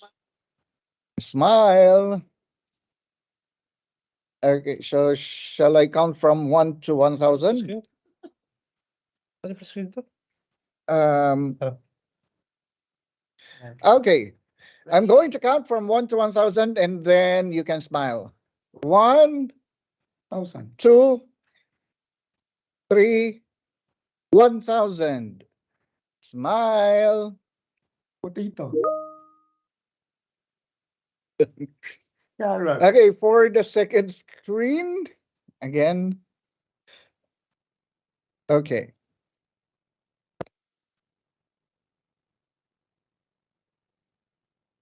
Actually, sa Just desktop, one. i-text mo kagad siya, sir, sa desktop. Okay, just give us 2 seconds for the second batch. Okay, for the second batch again, I'm going to count from 1 to 3. 1, 2, 3, smile. Done, sir. Okay, so again, thank you very much for attending this the second International Faculty Exchange Meet Oman 2023. We hope that you will be able to attend for our forthcoming third IFEM 2024. International. We would like to announce also that there will be international students interaction that will be on 22nd of May. And that is intended for the students. So hoping for your usual cooperation and participation in that event. Again, thank you very much. Have a good day. Yes. Thank you. Or good night.